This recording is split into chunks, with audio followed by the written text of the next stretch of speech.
Going for two, kickers are extra, I give them the boot. Ooh, going for two, sit back, relax while I grab me a brew. Ooh, now I'm reclining while putting my time and I'm ready to go. My spine is aligning and much my lineups, my bank account grow.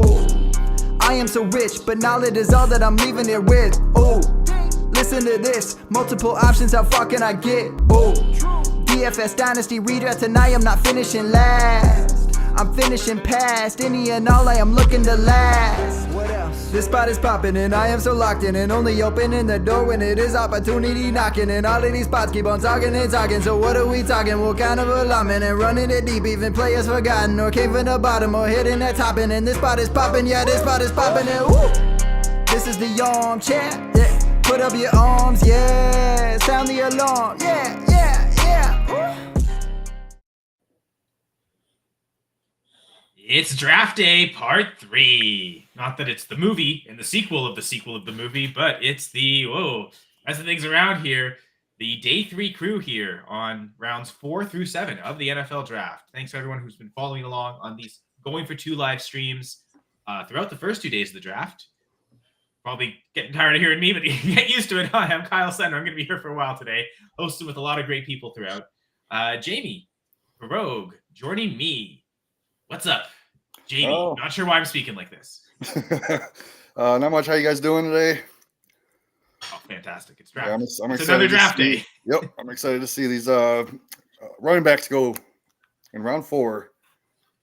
So one of the guests, I guess Jamie counts as that, I suppose. I feel you're like a co-host. You were in here before I was even this morning, so you're on top of things. But one of the guests that will be joining us today is Dylan Schmittler. Dylan, now you've done a few things for Going for 2 Live before. Welcome back. Thank you, Kyle. And who's going to be the Puka Nakua Brock Purdy of today?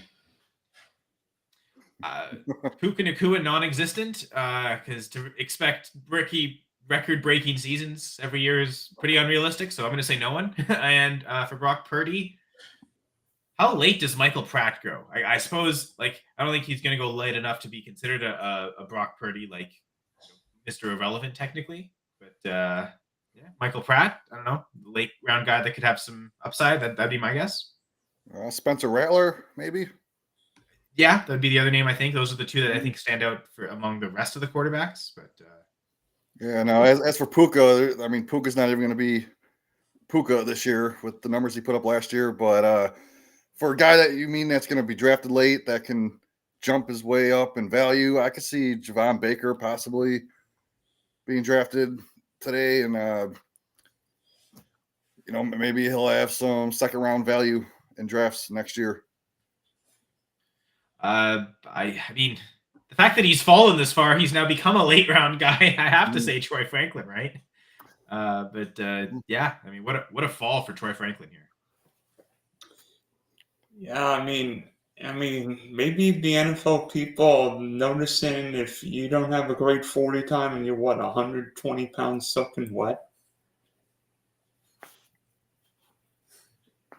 Yeah, it seems like combine results did matter. Kind of pushed guys up. Maybe some guys have gone because they haven't gone. Yeah, right. I guess happened enough in the chat. Thank you everyone for joining. So yeah, Gator J, Toronto Dave, some dude named Jamie, the Cleveland connoisseur. Yeah, let's. I guess has the 4th round officially started yet, or are we still waiting around? Oh, it has started. It looks like. Oh wow, fantasy relevant player right off the bat. I don't know if either of you have seen it yet. What? 4th round pick. So the first pick of the 4th round is a tight end to the Carolina Panthers. Sanders? Jatavian Sanders, yes. So Jatavian Sanders kicking off round 4. A lot expected to seem like the probably the first running back gone, or sorry, not first. You said the wrong position. The second tight end gone after Brock Bowers, but now it looks to be the 4th tight end off the board. Not looks to be. He is the 4th tight end off the board. I'll eventually figure this out this morning, folks. Yeah, I agree with Dave. I like this pick too. I mean, they're surrounding Young with a bunch of young talent. So for sure. And I mean, tight end wise, they had Tommy Tremble and Ian Thomas. Nothing to And that really gives confidence. Nothing that says, as much as I wasn't so high on Jatavian Sanders, and like Jamie, I think you were kind of with me, just the lack of elite relative athletic score, I think soured it a little bit. He was my tight end 5 coming in, though. I didn't dock him too much for that, but this is a good landing spot where he could come in and be the number 1 tight end right off the bat. I don't know about number 1. You got Brock Bowers. No, I meant on his team. Like he could be the. Sorry, I'll rephrase it. He could be the Panthers' lead tight end this year. Oh, definitely, 100%. Do we know what happened to Hayden Hurst? Yeah, he signed with the Chargers. Yeah, Chargers, right? Because they signed a bunch of tight ends. They went with Will Dissly, Hayden Hurst. They still have Donald Parham, so they've kind of got like a 3-headed monster there. So what, the Chargers are going to play with 9 offensive linemen at times? I mean, yeah, I guess, I mean, they do have a receiver now, but. So I'm actually on the clock in this single quarterback league. I had the number 3 pick. This is for an article I'm doing over at the FF Face Off. First pick went Marvin Harrison, obviously, and then it went Malik Neighbors. I thought it was going to be a no-brainer, Odunze here. But now I'm kind of thinking I might go Brock Bowers. I mean, I think everyone knows my answer by now if you've listened to the stream or the podcast at all. Yeah, it's not tight end premium. I do like Odunze for the future, man. Like for the next 5 years, it's just he's in that JSN kind of category where he might have to wait a year to get full targets. So this is definitely a dilemma at the number 3 pick. Yeah, I mean, again, I would go Worthy. I just think I like the landing spot better. I've liked him as a profile more than Odunze. That's especially the hot take, I think. Obviously, Odunze gets the better capital. But yeah. Gator J, Troy Franklin to the Denver Broncos. Or Sean Payne getting a wide receiver. I mean, the Broncos need. Yeah, I mean, I'm trying to think. Who was that speed guy in New Orleans? Like the Marvin Mims. Oh gosh. Goodbye, Marvin Mims.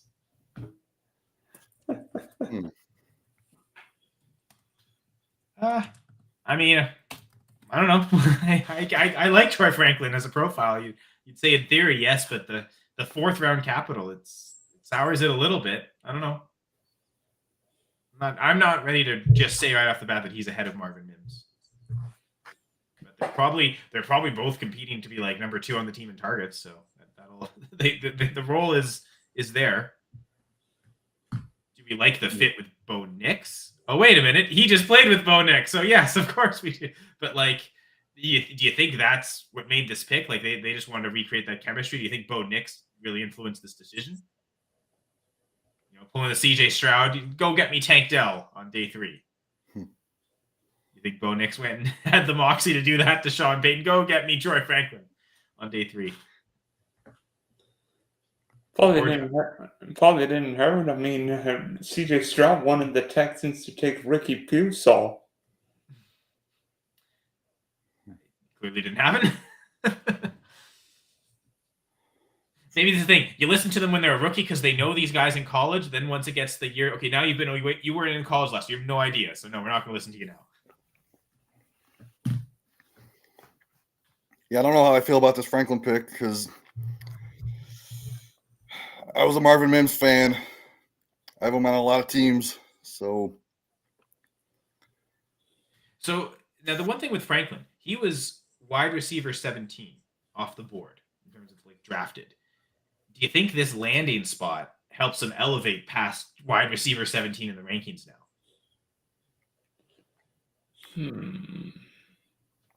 I mean, it has to be, considering some of the wide receivers that were taken. Yeah, like I'm just going through right now. Like if I work from Luke where McCaffrey. I had, I'm not going to take Luke McCaffrey over Troy Franklin. McMillan, I don't think I would take him. Oh, definitely not McMillan. Like, those are for sure.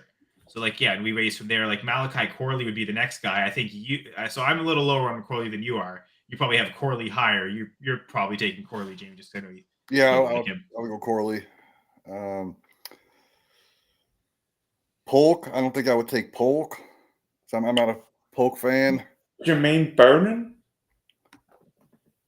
I think I would take Franklin over Burton. Roman Wilson? Oh, I love Roman Wilson. And I love that landing spot for him.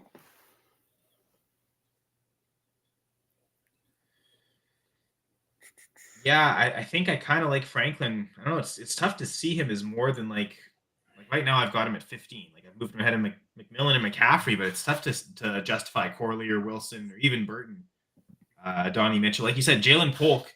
But man, that draft capital is pretty enticing. So it's a kind of a strange spot.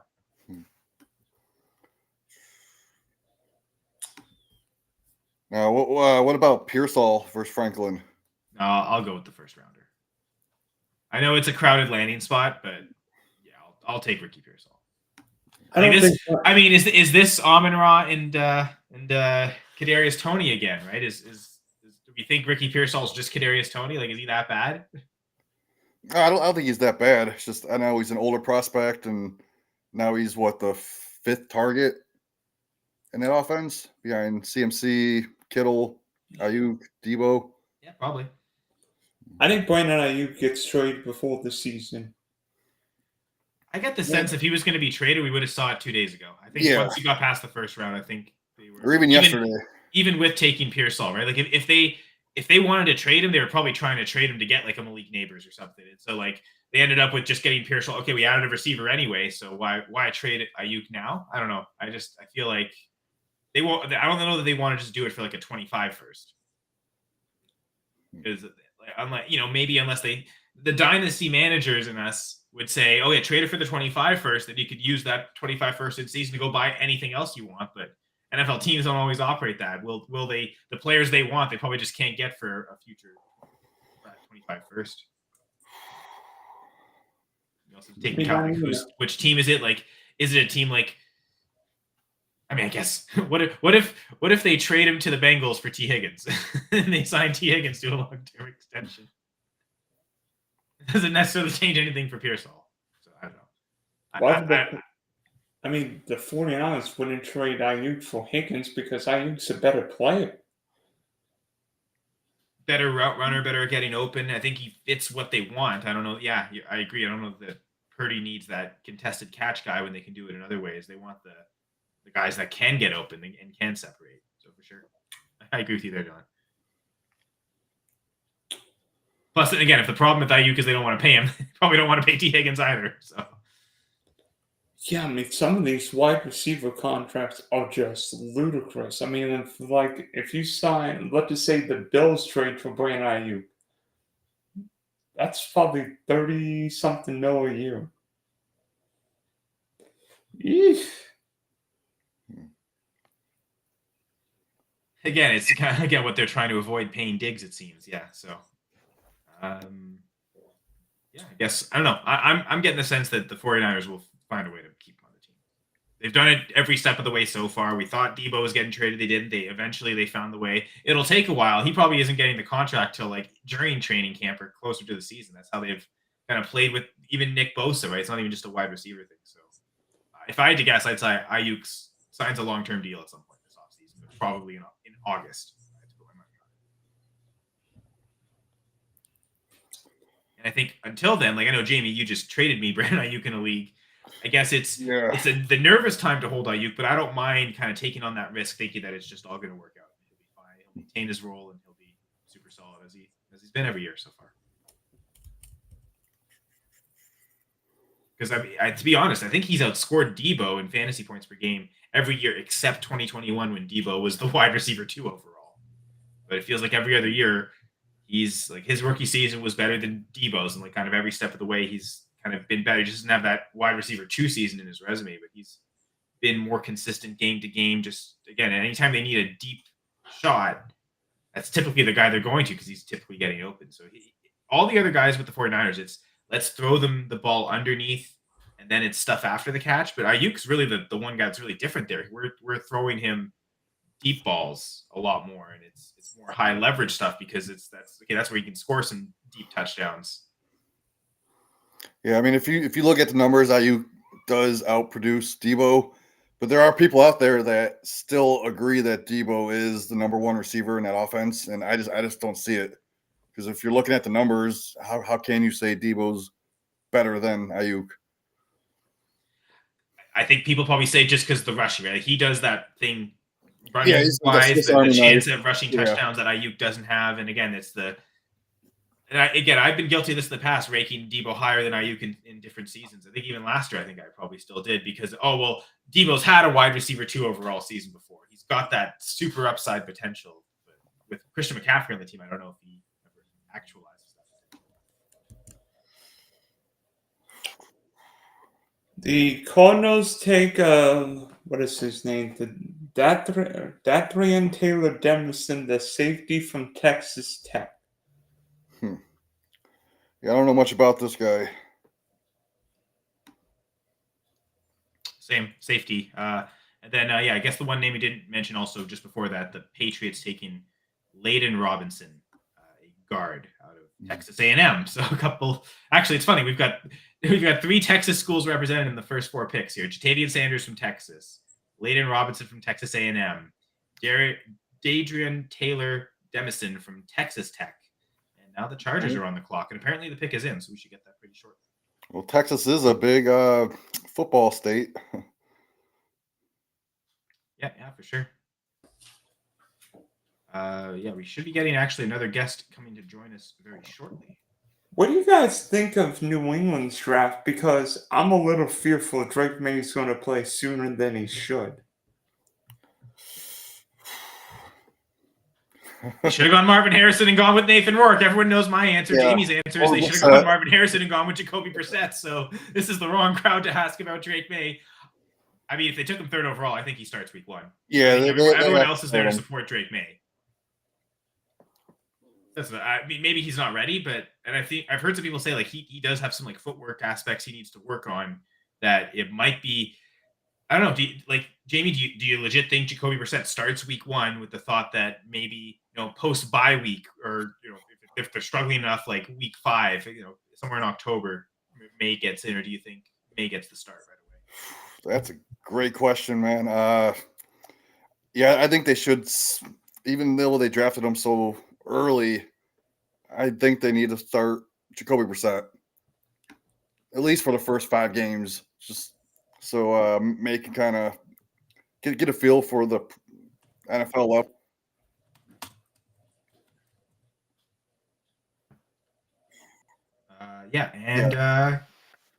Sorry, Jimmy, but Gerson joining us this morning. Thanks for getting up so early. Sorry, I should have specified Mountain Time. I knew I should always do that. No, you're good. My bad. I thought for some reason I thought 12 p.m. Yep, we're starting draft time now. But I mean, thanks for coming so early. Definitely. I'll be on for a while, so there's lots of time to join in and out too. How you guys doing, Jamie? Dylan? Good. How about you? You hungover? Nah, I'm good, man. I'm finally back to my normal self, but I'm still back at it again to let go. I don't really. It's just draft season, We're getting our toys, and we got a prayer answered last night, Jamie. First pick off the board. Yeah. There we go. That's what I was talking about, man. Kyle, you laughed, but we said a prayer for Troy Franklin at the end. Good job. It worked. It worked. Power of the G. So, but he went. Oh wow. Okay, I'm missing already a couple picks. Jatavian Sanders to the Panthers. Franklin. And a couple defenders. Justin Ebogibe. From Alabama. Sorry? The guy from Alabama, yeah. Yeah, defensive tackle. He just went to the Chargers, so boosting that defense now. Titans pick is in, so we'll get that one shortly. Jamie, did you make a decision yet on that 103, that mock draft? You want to get Gerson's opinion? I did not make a decision because I was either going to go Bowers or Odunze, but then you threw Worthy in. Now it's so I got the. You trade down to the 106 in the mock. So Gerson, if you were in a single quarterback league at 103, Neighbors is gone, Marvin Harrison is gone. who would be your number 3? Oh, Roman Dunze. I think I don't in one quarterback league. I don't care much for quarterback. I just go and try to get a top 10 quarterback and compete with that. I want my wide receivers, my running back, and tight end to be super solid, super strong. Because the only position of advantage you'll have if you have those high tier quarterbacks like Patrick Mahomes, Lamar Jackson, Kyler Murray, which I think will bounce back very big this year. Those quarterbacks. But if I were you, I would just take Roman Dunze. I mean, I would love Neighbors though, but if you could, Well, yeah, Neighbors was the number 2. was this the draft you had? Russell No, Wilson in this them? is for an article for the FF Face Off. We're doing a single quarterback and a super flex article, and I have the number 3 pick in the single and the number 5 pick in the super flex. Yeah, you just That feels better with the 105 and the super flex. Mm. I mean, still just miss out on Neighbors, but that's fine. But yeah, Dunze seems like it's the conventional pick.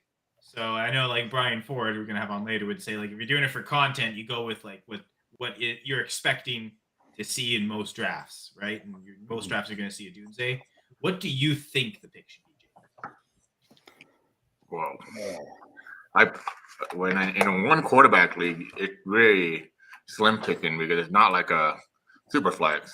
That eliminates a lot. Like I can't see Caleb Williams getting drafted until like maybe 108, 109. Actually, I've seen him go at like 105, 106 in single quarterbacks. Strongly. I think back to Gerson, you and I were in a 1 QB draft last year. You got Bryce Young at like the 305, so it didn't even matter. It doesn't matter that he's disappeared. Like he disappeared off screen. I didn't even want to take Bryce Young, to be honest. I remember you have so many picks. You're just like, it just feels like you've got to take the starting quarterback. And I got Anthony Richardson like 210 as well in that. So yeah, you sniped me. I wanted Anthony Richardson. I think I was like a 112 or something. Like I was like right 301 or something. Yeah, I was right there, and then I was like, Kyle's not dumb. He'll pick Anthony Richardson. I mean, if I really wanted Roshan. Yeah, I ended up getting anyway in the 3rd, so maybe you both have. But in one quarterback league, I go for upside. Like I don't know how much rushing upside Caleb Williams has in the NFL. I know he's quick enough, but I don't know if he's like electric fast like Kyler Murray, like Lamar Jackson. Jaden Daniel has that upside though. Yeah, take it to another level. That's why it's kind of weird to say because like in Superflex Dynasty, you're gonna take Caleb Williams 101, or you're gonna take him as the first quarterback. But in a redraft or even a one quarterback dynasty, you kind of want to be like, oh man, maybe I should just take Jaden Daniel for that rushing. Thank you. I've been saying that for months. Because it's just kind of weird to say like that. But in a Superflex, you have 2 starting quarterbacks. In a non-starting, in a one quarterback league, you have 1 quarterback. Why not just go with the guy that has more rushing upside, and, they could have the same ceiling. I'm not saying Caleb Williams doesn't deserve to be the 101 quarterback, though, but I'd rather go for upside. It's kind of weird to say it like that, though. So maybe I completely get it because in Superflex, you want to go with the safety of getting Caleb, top 10 guy for years. Jaden Daniels has a little more, he could end up top 5 or he could end up hurt or not play. But in a single quarterback league, I'm willing to take that chance. And if he doesn't work out, I could just throw him out. The Titans made their pick, linebacker from North Carolina, Cedric Gray. Okay. Supposedly the Giants pick is in as well, so moving pretty quick. But Dylan, I know you've been DMing me a bit, and you've got a league with, I believe, the 102 and 103, and it's a single QB league. So what's your mindset there, and what are you thinking? Yeah, I'm thankful you asked that question, Colin, because, I mean, I didn't really like the spot of Malik Neighbors. Yeah, he might get the most targets from the Giants, but I don't know about you. But unless Daniel Jones is playing the Minnesota Vikings, he's not good. And plus, I don't think he's playing week 1 coming off the torn ACL. was. I don't think he played the Vikings, did he? Sorry, Gerson? Ooh, Theo Johnson, huh? Got to stick with the stick, or stick with the stick. Canadian Theo Johnson goes to the Giants. So, like, is this kind of a, do they know that Darren Waller's retiring? Well, yeah. He said it himself. He did say he's retiring? His agent said it, and when an agent says it, it's pretty much, confirmed. All right. So Kyle, I know you had Theo Johnson pretty high in your tight end rankings. I think you had him number 2 overall, right? I do have number 2. And what does this do for him with Daniel Jones throwing him the ball? I mean, with Ben Sinnott getting the ball thrown by another rookie, Jaden Daniels, Jatavian Sanders gets Bryce Young. Like, none of those spots are really all that, like, convincing that they're going to be great. I think I probably have Sinnott ahead of Theo Johnson just because of the draft capital, but I think I'll stick with Theo Johnson at tight end 3. I mean, like, Tip Raymond, great relative athletic score, but he's behind Trey McBride, and I don't think he's going to out target Trey McBride. Like, they might use 2 tight ends and he could get on the field, but I feel like Trey McBride, right, is still the Cardinals' number 2 option in the passing game, and that's assuming Marvin Harrison is as good as we think he is and can take that away. I believe it's going to be the case, but I think McBride's still easily number 2 on target. So you mean Raymond? So I think Theo Johnson's still tight end 3 for me at the very worst. So you dropped the Cardinals. So you're not very high on Michael Wilson, then, are you?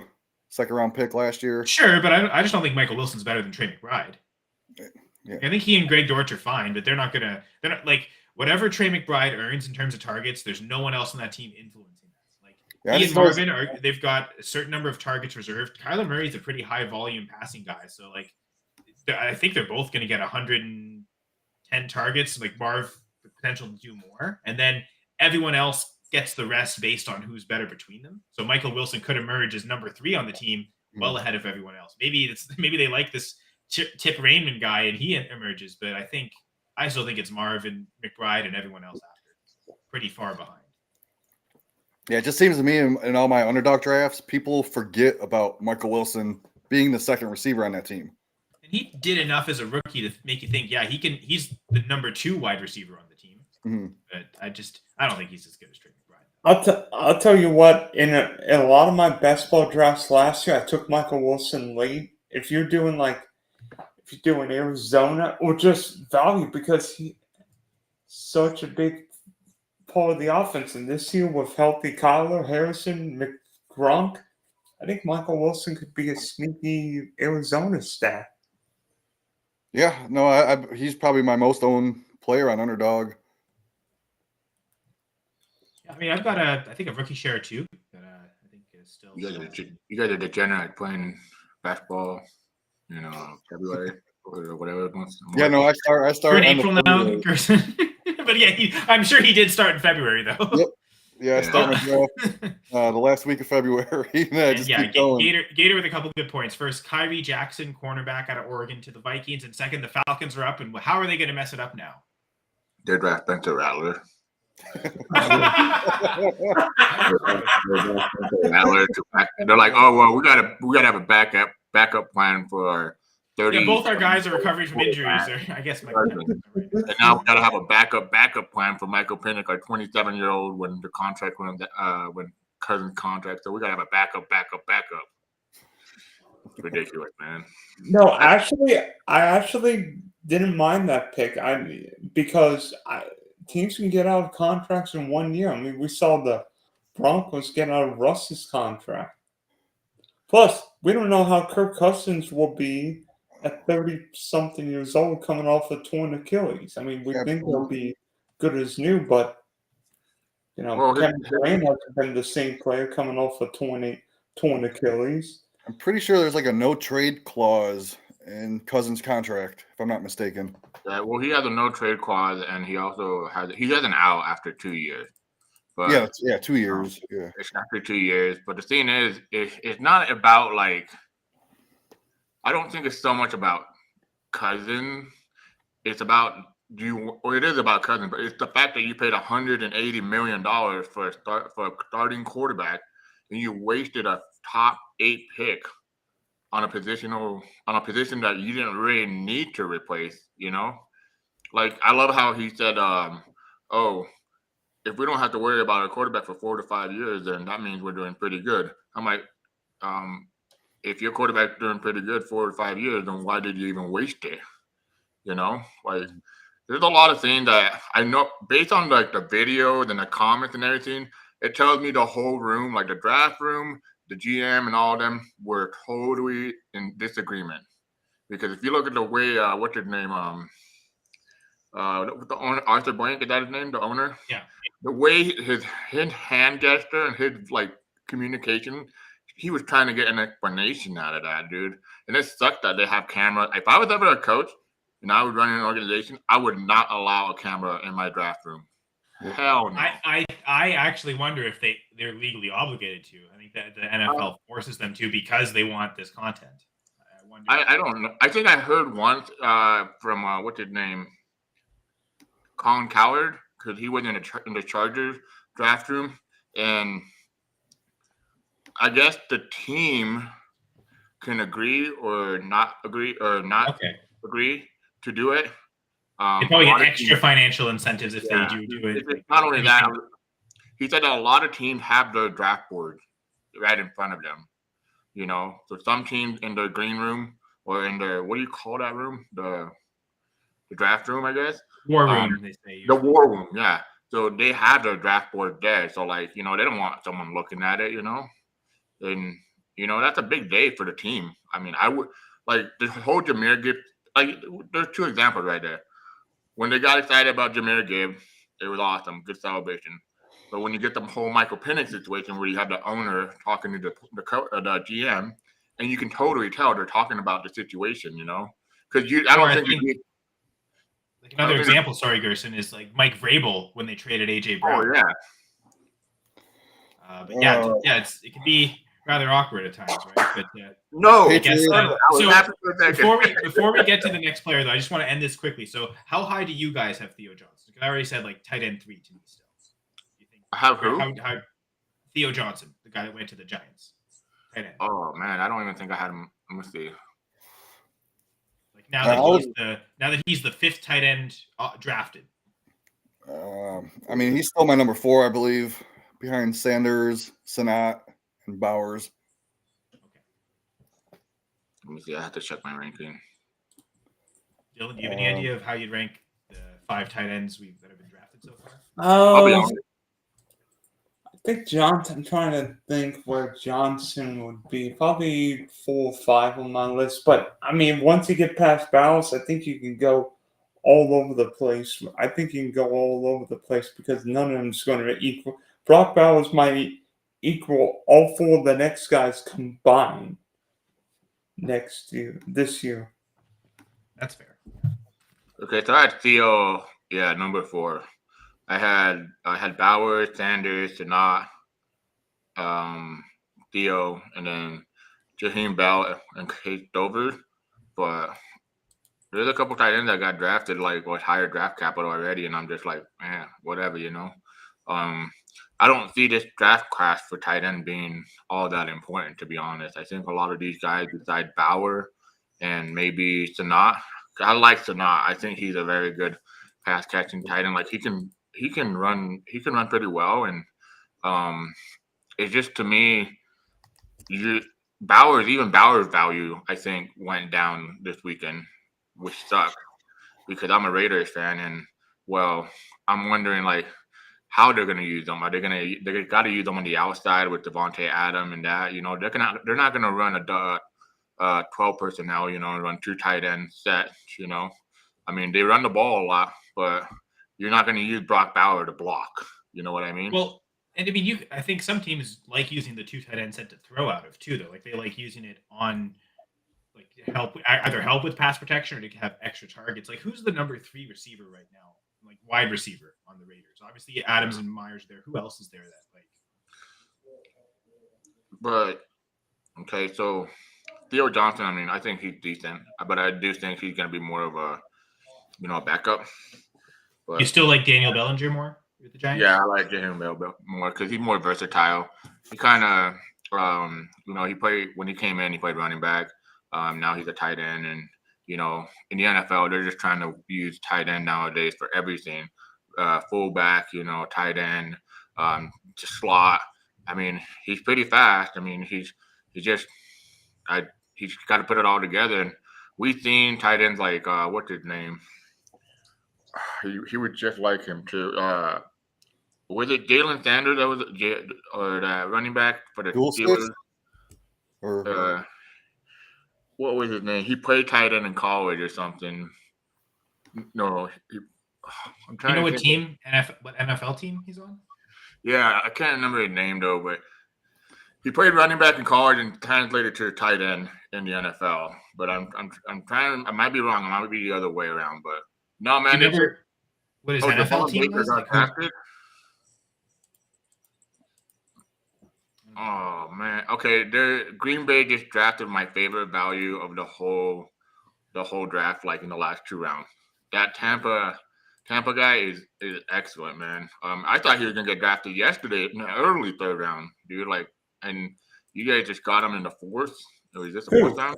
Well, it makes up for the fact that they supposedly wasted both 3rd round picks. Because I saw Zach Bernard this morning discussing the Packers are gonna at least evaporate one of those 3rd round picks into nothing. I thought he was talking about Marshawn Lloyd. Then he's like, he's basically worse than McDuffie, and I always talk about the linebacker. Oh, so both picks are wasted. That's not good. So now I guess they have to make up for that value somehow. Yeah, I love the Tampa pick. I mean, guy only allowed 1 touchdown and almost 405 pass attempt. That's kind of like Quinyon Mitchell, where I think Quinyon Mitchell didn't even allow 1 touchdown and 404 or 400 and something. So to get a guy this late, and you guys are just beefing up the defense, man. You guys have the offense set, so you guys are very well. You guys are doing very good post Aaron Rodgers era, and I mean, I can't imagine that kind of fandom that you have inside yourself. Like you're moving on and doing it again, But as a Raiders fan, I don't feel bad at all for you guys. So yeah. Good. I mean, you got Devontae Adams, so well done. You benefited from the post Rodgers era kind of shakeup. Because I thought Adams was just like Jordy Nelson. What the heck is it with Adams, Jordy Nelson? I'm surprised you guys didn't sign Randall Cobb too. Yeah, I mean dude, Javon Baker's is a Patriots though. That's the worst landing spot I had for him, basically. I don't like it. I mean, I get it, Drake May era, but they drafted Javon Baker. They drafted what's his name on the other Polk. I mean, hell, I think Baker is better than. Is it Javon Baker or Javon Baker? It's not Javon Baker. It's Baker. Javon right? Baker, yeah. Baker. Okay, I think he's better than Polk, to be honest. I'm not a big Polk. I agree. So the fact that they got him later on in this round and whatnot. But, I mean, I think a lot of people are including Demario Douglas. I think Demario Douglas is freaking talented, man. If there's one player I'm trying to get in every league for a 3rd or a 2nd, it's probably a late 2nd, that is. But it's probably Demario Douglas, because if he gets Drake May, he's going to be very explosive and be open everywhere. I mean, I like Demario Douglas a lot. And I mean, Kendrick Bourne seemed like he was their number 1 receiver last year, but coming off the ACL tear, they re-signed him, they re-upped with him. I think they actually extended him, so they believe he'll come back healthy and contribute. But I would, if I had to bank on anyone right now, I would say it's Demario Douglas, just because of the way he ended the season after Bourne's injury. If they're both back together, I think they actually help each other out. But I don't know that Baker or Polk immediately supersedes either of them, just based on how good those guys did so far in the NFL. And, Juju Smith-Schuster's on the team, but probably not going to do anything. But he's there. If anyone wants to take him off any of my teams that I have him on, probably not. Yeah, Juju. Bad Juju. Raiders pick is in. You see the Raiders pick? Raiders or Ravens? Oh, Raiders. Oh, wow. Yeah. Oh, shoot. Yeah, right. So back-to-back teams here. Garrison, our teams go back-to-back, and they both take defensive backs. Evan Williams out of Oregon. Is the safety for the Packers, and then Marion Richardson, a cornerback from Mississippi State. I don't mind him. He's more of a coverage cornerback. rather than like a run stopper. Last year he had the best season of the last 3 years because the last two in 2022 and 2021 he was just average. Last year he was ranked pretty good. In coverage, he had a really good coverage grade, and in zone coverage too. He's 78% percentile in zone coverage. But to me, Raiders are finally just they beefed up the offensive line, so that's really good. They got Brock Bauer, they got a weapon. Now I think they're just gonna go build that secondary. Our secondary didn't do too bad last year. They did all right. There's a lot of work to do on the what happened. We have another fantasy kind of relevant pick. Baltimore Ravens selected Devontae Walker, wide receiver, North Carolina. I don't like Walker as much as other people. Yeah, I'm not. I was fairly high on Walker, so. But they need another receiver. I mean, Flowers. They did just extend to Rashad Bateman. Yeah. I could not believe that. I was like, why? What has he done for you? Well, I think it was just so cheap. Right? Like, we're not having to pay like $20 million to this guy. We can just get okay, we don't know what it's going to cost to get other receivers. We don't know who we're getting in the draft. So I felt they especially like the timing right before the draft, they felt like we're not going to get any of the guys we like in the first round or maybe even day 2. So let's get some security, at least some stability. As long as it's cheap enough, I suppose it makes sense. At least he didn't flame out like Kadarius Toney and is probably onto his third team pretty soon. Dylan, who's your favorite team? The Jags. Oh, the Jags. Oh, they're on the clock. They are on the pick. They are on the clock. Oh, there you go. And the Jaguars have 2 picks here. I guess they made a trade with the Saints, so they have 114, which apparently the pick is in on that, and then they'll be on the clock pretty soon at 116. So the Jags actually they picked one of my favorite receivers in this draft, Brian Thomas Jr. What do you think about that pick? At first, I wanted the Jags to take a corner. I wanted the Jags to take Quinion Mitchell and Terry Ono.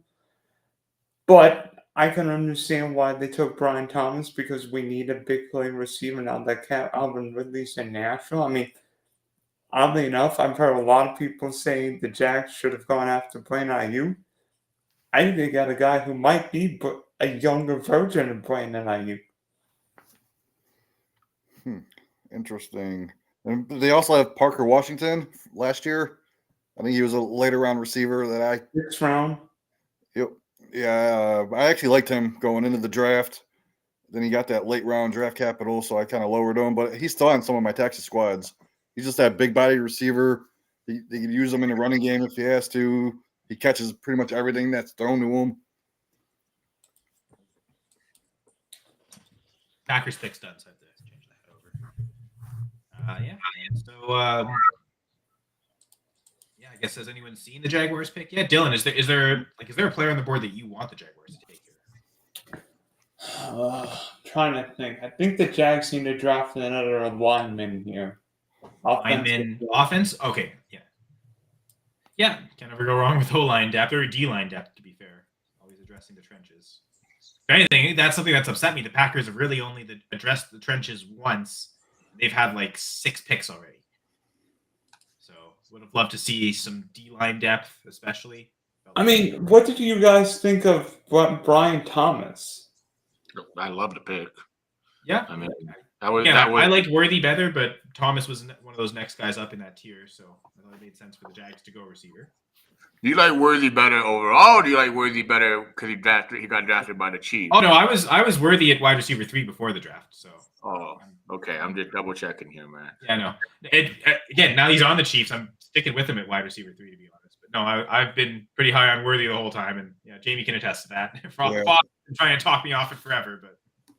Yeah, see, I had Brian Thomas over Worthy, but now with the landing spots, I just switched them. But I still like Brian Thomas for the future. He needs to work on his route tree a little bit, but the minimum routes that he does run, he does it very well. And he's got that speed that just blaze past those corners, and maybe in when Christian Kirk retires or gets traded in a couple years, Brian Thomas can be the number 1 guy in that offense. And he's attached to Trevor Lawrence. Every time I saw Brian Thomas or LSU play, it seemed like he ran a 9 round. Mm. Yep. I love Brian Thomas. I think he's in a good landing spot. I know a lot of people they're like, oh, it's crowded there with Kirk and Gabe Davis and Ingram, but he's gonna prove that he's the alpha there. He's gonna Yeah. walk into that room and just show, this is why I'm this good. I know there's a lot of worries about his some of his skills, but I think it'll translate good to the NFL. And I think he's above average or good in everything that he can do. And if he can put it all together, he can be, kind of that, I don't know, top 12 wide receiver range, top 20, bottom 24. I'm talking like in future years, not this year, obviously. It's going to take time, but I like the pick. I mean, Jaguars they don't have a lot of need, but they have enough need that they're filling them in right now. Jaguars are still a relatively young team, and they've developed that team over the years. I think last year was a little bit rough, but I think they're going to be pretty good this year. Yeah, I think last year they wasted the second round pick on what was that, tight end Brenton Strange. Don't remind me, the Jags wasted both debut picks in Brenton Strange and Pink Bigsby. We flat out sucked Not last year to on day pile 2. on further, but they definitely should have taken Aiden Hutchinson ahead of Tavon Walker. So. That too, but that's a story for another day. So yeah, I guess the second. So the Jaguars pick is still. It says the pick is in, but I haven't seen it yet. Have you either? Has anyone seen the Jag pick here? No, I have not. Must be a commercial. Going4 2.Live is sponsored by Underdog Fantasy. There's a QR code. Scan it. You get a $100 deposit munch. Promo code GF2. Underdog Fantasy. There you go. There's an ad. More of a negative. There's like Jack select Jordan Jefferson. The Jags do? He like Luke McCaffrey, related to someone. Really? Okay. I'm seeing something else actually. You said offensive line, right? Dylan is what you wanted to go. It looks like you got your wish.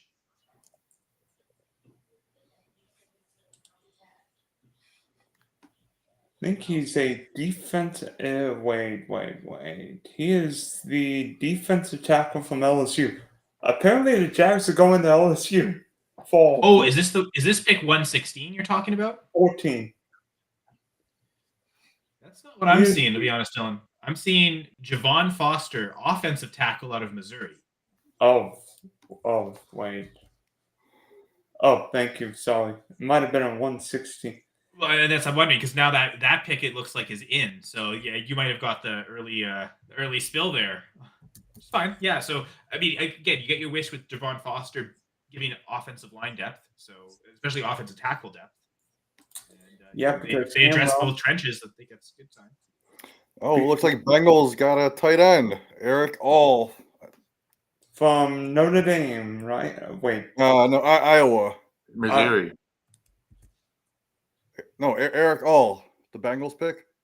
Yeah, I think he's from Missouri though. It says Iowa. I think. Yeah. Jamie's right. Oh no, it's Iowa. Yeah, you're right. I don't know much about Eric All. So yeah, He didn't get a relative athletic score, to be honest. No. So don't know what to think. I have no idea what to think of a tight end if they don't have an athletic score. They're not worth a damn. Maybe he's there's still a couple of tight ends with like relative athletic scores over 9 that are available. I kind of like that. I like them just because they're good athletes, and yes, there is another Canadian there. So, I mean, Iowa's just like tight end factory. Like LSU and Ohio State are wide receiver factories. Just draft an Iowa tight end. He will produce. Yeah, but I don't know that. I mean, I think I'd rather have Tip Raymond from the Cardinals just because he's behind McBride. You got this guy behind Ingram. Like, fantasy-wise, I don't really want either, to be honest. But this might be a good pick for the Bengals in terms of getting themselves, especially if they don't. It seems like they're already moving on from Brenton Strange if they're already doing this. Or sorry, wrong team. Gesicki. Yeah, well, yeah, no, so, yeah, or yeah, Gesicki or Tanner Hudson. Unfortunately, I'm thinking because the Jaguars just picked again. That's where my brain's at right now. They didn't pick 3 in a row; they picked 2 of the 3. But yes, Dylan is right. Jordan Jefferson, defensive tackle from LSU to the Jaguars, so addressing both trenches there. But Gerson, what do you think of Eric Hall? I don't have any thoughts on him. I don't really know who he is. Yeah, same. It's like I told you, like the last tight end that was picked. Any tight end from here on doesn't really matter.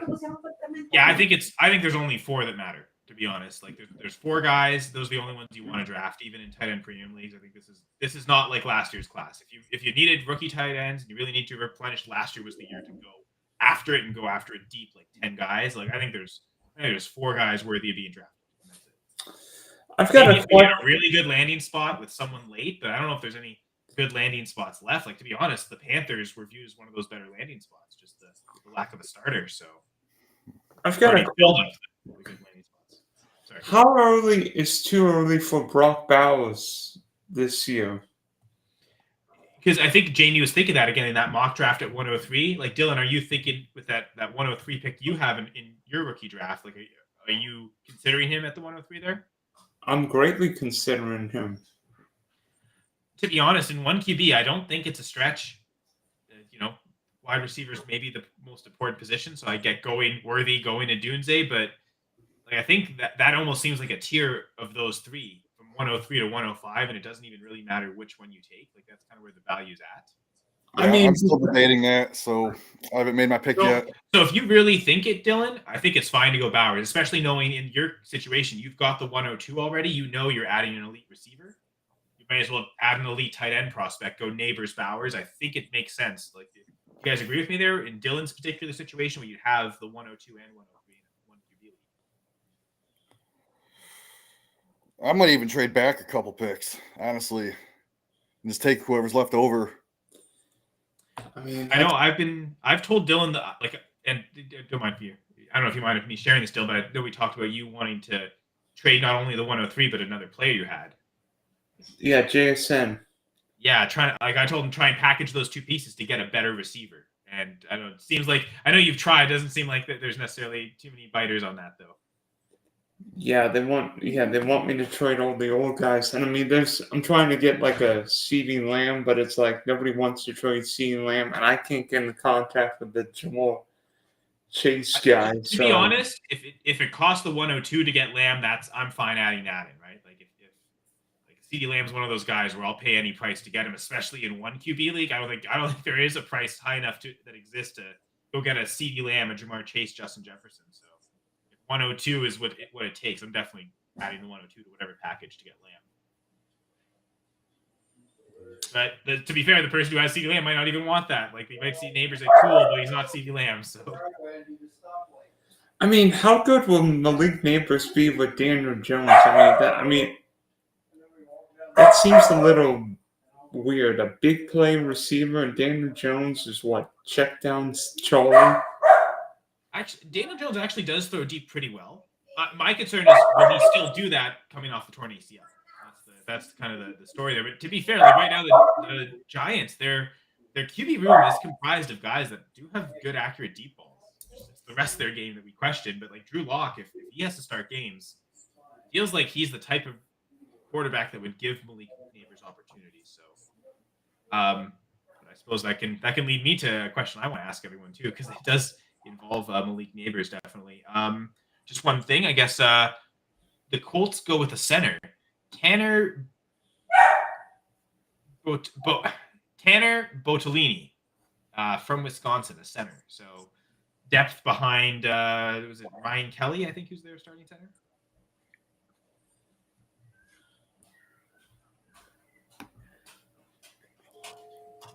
Yeah, I guess, Dylan, the worst case scenario, you're forced to stick and take Bowers at 103. I think that's fine. If you still believe in a Dunze, I think that's fine too. If you're crazy like me and you want Xavier Worthy to the Chiefs, I also think that's fine. So, you know what? If you think Brian Thomas is the best option and you can't trade down, I think that might also be fine. Just taking there too. The deal if you wanted Brian Thomas though, you try and trade back to the 107 maybe and see what X you can get. Well, I've got 5 first-round picks, so I mean, there's no one else to trade down with. You trade down with yourself. So yeah, you can. almost To be have fair, two. because of that, you're probably going so many wide receivers that it makes sense to just take Bowers, because knowing that there's not going to be another tight end you're really worth drafting. Just go Neighbors, Bowers, and see how the rest of the cards fall. If you don't get a Dunze, so what? I mean, I've got Jake Ferguson as my tight end, but I feel like he's okay. I mean, I feel like Bowers is like a notch and a half above him. If someone else is struggling at tight end, that also gives you the flexibility to just sell Ferguson for whatever value you can get without needing to get a tight end back. You know, I'm a guy that always drafts for value, trades for needs, but in your situation, I think Bowers is the perfect pick at number 3 if you have Ferguson. There we go. So we've helped Dylan out. Jamie's dilemma at 103 in the mock draft, though. I don't know if we've helped at all. Yeah, I'm still debating. It really comes down to who do I want to write about? Do I want to write about Bowers? Or do I want to write about Odunze? We still debating at a 103. I guess so. Jamie, like, have you ever done a rookie draft that, like, you did it the year of the startup, but before the actual startup draft? So you start the league with a rookie draft, and then you pick a startup draft afterwards and fill out the rest of your roster. Have you ever done something like that? So that's like the opposite of what normal people do. Yeah, exactly. Yeah, no, I've never done that before. I have, and like that's the kind of mindset I almost take when it comes to a mock draft, right? Like, because you're completely ignoring team build, like what you already have. Do I have an elite tight end already? Okay, then I'd go with Dunze. Do I not? Then leads Bowers, right? If you were just drafting a team right now and you had to, this is literally the first pick of your entire team's existence. You're going to make a lot of others in the startup. You want to start right away with something. Would you rather start with a Dunze or start with Bowers? First foundational.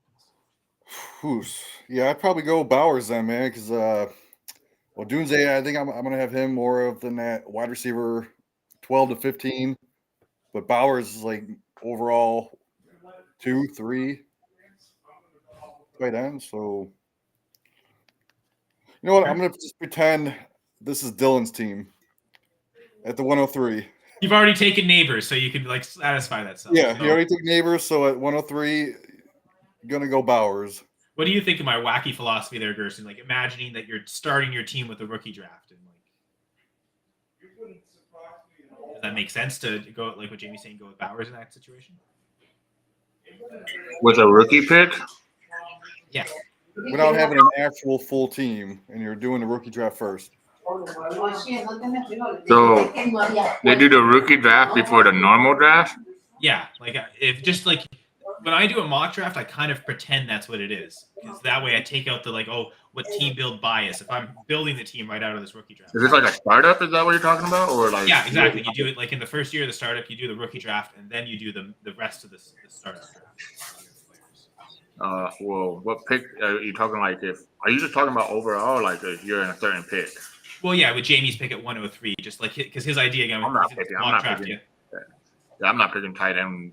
If it's just my startup, I can get another tight end besides Bauer, you know, and a startup.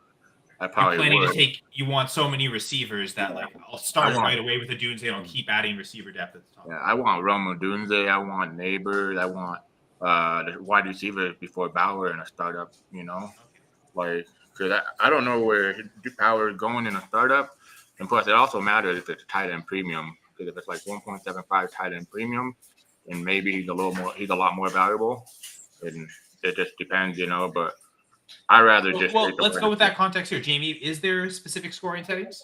No, there's no tight end premium, or else I think Bowers would be the pick. So. Yeah, I mean, if it's no tight end premium, I would take a Dunze. All right, so one vote for Dunze. I would prefer. Yeah. I'm pushing the button on Odunze. All right, so there we go. I think he'd be a fun write-up, you know, because people are gonna like overreact on his landing spot, and but he's connected with Caleb Williams for like 5 years at least. You need to check. Have you checked out Reception Perception by? Is it Matt Harmon? Is that his name? Yeah, Matt Harmon does. Like he did a really good breakdown on Dunze, and like he had like the highest graded route tree since he started doing it, and that's what really I really get convinced by that. And the tape too, you know, you watch the tape, he's just a bona fide like alpha, you know. So I'm really high on the Doomsday. I don't think you can go wrong. I think there's 3 elite wide receivers in this draft, which is Neighbors, Doomsday, and Marvin Harrison Jr. All right, so we've helped Dylan out again with his situation of the context of already going Neighbors at 102. Then, like I kind of like his idea of going Bauer, especially knowing he's got so many other first. Do you like it in that context there, Gerson? We were talking with Dylan.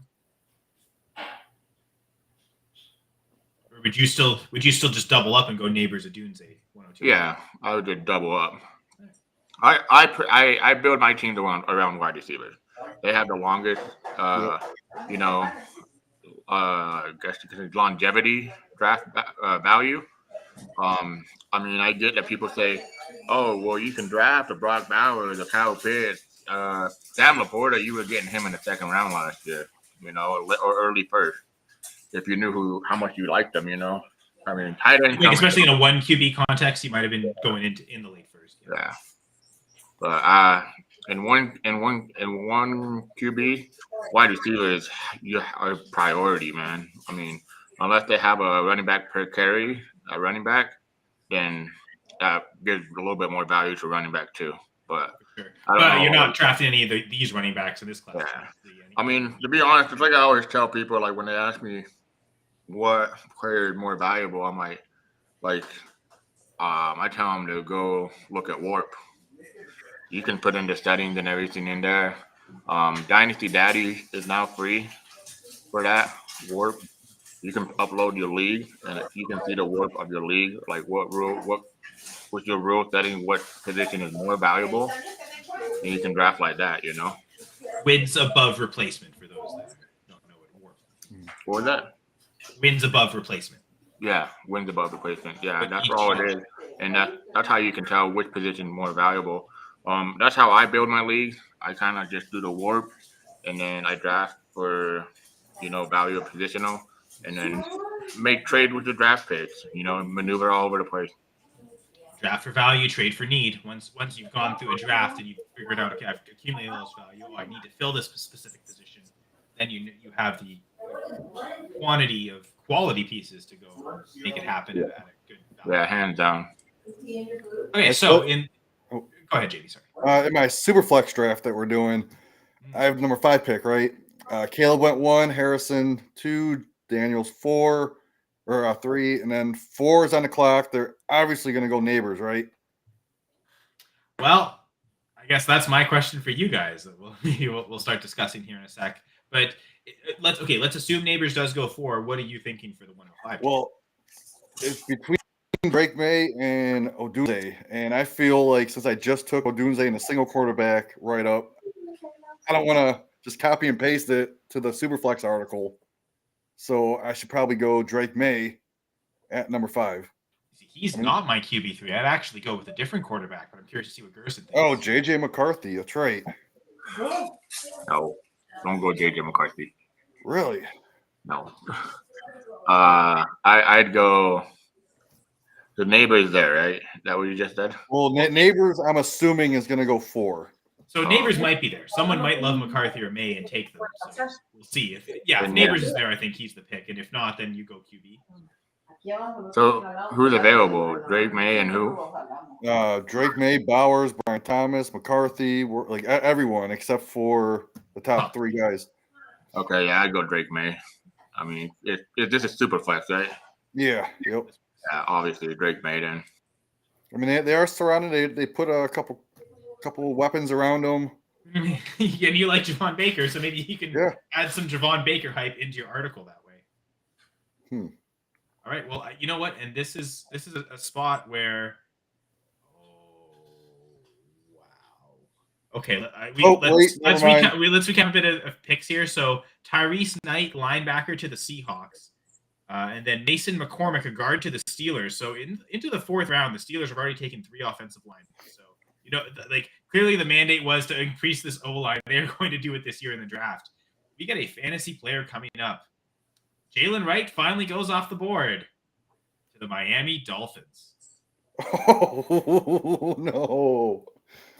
I mean, my first takeaway is that not as good as Achan. Wait, Great who? Progressive combine, Jalen Wright. I like Jalen Wright. He is not as good as Achan to me. He's not as good of a technical runner. I don't know if he's fast. He's pretty fast. He might have close to Achan's speed, but Achan was also far more elusive and creative at avoiding contact. Whereas I found Jalen Wright, for as fast as he wasn't very elusive. He was good, solid footwork and really good speed. But he wouldn't just make guys miss with like creative moves or lateral movement. He'll just outrun guys more than anything. So, like my first takeaway is this is not a great landing spot for him. Dude, that's annoying. That's why, that was my Very annoying. That just like puts a damper on Jalen Wright. Like it's now Jalen wrong pick. Yeah. Just like Marshawn Lloyd's situation. For sure. Yeah. Yeah, but I think Marshawn Lloyd had more. I almost like Marshawn Lloyd's situation better because of the fact that Josh Jacobs could be released next year, and he could like I could see the path for Lloyd to take over next year. Yeah, I think this is very much Zach Charbonnet behind Ken Walker. You're having to wait 3 years for this dude on this rookie contract to leave before you can finally emerge. So as much as I hate Marshawn Lloyd, I'm probably still following the draft order and putting Jalen Wright behind him right now. What do you guys think? It just I don't know. That's going to take a lot of value out of him. I don't think he's going to be worth a second, or maybe not. I don't even know if he's worth a third. If he's going to be running back 3 on that depth chart. Sure. Basically 4 if they don't get rid of Jeff Wilson. Yeah. So I mean, they love speed. Obviously, that's what they love fast players. But I mean, I hate when stuff like this happens where they get drafted into bad situations. Dylan, we're just talking about Jalen Wright going to the Miami Dolphins in the 4th round. Apparently the Miami Dolphins can't have enough speed running backs, right? Apparently. So here we go. Apparently they can. It's just ridiculous. And they actually traded up to get him, right? Yeah, this pick was traded a bunch. So yeah, it is very much possible. Yeah, this pick was traded 4 times. Rams to the Steelers, Steelers to the Eagles, Eagles to 3 times, 3 trades. It changed. Miami traded a 3 next year.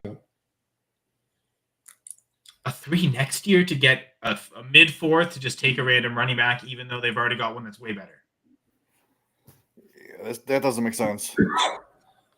They must have got something else back later too. They must have done it for multiple picks, or they're getting another 4th next year too. Man, wild Dolphins. Maybe they took him so they could trade him to the Cowboys. Sorry, Jamie?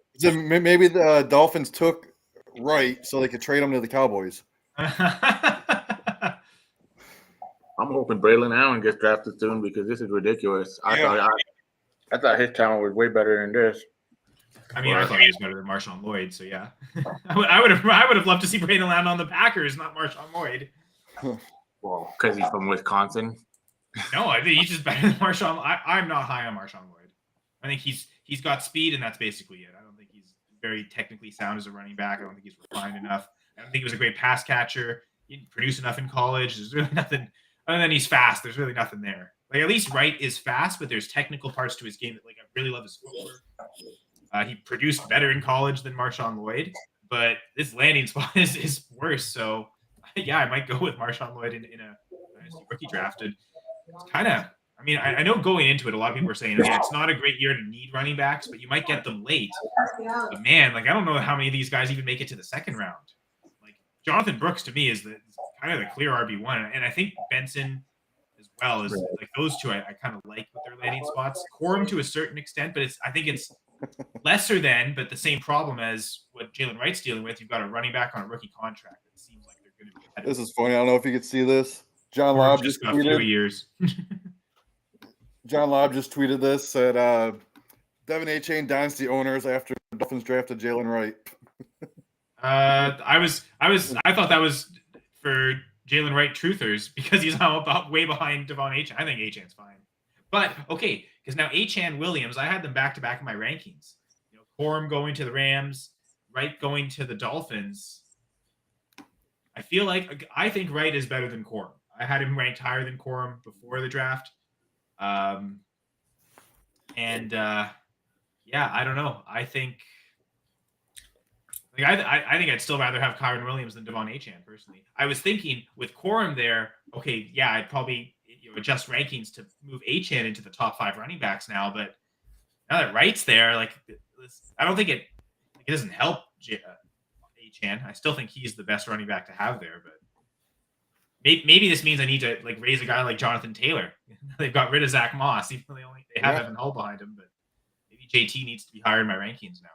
Maybe go back to Kenneth Walker as a top 5 running back because everyone loves that song and dance I did last year. I remember when people had him as number 1 overall. That was me. Hi, I had Ken Walker as RB1 last year.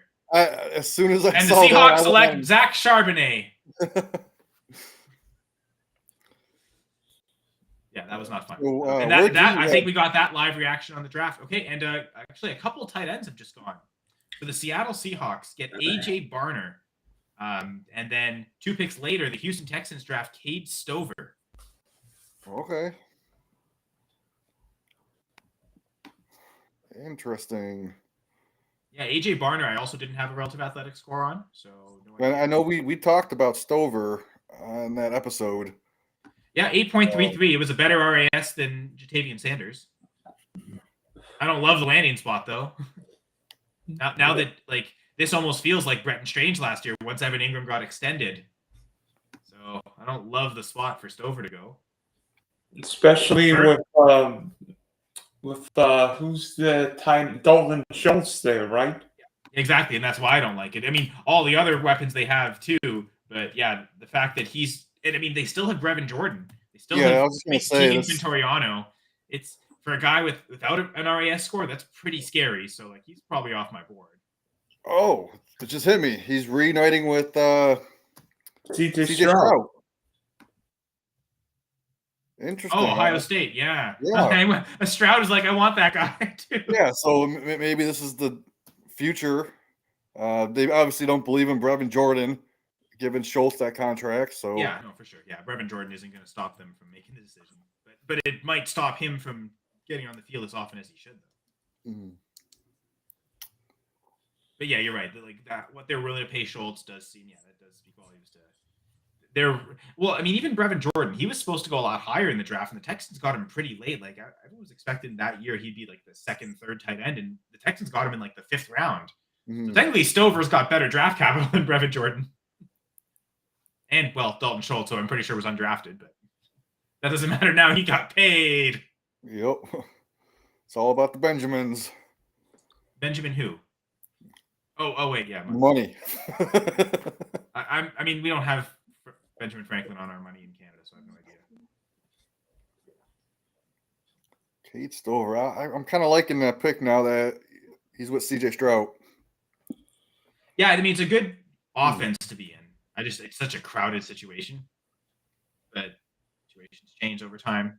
I mean, heck, Nico Collins and Stephon Diggs are both free agents next year in theory. So, I mean, it could get a lot less crowded all of a sudden. Wait, did we get our first punter off the board? And yeah, between the 2 tight ends, the Chicago Bears took a punter because they've been making such great sound decisions all year. And they'd go and draft a punter, Torrey Taylor out of Iowa. Well, maybe with their new offense, they're like, oh, we're not going to. It doesn't matter. We're not going to punt anyway. Exactly. But we'll draft a punter.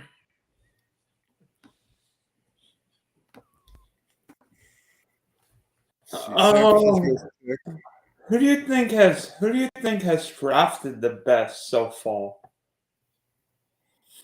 Ooh, that's a great Brian question. Ford made a good point. Everyone now is post punter. You've been taken after a punter, so we undrafted. Sorry, Dylan. Who do you think has drafted the best in this draft? Well, I haven't looked team by team yet. Yeah, it'd be... Let's see. I mean, not the Falcons.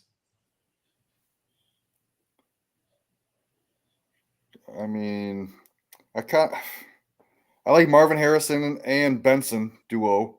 Yeah, I mean, the Cardinals haven't been pretty good, to be honest.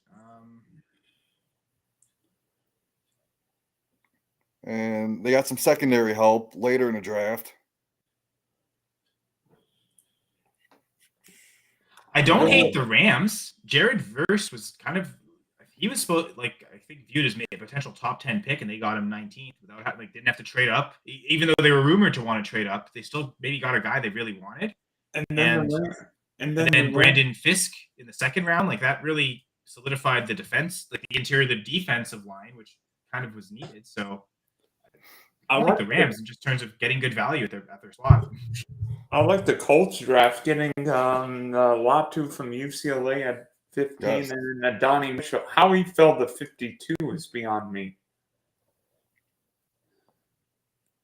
Oh, you know who I've liked?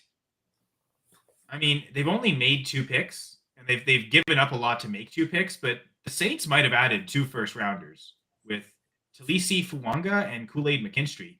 And I know my co-host Jesse on the Full Press Fantasy Pod, he thought Fuanga was the best offensive tackle prospect overall, even ahead of Joe Alt. So they've only made 2 picks, but I think the Saints might have added 2 starters to their team that could be longtime contributors. So.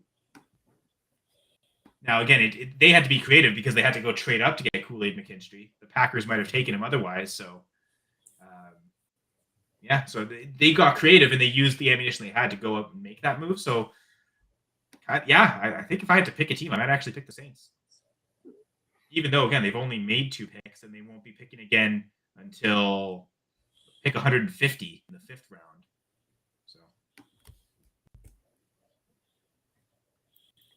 So, San Francisco 49ers select Malik Mustafa, safety.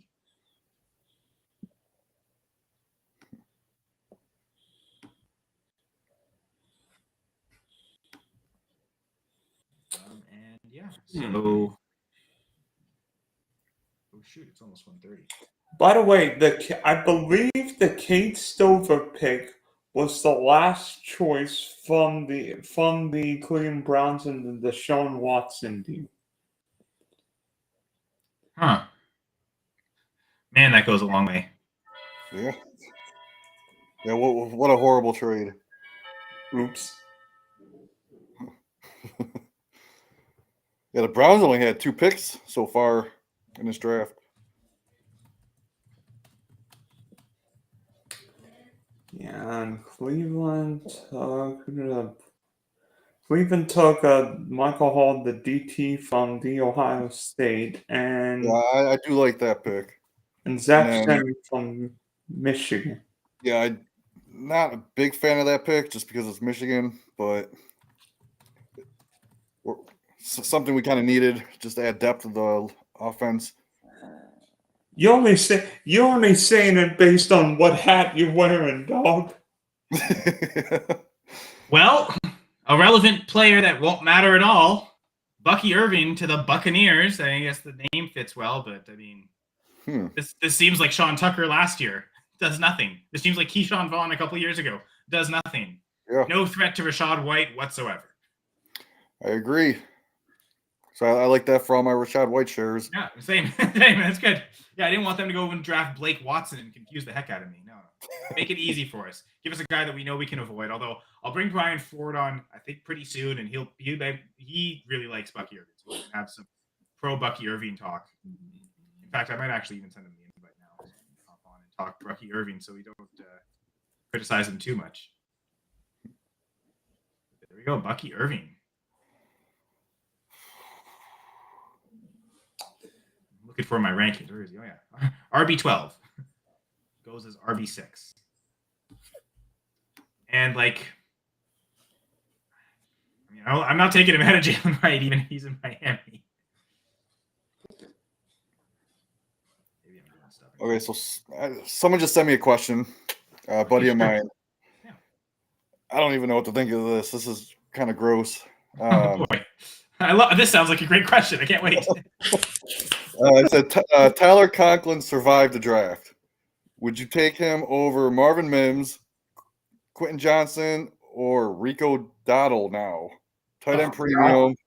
It says tight end premium. He also has Bellinger stashed. How much of a tight end premium? I'm just gonna guess a half a point, so it doesn't make too much of a difference. But no, Tyler Conklin, because they have what's that guy? Jeremy Ruckert.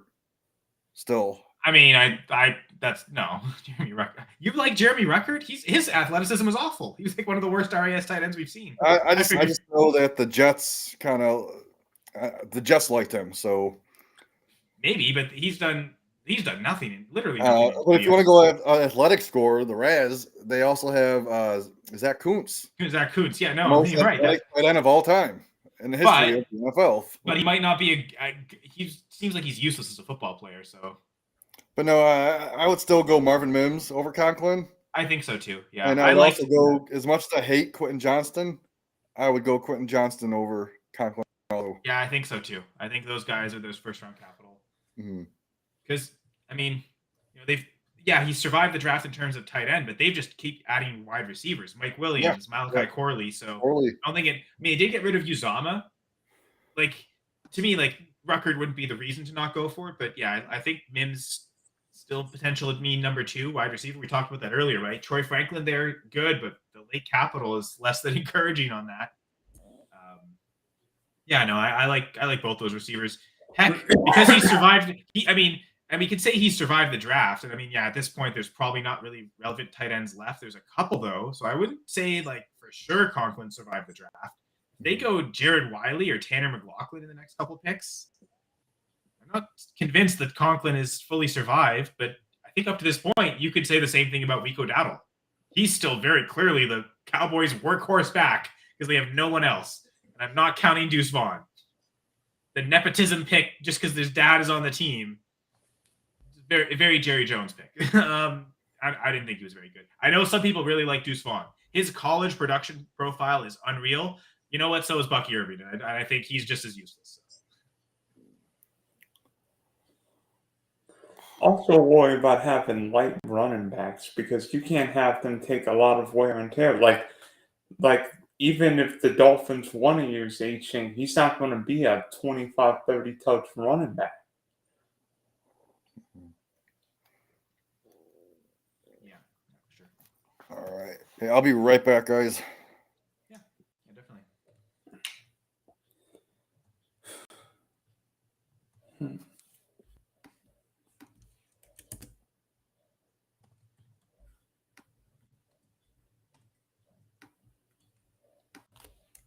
Sorry, I'm just getting some things ready. We might get another guest soon. Brian Ford said he'll be joining us shortly, probably just after 1:30 Eastern, so a few minutes before that. Lions pick is in, which was actually originally the Packers pick. I think this is part of the Aaron Rodgers trade. I think it's the last round. The Packers have kind of made their selections already, but this is one pick they owed to the Jets. Because the Packers do not have another 4th rounder. And I guess I didn't really talk about Evan Williams, safety for the Packers. Safety was one of the positions of need. But you guys they added 2 of them. So, I don't know that Evan Williams fits into the starting lineup as much. Heck, even the guy from Georgia might not start right away because Anthony Johnson, I think, played better than needed to last year, but they now have flexibility. Xavier McKinney is for sure starting for that team, but that second starting safety spot, they've got maybe now 3 guys that can all legit compete for it, as opposed to, 2 months ago they had just Anthony Johnson. That's it. They let Oren Burks, or not Oren Burks, although linebacker who could be a safety. Jonathan Owens and Savage walk in free agency. So at one point they just had Anthony Johnson and a bunch of dudes that had no NFL experience. So now they've got Johnson and a couple of highly touted prospects competing just for one spot. Again, that Xavier McKinney signing has been I think, the best moves the Packers have made all offseason. Yeah, and it's funny, like, everybody's thinking the Packers were going to get a corner at 25. Well, you drafted a tackle because you need one. I thought corner or O-line. I really was leaning on either of those or defensive tackle because there were a couple guys that I felt were good first rounders that were there. So I thought they'd go one of those three positions. I thought that it was either tackle or corner. Now, I know and you know Jesse Hall, Dylan, because I'm pretty sure he's been on the show before with you.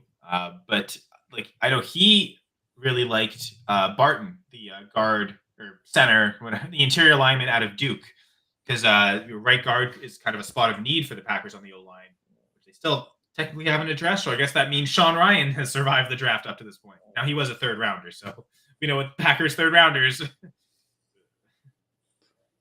And yeah, so I felt it made sense, though. I mean, they clearly were prioritizing, okay, we want to get a left tackle that could be long-term. They don't view Rasheed Walker as a long-term. They viewed him more as a flex bridge guy that maybe can start in a pinch, but ideally is your sixth offensive lineman.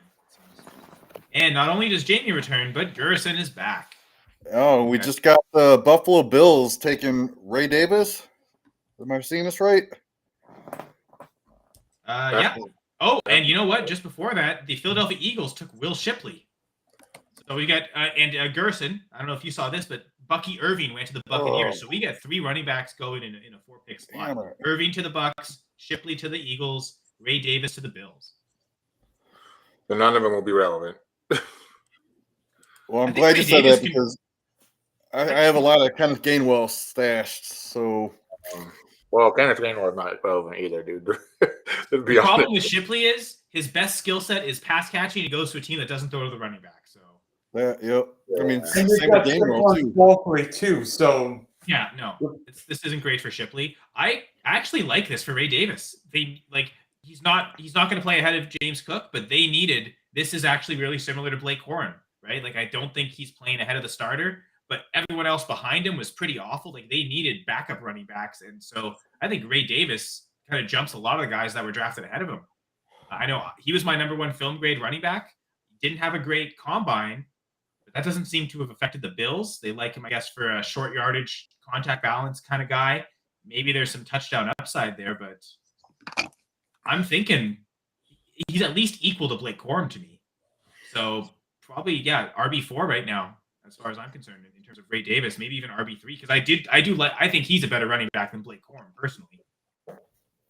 Yeah, I know the combine score doesn't say so, but I like the Ray Davis landing spot out of those three the most, but I would probably just take a gamble on Will Shipley because he has the best probably offensive line and best offensive stat. So if he's going to the Eagles, right? Yeah. If Barkley gets hurt, because we know he's gotten hurt before, Will Shipley will step in there. I think he's better than Kenneth Gainwell, but he'll step in there and get the workload. But again, nothing exciting out of these three guys. But I just can't believe all these three guys got drafted before Braylon Allen. So yeah, because Braylon Allen on the Bills would have been a perfect landing spot for his skill set. That's what I predicted. Oh wow! Isaac Garando to the 49ers. How did I miss that? How did we miss that, or did that just come up? I think that is the next pick. It was like early on, right after Ray Davis. Yeah, that's the pick we're at right now. Gerson, I don't even have that on my screen yet. Like, the NFL.com site still hasn't updated it yet, so you didn't miss it. You just broke it for us. Thank you, G. Yeah, Isaac Randall. I thought TJ Tampa went to your Packers. Did I get that wrong? No, yeah, it was. I guess that was a wrong one. They got the safety Evan Williams there. Oh wow. Okay. Well, then yeah, because I look at NFL Tracker from PFF. I guess they did it wrong. So, and they're doing pretty well. But Isaac Randall to the 49ers. That's actually, I take a gamble on that. Yeah, no, I like that because he's got good size and speed. CMC's getting up there. I mean, Elijah Mitchell. I don't know about him. I would actually put Garando over Mitchell now. Yeah, Well, the same skill set with the speed. I think Mitchell's a better running back, though. I think that's the problem with Grant. All he's got is speed. He didn't really produce. There's a lot of question marks with him. I would go Elijah Mitchell. Do you guys think San Francisco's window is closing a little bit? it is, but the thing is, they're still going to be a top elite team. I mean, by terms of closing, they're just going to have to rebuild, and Shanahan can do pretty damn well with whatever he has. You know, I mean, there was a year where they thought it was basically all right, time to rebuild it, and I think they almost still made the playoff, didn't they? Like a lot of players got hurt or something, and I can't remember what year it was, and they still. I think that was 20. Yeah, and they still made the playoff, didn't they? No. They missed it? Okay. So, but I mean, if they do rebuild, well, one, 49ers are always one of those teams that get those damn compensation picks. So they're always going to have draft pick. And then, two, they're going to get compensation for the players that they, like, you know, get signed away. And then they're going to trade away those players like Ayuk or Debo. I think I'm shocked they haven't traded Ayuk. You're not going to pay him $120 million or $100 million like he wants. You know, you can't afford it. So I know that people say that it's a salary cap fake, which it is, but I mean, still, it's kind of hard to make it work, especially when you have Trent Williams, Christian McCaffrey, Debo Samuel, Bosa. Yeah, I mean, you're paying a lot of good players, a lot of good money. Well, I mean, just for a franchise, I think they're making all the right moves. Like, they needed secondary help. They drafted their cornerback in round 2. They added another weapon in round 1 with Pearsall. They got that safety. And now they're adding more speed in the backfield. Yeah, I mean, the thing with Garendo, the one thing I have is Tyrion Davis-Price in the back of my mind.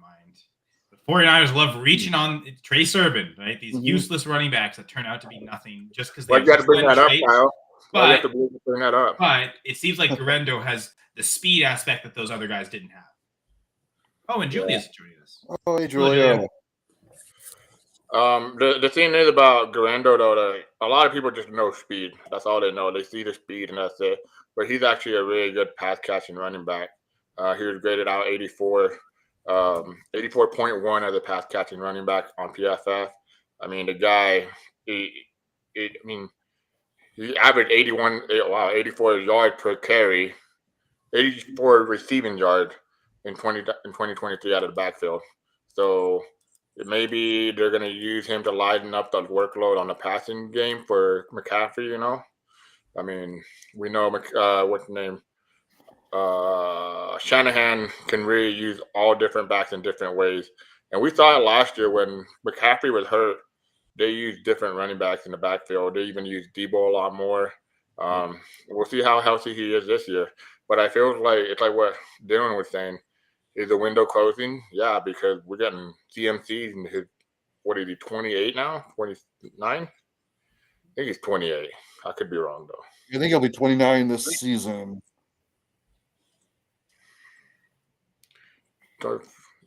49ers drafted an offensive player, even stunning at wide receiver in round 1. Did that ever happen in the history of drafting?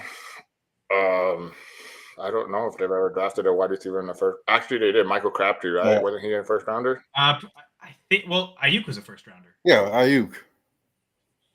And was Dante Pettis a first rounder as well? I hope not. I remember he was. I feel like he was, and I know Debo. I don't think Debo was, but I think Debo was like a really early second round pick. Like they traded up in the second to get him, and like just outside the first. But I don't think he counts. But I definitely remember Ayuk as a first rounder because people were surprised about that. Like he was the one taken. There were a few other receivers in that class. Pettis was the second rounder in 2018. And then the next year, I think 2019, they went Debo in the second round, and then 2020 they went Ayuk in the first.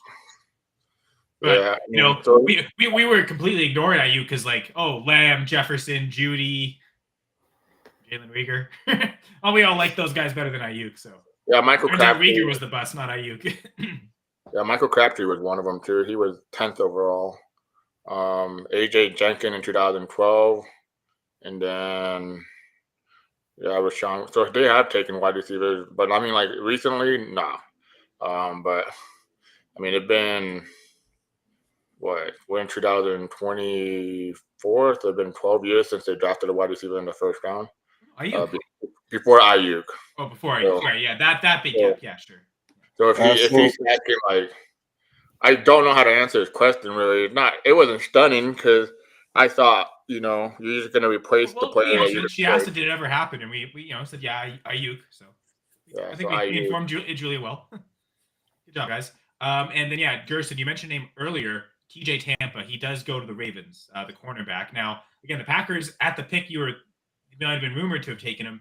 They did go with another defensive back, so they were definitely thinking secondary. The Kansas City Chiefs, though, keep adding these random tight ends every year, and they go with Jared Wiley out of TCU. I like this another guy. Raz freak. I like Wiley. He has that Raz freak. I mean, they added. Okay, so they have Wiley now. They added Irv Smith Jr. They have Kelsey. They have Gray. How many fucking tight ends do they need? Jesus Christ. I mean, Jared Wiley could be a practice squad guy you're wanting, not really do anything. So, I mean, it's okay. I mean, I guess Wiley is just freaking, he's a freak. So. Yeah, I see his best comparable player on Player Profiler is Logan Thomas. Yeah. That was pretty good tight end. 250. He's got pretty good speed for his size. Hit 8 touchdowns last year, so he could be that red zone target. I mean, do we like Eric Allen more to the Bengals? So connected to Mahomes, I don't. Oh man, that's a good question. Connected to Mahomes / connected to Burrow. Mm-hmm. I don't know. I'm kind of.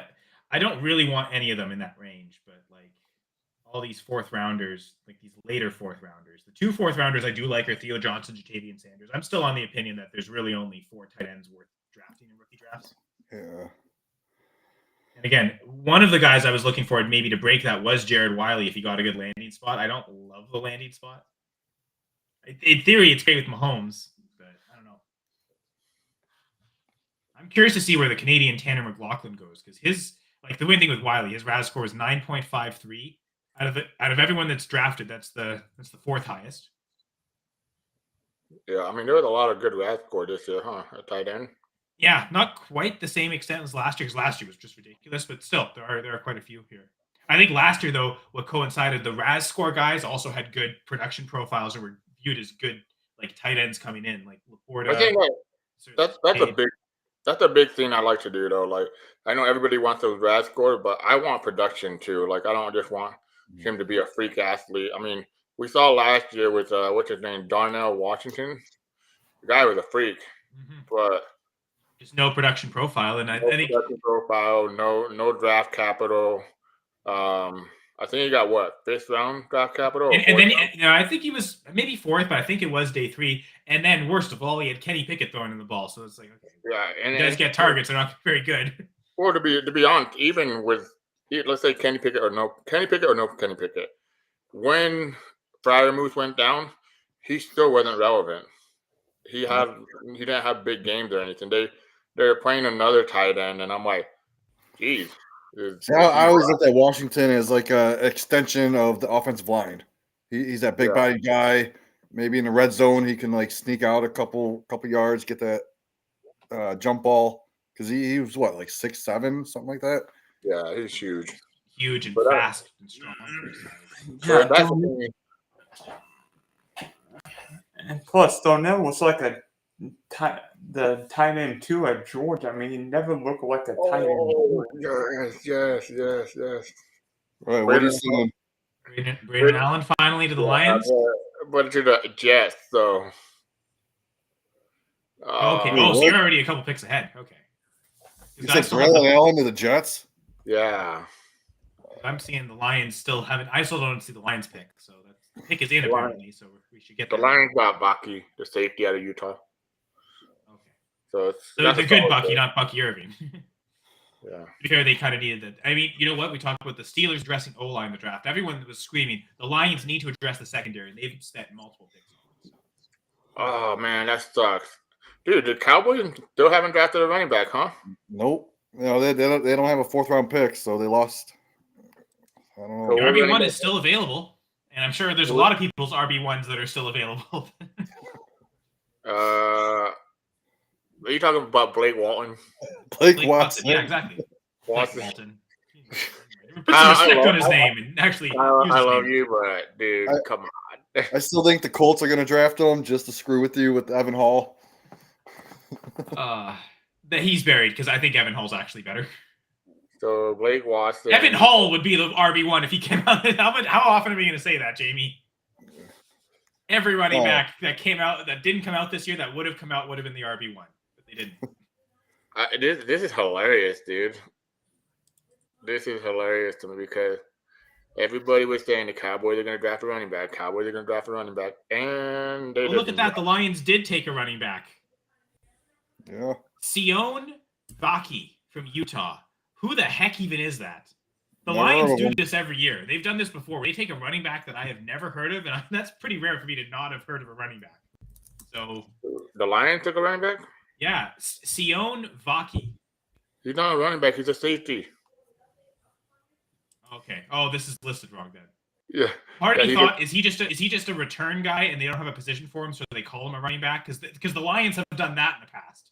Yeah, well, I don't think the Lions are gonna draft a return guy. They have like an all-pro return guy, don't they? Yeah, Sion Baki is a safety. Okay. Yeah. The Lions list him as running back, which is weird. Trust me, I watched him play in real life. He don't play running back. If they don't know what to do with a player, they just call them a running back. Apparently, that's the Lions' way. That's like a Dan Campbell philosophy. So yeah, he doesn't matter at all. Again, I think special teams guy that just doesn't have a position, so they put him as running back. That'd be hilarious. Hey, you are 290 pounds. Don't worry, we don't know what position you are, but we're just gonna list you as running back. Fullback then. But apparently they don't believe in him as a safety enough because they don't even want to call him a safety unless something's wrong in terms of that. Their secondary was pretty bad. Speaking of safety, Jaden Hicks goes to the Saints, a safety from Washington State. So fantasy-wise, we're getting into like that whole sleeper late 4th round section of rookie drafts.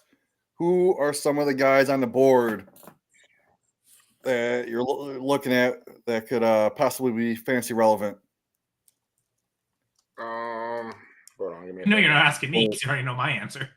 Well, for me, I'm looking at Malik Washington for sure. Brendan Rice is still available at wide receiver also. Those are the only 2 receivers that I'm looking at. Running back, I mean, there's still a handful of running backs that could be sneaky good. Okay, so running back, I can't say his name. I think it's Audric Esteem. Yeah, SBA. From Notre Dame, right? Yeah, he had a horrible combine, didn't he? His RAS score wasn't that bad though. It ended up being like 8 point. His RAS score was better than Jatavian Sanders. So, like, I know his speed score was bad, but I think everything else I'll be right back. Well the combine. Yeah, so also a running back, I'm looking at Dylan Lobb. I like his profile. Cody Schrader could be a sneaky guy. Kamani Vidal. Dylan Johnson. Yeah. Frank Gore Jr. Wonder where he's going to go. I'm surprised he didn't go to the 49ers. Well, they love to take multiple shots on running backs. They probably will draft him later. Right after they'll draft Brandon Rice and Frank Gore Jr. like back-to-back picks. Dude, if Frank Gore Jr. goes, the 49ers are on the clock right now, and the pick is in, so maybe it is right here. Maybe it is. If it is Frank Gore Jr., I'm going to buy Jeff Frank Gore Jr. jersey. For his daughter? For him. Okay. I'm sure he'll love that. Can't go wrong with the 49ers. I remember we were in the rookie draft, and I'm pretty sure Jeff took him in like the 3rd round. It might have been the 4th round, but I'm pretty sure it was 3rd round, just on the name value alone.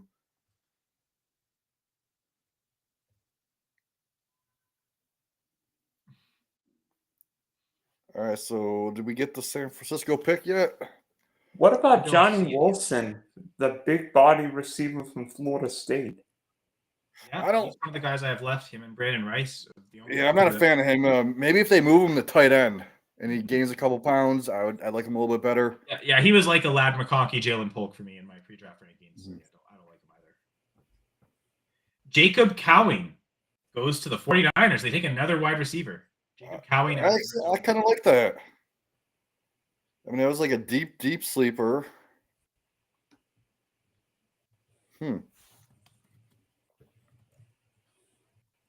Maybe they're building for the future. And the 4th round is done. Thanks, folks, for joining us for the 4th round. Welcome to the 5th round, folks. Thanks for joining us for the 5th round. Yeah, that was weird. Sorry. Hi. Yeah, Jacob Cowing. We got him. And now we get to 5th. Who is up in the 5th? Seahawks are on the clock. Pick is in. And a question from NBA Ranked. Where do you have Ricky Pearsall on your wide receiver rookie ranks? Geez, probably just. I'm not going to let that 1st round capital push him up that far. So I've got him at 8. So there's a couple, really 1 second rounder ahead of him. I mean, I've got Lad McConkey at 9 because I like him even less. But McConkey's landing spot and the way everyone else likes him might be enough. I don't know. I'd have a hard time going lower than wide receiver 9, 8 or 9 for me in my rookie. That is, again, he was lower than that for me before, but I am being influenced by the 1st round capital. I can almost guarantee I will not have any Ricky Pearsall in any of my rookie drafts. He's going to go way too high from where I want him. Would it I think he was my wide receiver 12 before the draft. So to go 12 to 8 isn't like that much of a raise in my eyes because it's only because again we're talking about a 1st rounder. I honestly thought Pearsall would have been gone in like the 40s. Like he would have been a pick in the 40s, not at 31. I mean, might also depend on whether or not Brandon Ayuk is still a 49er. Yeah, so I had Pearsall like right around Malachi Corley, Polk, Walker.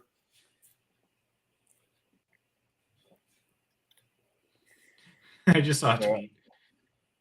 Jeff Crisco tweet out Jacob Cowing coming for that Danny Gray role on the 49ers. It might be, to be honest, which means we don't need to draft him. Don't worry about rostering him, folks.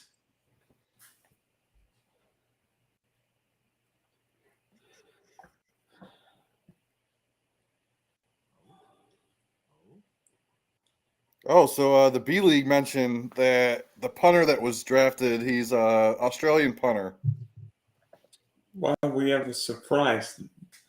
The Bears, but I might have to put this hat on now because this is huge. This is wild. This, like, I know I made a big deal last year when there were 5 Canadians drafted in the NFL draft, which broke the record. They might tie it this year, to be honest, but something even more significant that happens, it seems even rarely. It looks like I'm waiting for confirmation right now. Does anyone see the Seahawks pick? Well, didn't the Lions pick somebody from British Columbia?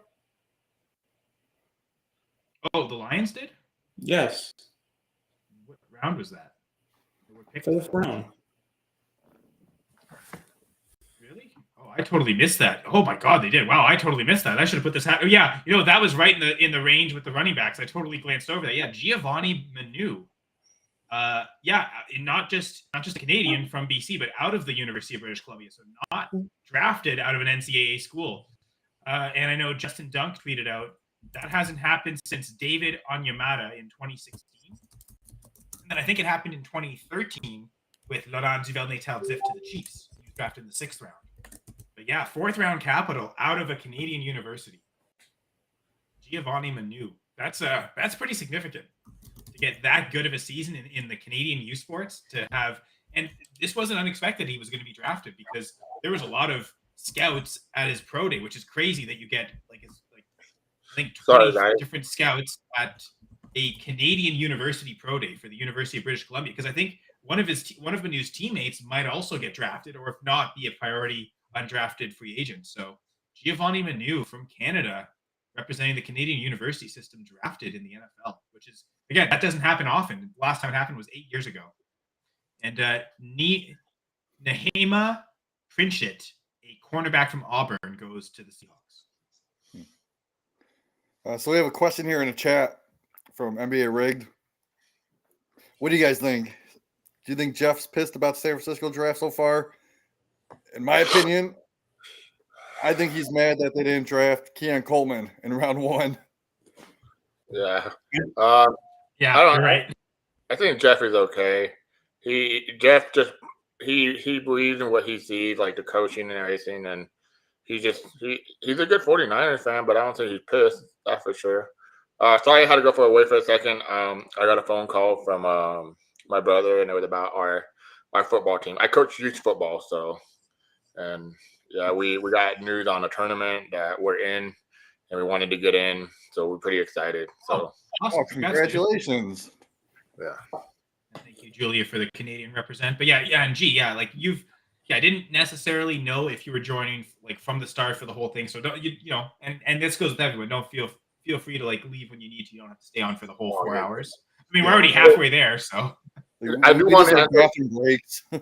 Can I answer one question that you guys had before? I kind of like when you guys asked, is there a wide receiver? Is there a fantasy player that you think it could be relevant?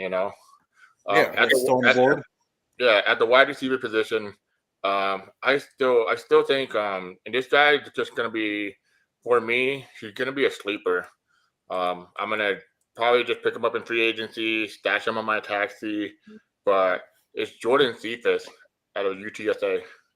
This guy, when I watched his tape, I really like what I saw. And Joshua Cephas, sorry, not Jordan, Joshua Cephas at UTSA.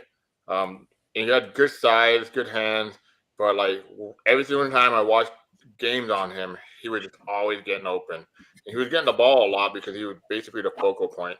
But yards after, he was top 50, missed tackle, top 40. He's a talented player, but I think he's just going to be more of a taxi guy. I kind of want to see where his landing spot is. It's right here. Yeah, no, he had a 37.7% college dominator rating. That's in the 77th percentile in his class. Yeah.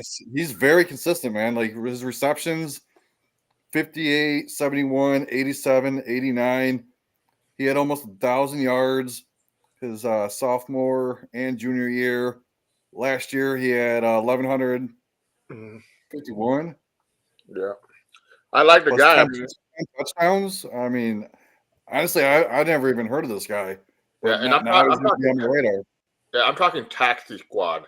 So, like, him, obviously, everybody's going to be celebrating sooner or later when either the 49ers or someone has a relation to Brandon Rice, or Jerry Rice's son, That's another thing I've been looking at in this draft because it's pretty cool. Like, I don't know how old you guys are, but I'm 34 years old. So, like, seeing players like Jeremiah Trotter Jr., his dad played for the Eagles for a year.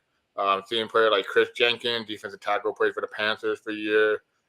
Seeing players like, Jerry Rice, Brandon Rice, that'd be cool, I don't really care about Luke McCaffrey because it's Christian McCaffrey now, And but Frank Gore Jr., I don't think he'll get drafted, but maybe someone will do him a favor, But it's kind of cool seeing these kind of players. But for me right now, it's him and Brandon Rice that are the players that I think could have, taxi that. Like, it's kind of weird to say taxi, but I can guarantee you there's people out there putting Puka Nacua at taxi, Yeah.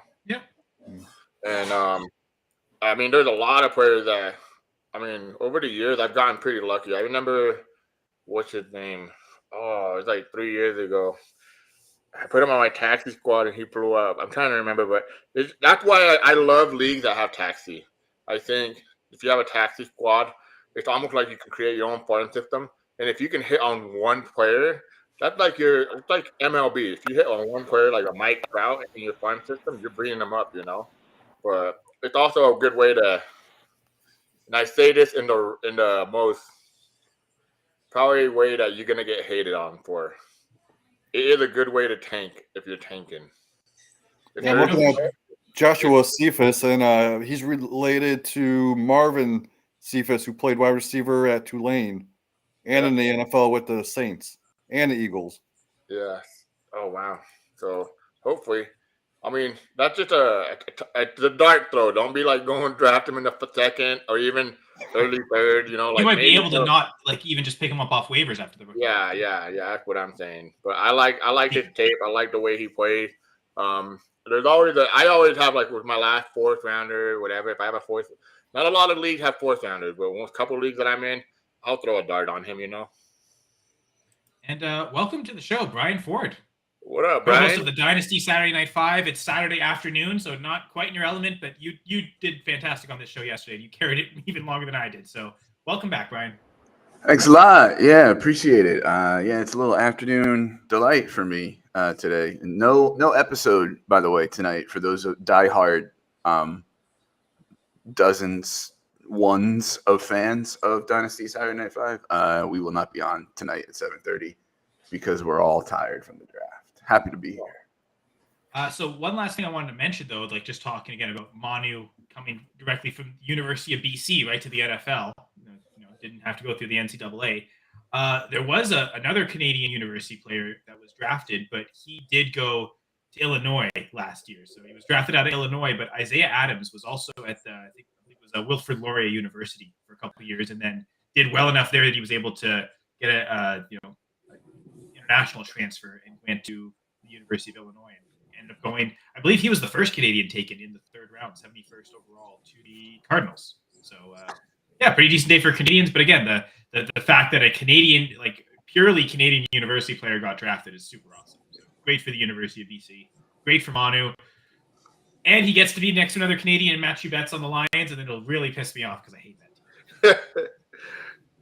How do you like find out if they have any Canadian like decent how do you just like I knew in advance who the Canadians were. Yeah, like there's enough articles. Like honestly, 3 Down Nation is a website here in Canada, and there's a lot of articles about the CFL, but also about Canadians in the NFL. So they did a pre-draft guide of like all the ones at the combine and everyone expected to get drafted. So I kind of had a list already about who I knew. Oh, wow. Which names. That's awesome, dude. I'll tell you what, man. There's not going to be anybody from Nicaragua, so I don't got to worry anything about that for my people, man. They don't exist in football. Maybe the other football, not their football. I've got a question. Where are the dang quarterbacks? All the top 12 picks. That's why they took them that early. Because that's where they were in the top 12. Hey, look, another Xavier went in the draft. There's so many this year. Xavier Thomas, an edge rusher out of Clemson to the Arizona Cardinals. And the Commanders are on the clock. So, anyone have any topics? Because I do have a question. Yeah. But if there's another topic, go ahead. Well, with Brian joining, we mentioned earlier we wanted to talk a certain running back with him and his landing spot and what he thinks about it. Let's hear it on Bucky Irving, Brian. Yep. Not bad, actually. Like, I know people just see Rachaad White and go, ew, but Rachaad White's a volume producer. And then behind him, you have a year 1-0 last year in Sean Tucker. And a forever zero in Keyshawn Vaughn. Chase Edmonds doesn't really impress me much. I mean, is the room crowded? Sure. Is Bucky probably the youngest and most talented of everybody there?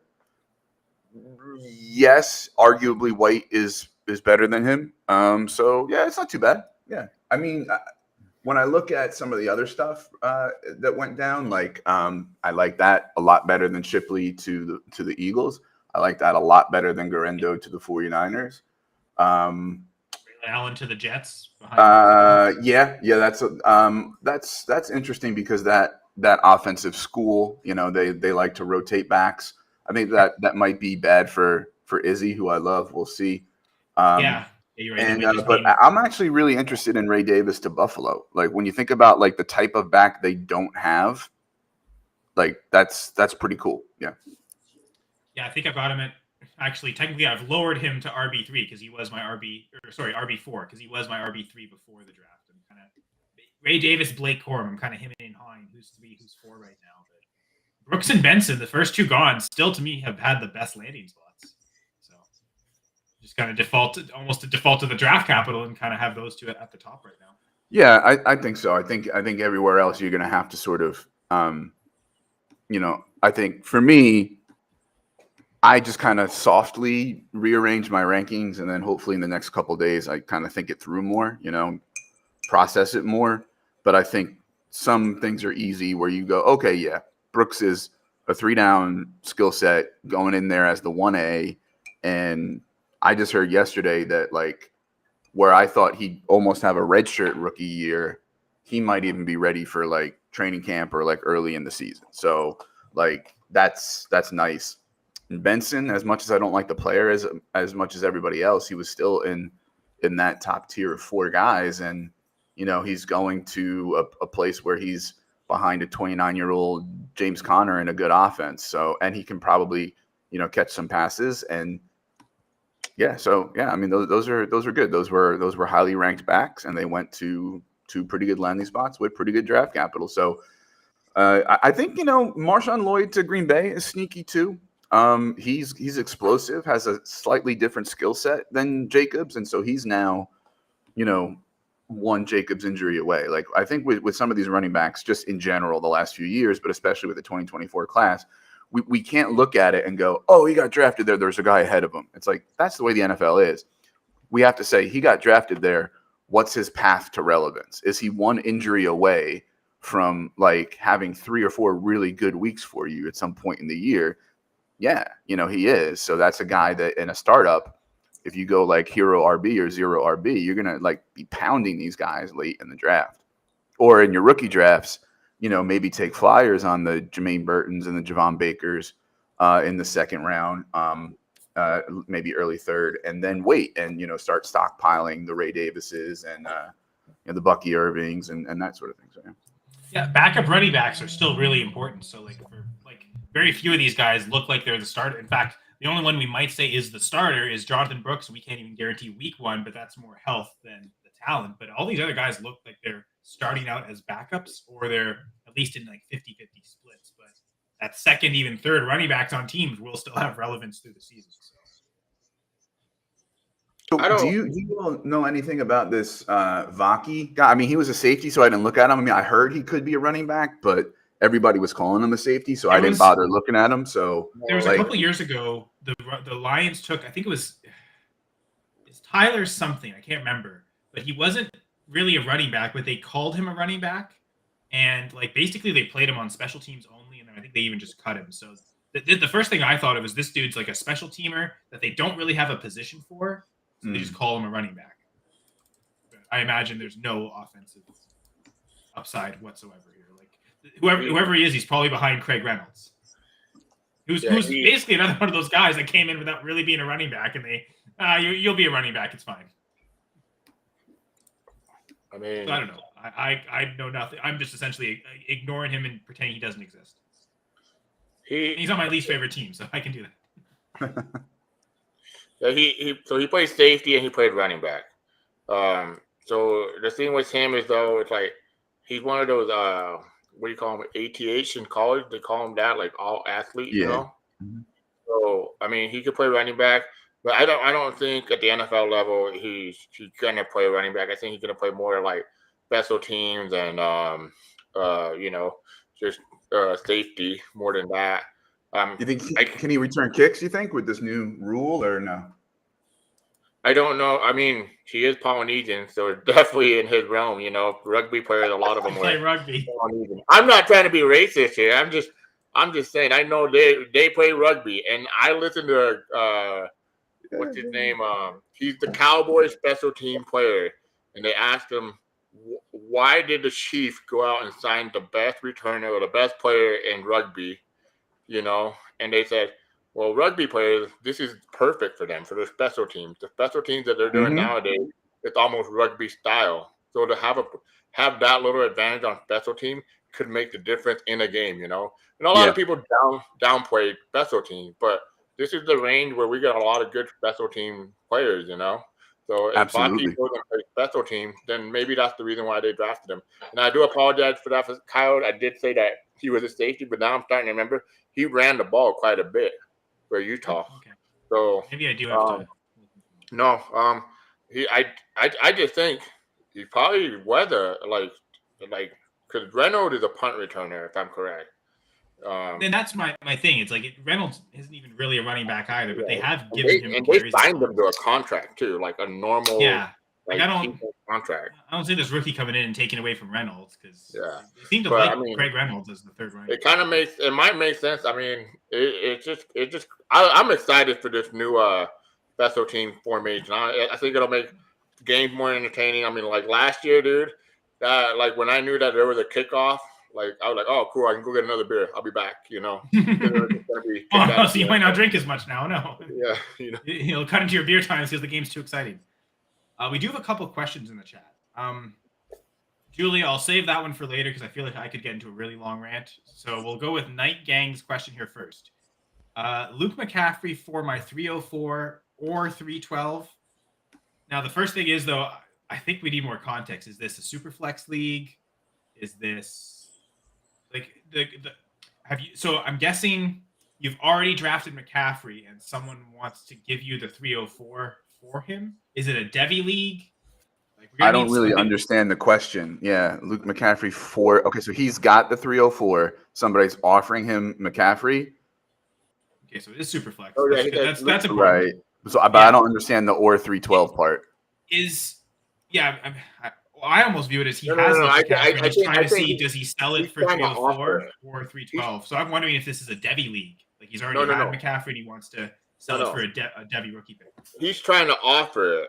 So he's probably trading away Luke McCaffrey, and he's trying to. Well, no, it says for my 304 or 312. So maybe he's got both picks and he's wondering which one is. Which one's worth it? Yeah.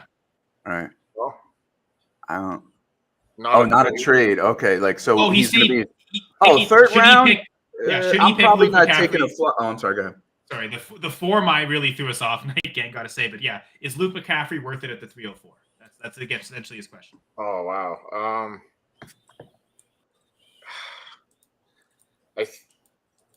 I mean, who else is there? I think would be.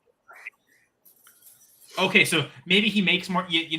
Like who? Okay, so yeah, between 304 and 312, that's 8 players. Like who are the 8 players you'd be thinking of in the range with Luke McCaffrey to where you'd pick him either ahead or before? I think for me, McCaffrey personally was, I believe, but who the hell am I, slightly overdrafted in the NFL because of pedigree and football IQ and things like that. I'm not taking him at the 304.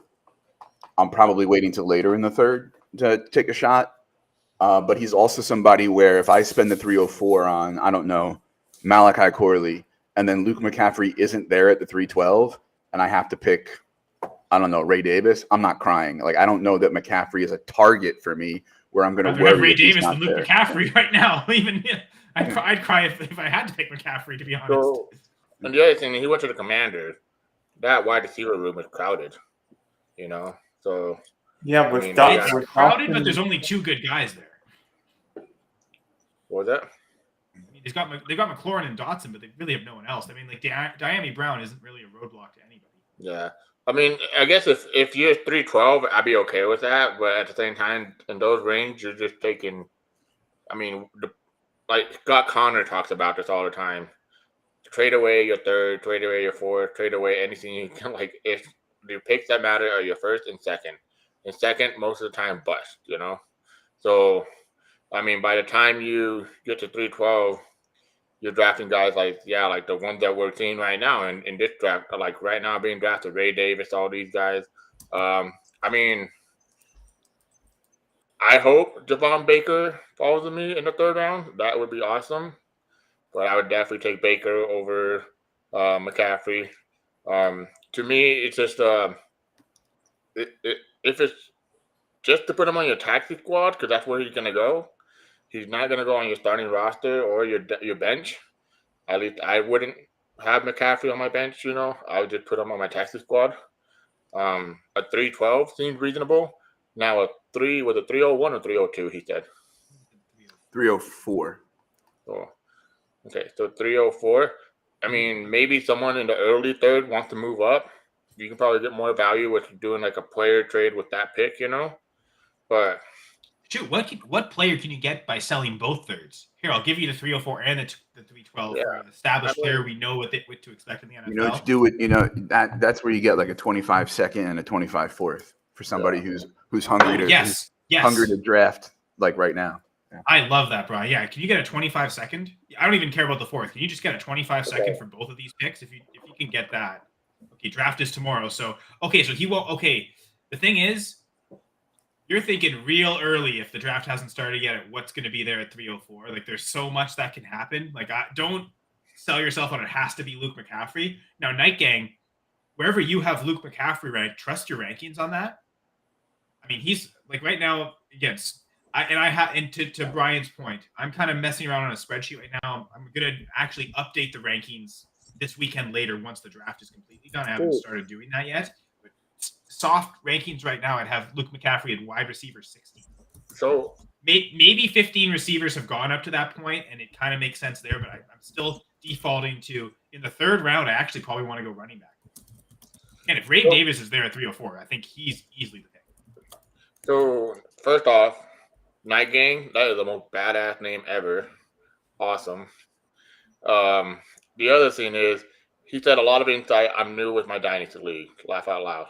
So, a piece of advice, Night Gang, since you're newer to the game, there's a lot of good content out there. Listen to GoingFor2, listen to Brian, listen to some of these guys like Kyle, Jamie.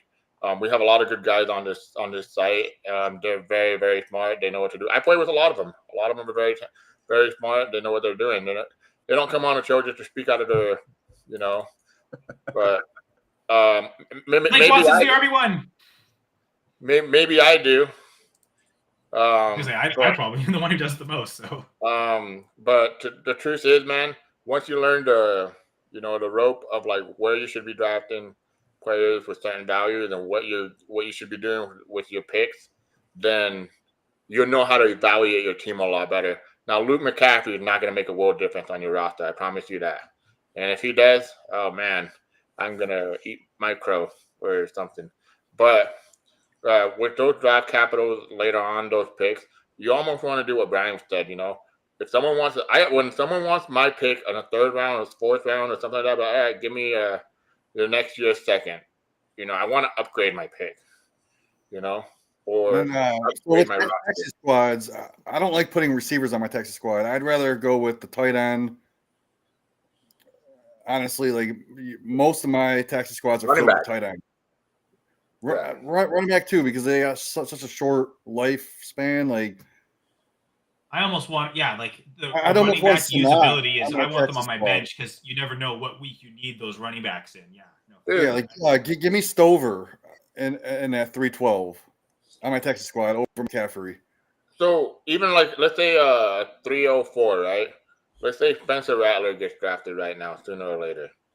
He's gonna go up probably in a late second, early third. Like you could take a gamble on Spencer Rattler, He ever turns out, and that value increases. That's value, If not, I wasted a guy on the taxi squad for a couple of years, and you just cut him eventually. And we've seen this happen. Jalen Hurts got drafted in the second round, right? By the Eagles or something like that. Was it second round? Or it was the second round, right?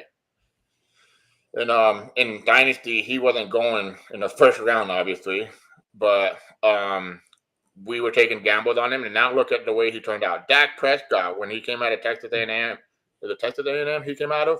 No, I think was it Southern Mississippi? Oh, Southern Mississippi. Same color, different team. My bad. Mississippi State.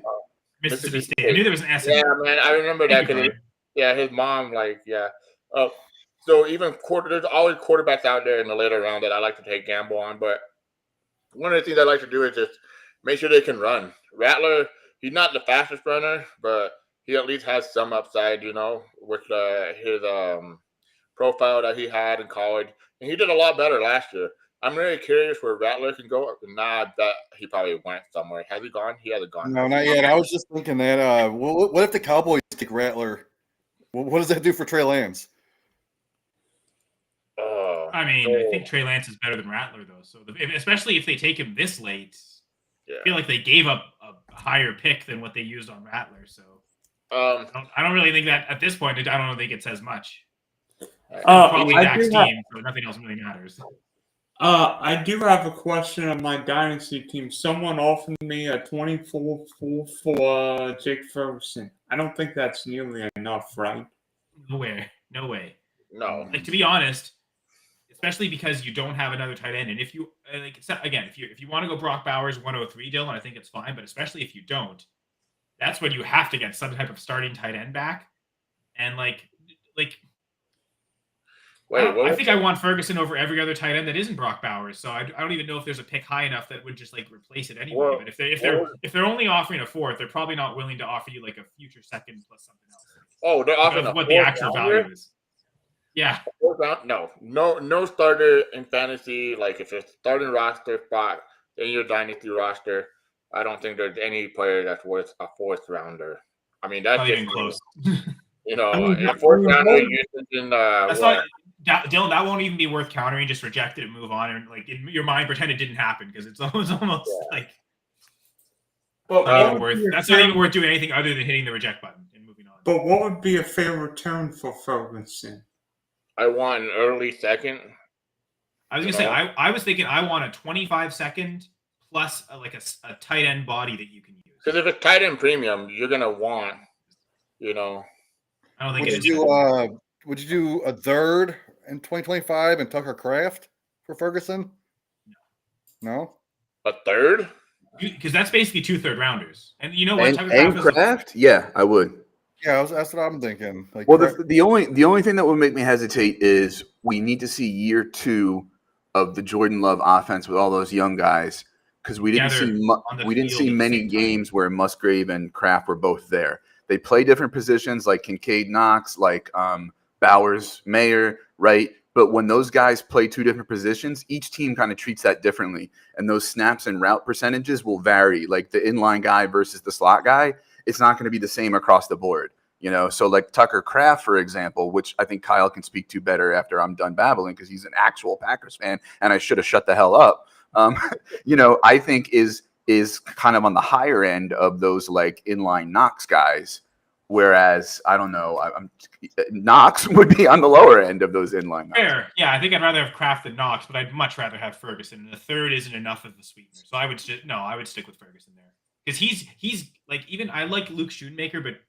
Ferguson's just taking all the snaps. Yeah, he's getting a ton and of targets. He's your tight end 11, right? It's Ferguson. I think so. I thought he was in my top 12. So yeah. So wait, did I just maybe I heard this wrong? Jamie, from the beginning, did you say a third rounder for Ferguson? Oh, a third and Kraft. Oh, okay, yeah, that's okay. I mean, it's like what Brian was saying. Kraft and Musgrave haven't really separated each other from who's the best tight end there. I think if you're getting a pick for Ferguson, it has to be a second. Yeah. Anything less is not enough. So I don't know who NBA rigged is. I think you guys said his name was Julio. That's Julia. Yeah. So she did ask you a question. Would you like to answer it? I'm a Raiders fan, sadly. Been a suffering Raiders fan for now 25 years since I was 6 years old. Dedication. I was living in Oakland, so yeah. But I still love them, and I still go to one game every year. So I mean, I only go to one game because they're like an arm and a leg. So, dude, we did this last year, and it was a lot of fun. And Brian was on there too. But we should do a mock draft for we're getting to the later round. Maybe the people would love to see a little mock draft. I think we're about to be 6 as well, so it'll be a pretty even number there if everyone wants to stay along. Oh, we'll find a computer. I bet you if you get me a link, I can get people to join randomly. And it'll fill up quick. My brother will fill in right now. He loves drafting. Well, can you? I'm doing so much here, Gerson. Can you set up the mock draft itself? What's up? I can set it up. Yeah, I'll set it up, and I'll that'll be link it. easier. I'm doing a lot right now, so I don't have the bandwidth to also set that up and. Give me a second. I'll figure it for out. sure.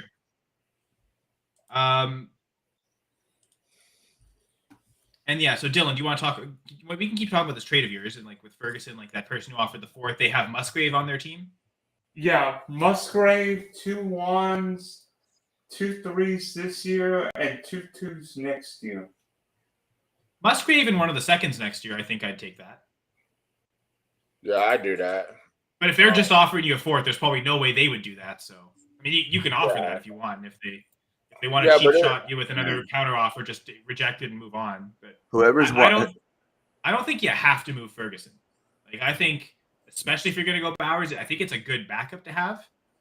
But yeah, I don't know. If you're not like if you get the right value on Ferguson, I think it's worth trading. But if you don't, I'd just hang on to him.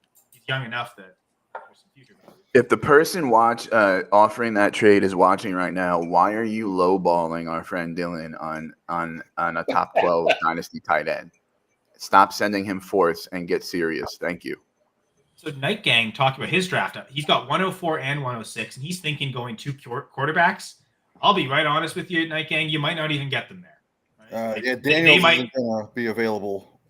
McCarthy at 104, I think will still be there. Yeah, you might, and that's the thing. You might have to go 104 for McCarthy to guarantee it because he might not be there at 106. He might be, but there's a chance he's not. But yeah, I don't set your hopes up to get both QBs. You might be able to get both McCarthy and May if you really are set on QB. But because you have the 106, I think I would just go Neighbors at 104, knowing that you're probably going to get a QB anyway at 106, whether it's McCarthy or May. Now, if Daniels falls to 104, sure, draft him all day. But I think the way the draft will probably play out, I think you probably end up with Neighbors. I'm fine taking Neighbors at 104 and then getting one QB at 106. You guys, would anyone here be willing to go just 2 QB straight? Go May at 104, McCarthy 106, or vice versa, whatever the order? Somebody else. I was about to, but somebody else go. Well, I want to know what's the other quarterback on the roster? Sure, yeah, Night Gang. Who do you have on your team? Yeah, that's a great question, Jamie. So when we do draft, it's linear, right? On rookie draft? Yeah. Okay. Double check.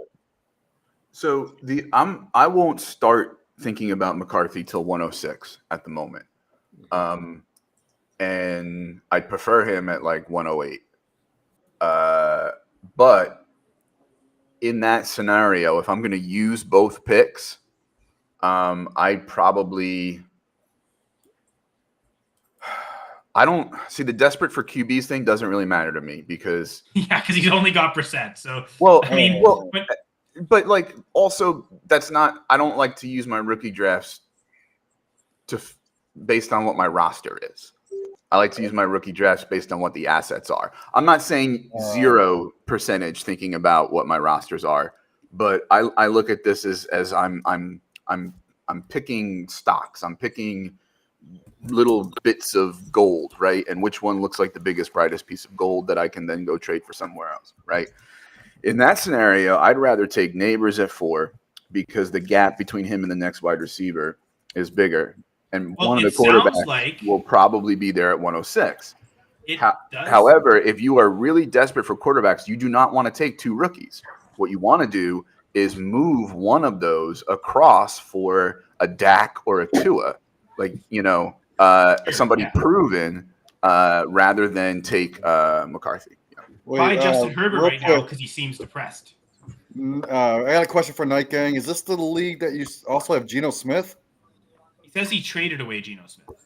Oh, okay. Because you also need receivers in that league. So you only have Mac Hollins, Tyler Lockett, Neil Shakir.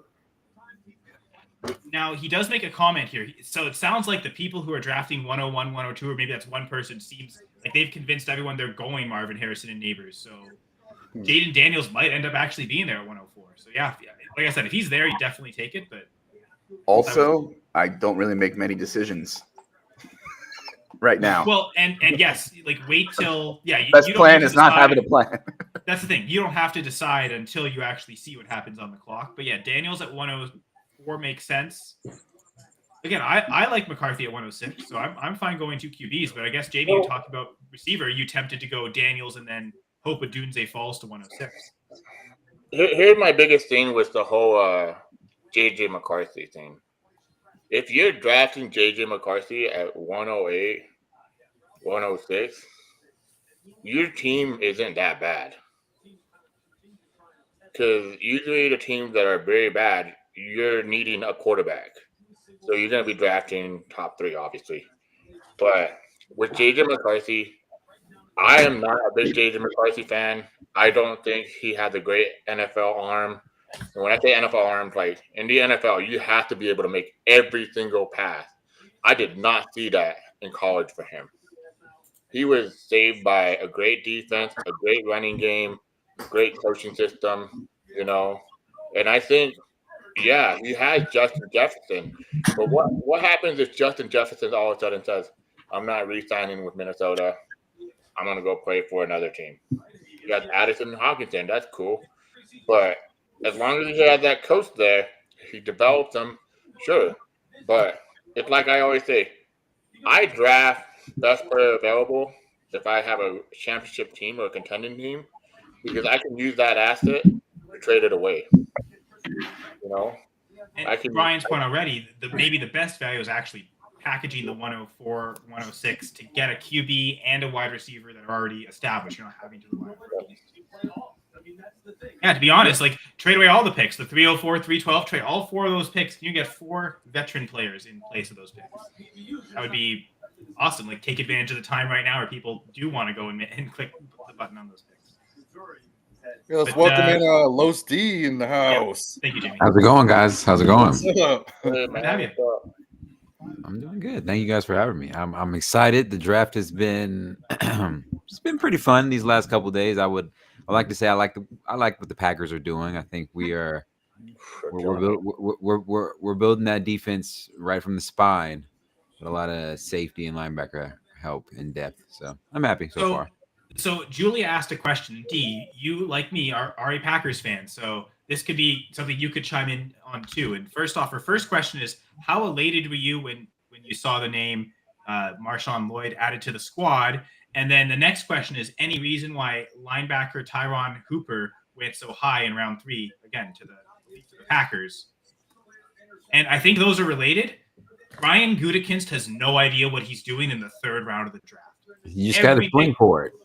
Every pick has been awful except probably Tucker Kraft. And even then, it's like, okay, he's maybe a decent tight end, but like that's by far and away his best 3rd round pick he's ever made. He's nailed some 1st rounders, to be honest. Jair Alexander, Jordan Love, like genius. But 3rd round, he just makes awful mistakes, and it seems like it continued this year. Yeah, doesn't seem like they needed Tyron Hooper. I know Zach Bruner was pretty critical of it online. I thought Marshawn Lloyd was a reach based on all the running backs. I love the Marshawn Lloyd pick. So I know people are going to say, oh, why? But you only got Josh Jacobs basically on a 1-year deal. That's the truth. And you're not going to pay for running back. Nobody ever pays for running back unless you're the Cowboys. But, I mean, the Green Bay Packers killed it. Last year, they had a hell of a draft. Like, if you go look at all their draft picks, every single a lot of them hit. There's a quote from Daniel Jeremiah. He said, every year a team wants to come out of the draft with 4 starters. You guys came out with like 6. So Broncos Broncos just took Aldrich Estime. We also missed a wide receiver, Anthony Gould, to the Colts. Yeah, Aldrich Estime to the Broncos. And Kyle, I'm curious to know your thoughts on the value of Trey Palmer, the wide receiver from Tampa. Yeah, he was one of my sleepers this year, and I kind of had to drop him off now that they drafted another one. Who did they draft again? Oh, but it's Jalen McMillan, though. I don't think he's that great. I think Palmer has just as much a chance to be the 3rd receiver there as McMillan does. And that I think I would rather bank on Palmer because we've seen him do it at the NFL. I know you just put him on the trade block. Wait, Kyle, say that again. Well, I think Palmer has just as much a chance to be the 3rd receiver on the Bucs as McMillan does. And if anything, I would actually default to Palmer because we've seen him do it in the NFL. So you I'm think he's not high on McMillan, so I don't really see him as something that is like bad for Palmer. Well, any target competition has to lower Trey Palmer. Not if he beats the competition, though. If Palmer is the better receiver than McMillan, he's going to get the targets and McMillan won't. That's all about. Here it comes, guys. Here it comes. I have a feeling that Spencer Rattler is going to the Raiders. Come on, make it happen right here. That's true. Nope. It's been No, they got an Ohio State linebacker. Oh, you ruined my moment, dude. Sorry. Thanks a lot, Jamie. He didn't want to give you a party pooper. Is Spencer Rattler still on the board? Yes. The quarterback has gone since Thursday night. 12th overall. There hasn't been a quarterback since. Oh my goodness. I don't really care if they get quarterback or not. I'm okay with what they have right now. Minshew can work the system. He'll be all right. Oh, You know, I like Minshew.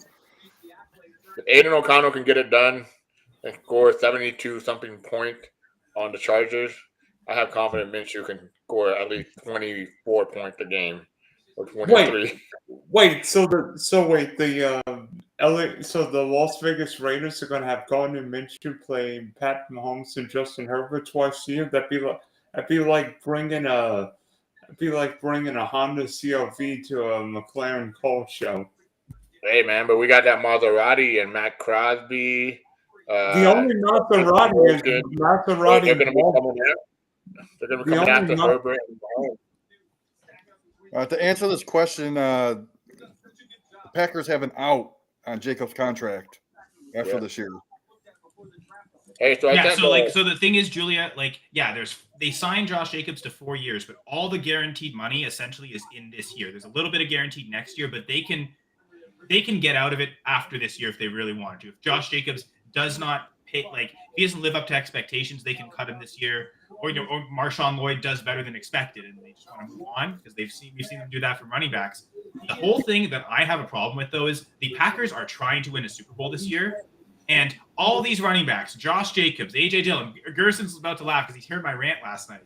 Josh Jacobs, A.J. Dillon, Marshawn Lloyd, none of them are as good as Aaron Jones. So why the hell did you cut the best running back you had, let him go to a division rival just to sign these guys that aren't as good as him? And yes, Josh Jacobs is a better interior runner than Aaron Jones. That doesn't matter as much as Aaron Jones' route running ability, what he contributes in the passing game, that extra help for Jordan Love, the fact that he was probably the biggest leader in that locker room. I think for the Packers to be in a Super Bowl window, all you care about is this year. That was a very stupid move. And everything they've done at running back has, in my mind, been a colossal failure because of that. So I hate everything they've done at running back this year because I want Aaron Jones on this team, not any of these guys. So that's where my basis comes from. From a Packers real football perspective, none of these were good moves. They overpaid for Josh Jacobs when if it's all just going to be 1-year contracts anyway, just keep Aaron Jones on the final year of his contract. Figure it out next year. Marshawn Lloyd made sense, only they totally reached on a running back that I don't think is that good. I don't think he's a 3-down worker. So he didn't catch that many passes in college. I have very big concerns about him as a pass catcher. Again, in this Jordan Love-led offense, that's probably the most important thing around it. Josh Jacobs can catch passes, but he can't run routes like Aaron Jones. I hate everything they've done. That's my muted version of the rant. I was way more intense last night. As a pass catching running back? Yeah, Josh Jacobs is great, but Aaron Jones runs routes downfield, unlike. I thought you were talking about Marshawn Lloyd. I'm like, Marshawn Lloyd has a good pass catching profile. I don't know. Has he? I think he does too. Yeah, I think he's right. Yeah. He never caught 20 passes in a season in college. His best season was 18 but receptions. The thing is, if you watch the film, if he got the opportunity, he made very smooth route transitions and stuff. Has solid arm, and even at the combine, he looked good. To me, it's this, man. The Packers are setting themselves up perfectly, step by step. Let's say Josh Jacobs he's good. He does good 1 year, but guess what? They're not gonna choke themselves to the, choke themselves and be like, oh yeah, well we're gonna strap our money to him. No, they're just gonna move Marshawn Lloyd in, and he's the running back on a rookie contract. They're doing great. They have 3 wide receivers: Jaden Reed, Kristen Watson, Wick, all to rookie contract. They just extended Jordan Love. That's cool.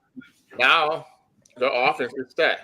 So now you go to the defenses, what they're building right now in this draft, and what they already built last year with Quay Walker, or the last couple of years with Quay Walker and all these guys.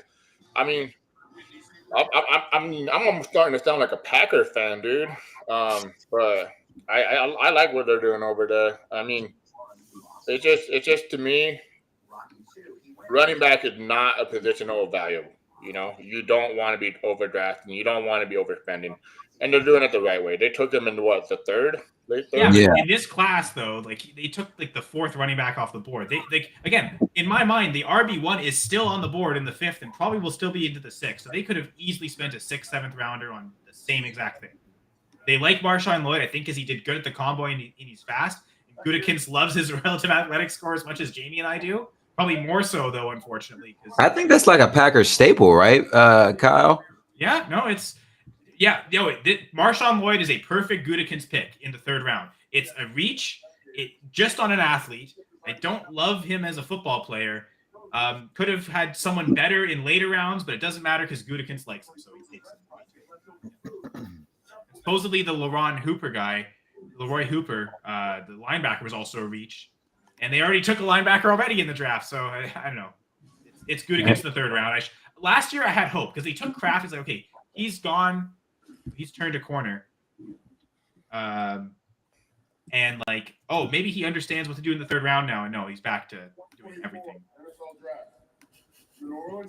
I posted the mock draft in the chat, and I also posted it on the YouTube page. So everybody join if you want. I'm going to start posting it in other sleeper leagues, and I'm pretty sure we'll fill this up pretty quick.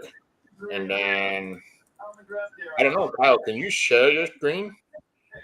You see, I can, but if I do that, we won't see anything else. Like in terms of, I guess we have the comments live on that. Oh, we can just go just as the draft goes, just comment on someone. Yeah, I can do that. I can figure that out. All right, give me a second. I'll be back. I'm gonna use the restroom.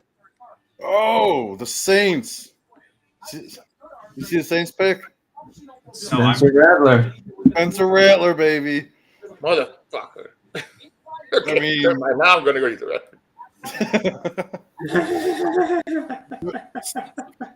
Derek Carr replacement, I guess, right?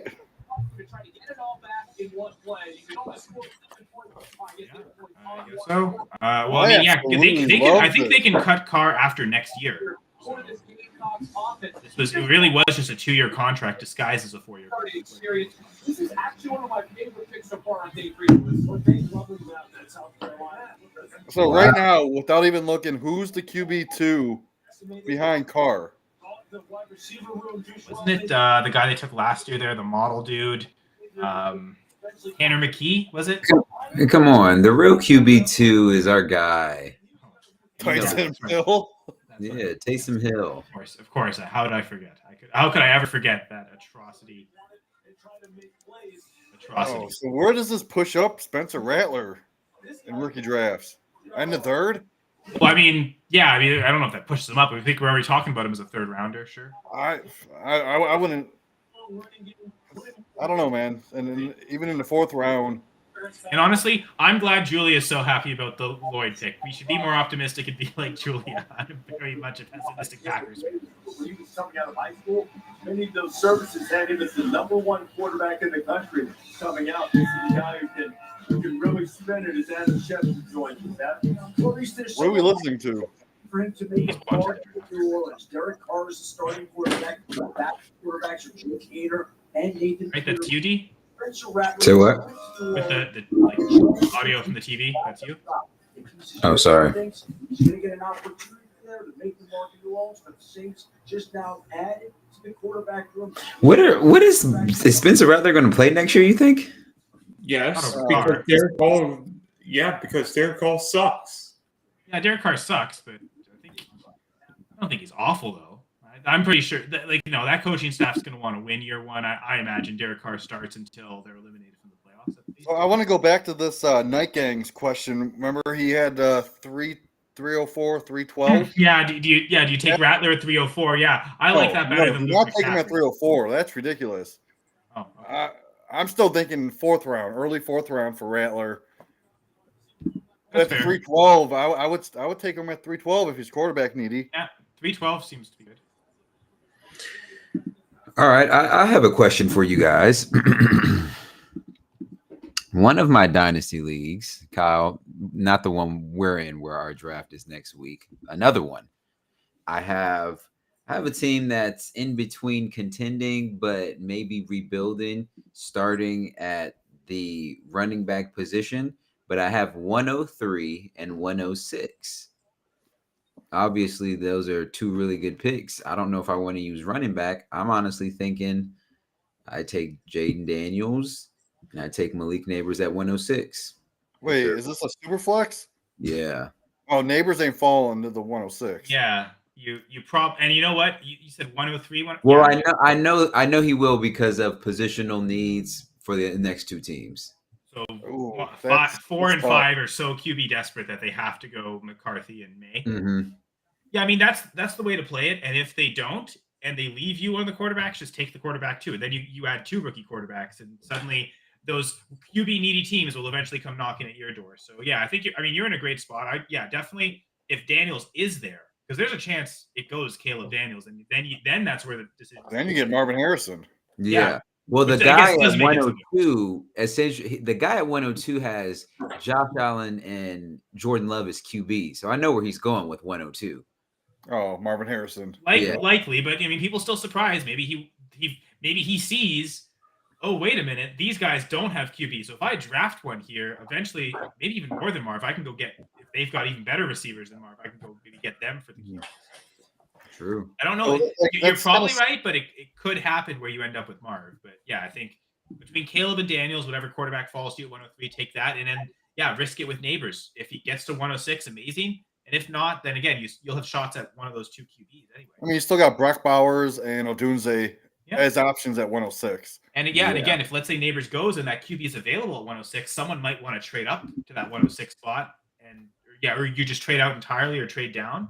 Yeah, I mean, I have 206s, which is where I'm thinking of taking a running back, which is really that makes sense. There, you might even be able to get your shot at RB1. Which running back is going to fall to the 206 now, though, with these landing spots? True. I mean, Trey Benson might be there at 206. No, Trey Benson I will would be the think first Trey one Benson early second. Yeah, he'll be the first one taken. Is this a 10-team league, D? 12. So I think Trey Benson's getting took early. I mean, late first, early second. Mm-hmm. So I'm looking at probably like Brooks. Yeah, I'm looking at RB like 3, 4, 5-ish, maybe at 206. I might even wait and see where I want to say, okay, so Dallas is coming up in about 15 picks. Have the Chargers taken a running back? Whatever running back they take would be that great. Okay, Kyle. I know. All right, we don't need to say it. So I'm looking at the draft board right now. All these teams that are picking before Dallas, they're not going to take a running back because they already either did or they don't need one. So who do they take? Do they take Vidal or Lob? Maybe you're looking at them in the 3rd round. I mean, if they take Blake Watson, he's like the RB3 for me in the class. So, dude, I think it depends. If you get a really good profile you believe in, I think you can totally elevate a 5th round running back. Just because none of these guys got good capital. There's no 1st rounder. There's 1 2nd rounder, and dude's got a torn ACL. It's all 3rd rounder later. To me, the capital doesn't really matter. It's all about the landing spots. And if the Cowboys is the best landing spot in the draft, that will elevate that. What about the Chargers? I mean, they're pretty good too, but I think the Cowboys are still the better spot. Did the Chargers draft a running back or no? Yeah. Yep. Then where did Blake Corum go? The Rams, the other LA team. Rams. That's a great pick at 206 if he falls. Sure, yeah. I like him there, yeah. Again, we talked about it. Even if he's the backup running back, he's not probably the backup. Enough. I mean, he is. Again, I know. Okay, this whole thing that Kyron Williams had a bad combine, I think that was 2 years ago, and he just produced a monster season since then. So clearly the Rams didn't think it mattered. In fact, he went to the perfect spot because the Rams don't even care about the combine. So we know that regardless of Corum's RAS score being higher than Williams, the fact that Williams was so dominant last year and the Rams won. But I mean, you could put Los in that backfield, and he would be a top 10 running back. Who? Los. Who? Low Steve. Low right? Steve Mix. Sorry, D. Yeah. I mean, Well, I mean, to you be honest, could be a top 10 running back in the Why Rams wasn't offense. Darrell Henderson RB1 every week when he took over? Why wasn't Royce Freeman RB1 when he took over? Like, you need at least like some level of talent. You need to make some level of difference. And Corum is better than all those guys. I just don't think he's better than How do you feel about Jalen Wright to the Dolphins? awful landing that's spot. 'Cause I love gross. the back, and it ruins a perfectly good running back. Stuck Really? really big committee. He's not better than Achane. I'm telling you that right now. I love Jalen Wright. He is not better than Devon Achane. How sure are we that Mostert is really healthy and out there playing though? Like, what if the rotation is Sure. Achane and Wright? Yeah, Wright could be the second guy, but he's going to be the second guy for his whole rookie contract, though. Whereas, like a Marshawn Lloyd, there's the chance he's the RB1 next year, right? Like, there's more movement ability with the second contract guys. If you're stuck behind a rookie contract, like another running back on a rookie contract, you're waiting most of your rookie contract before you actually see the workhorse. So that's like he's got to wait 3 years, and if Achane does so well that he moves on from the Dolphins. In year 4, finally, Jalen Wright gets the lead role if they haven't drafted someone better in that time. I think we're waiting way too long on him to really make the impact. So now I think you could say that for a lot of running backs. So I still have, if I had to guess right now, I'd probably keep Jalen Wright around RB6. So I just see the Eagles just drafted a receiver, someone that was not on my radar. Smith. Yeah, I had heard the name. I just don't understand why Malik Washington is still on the board.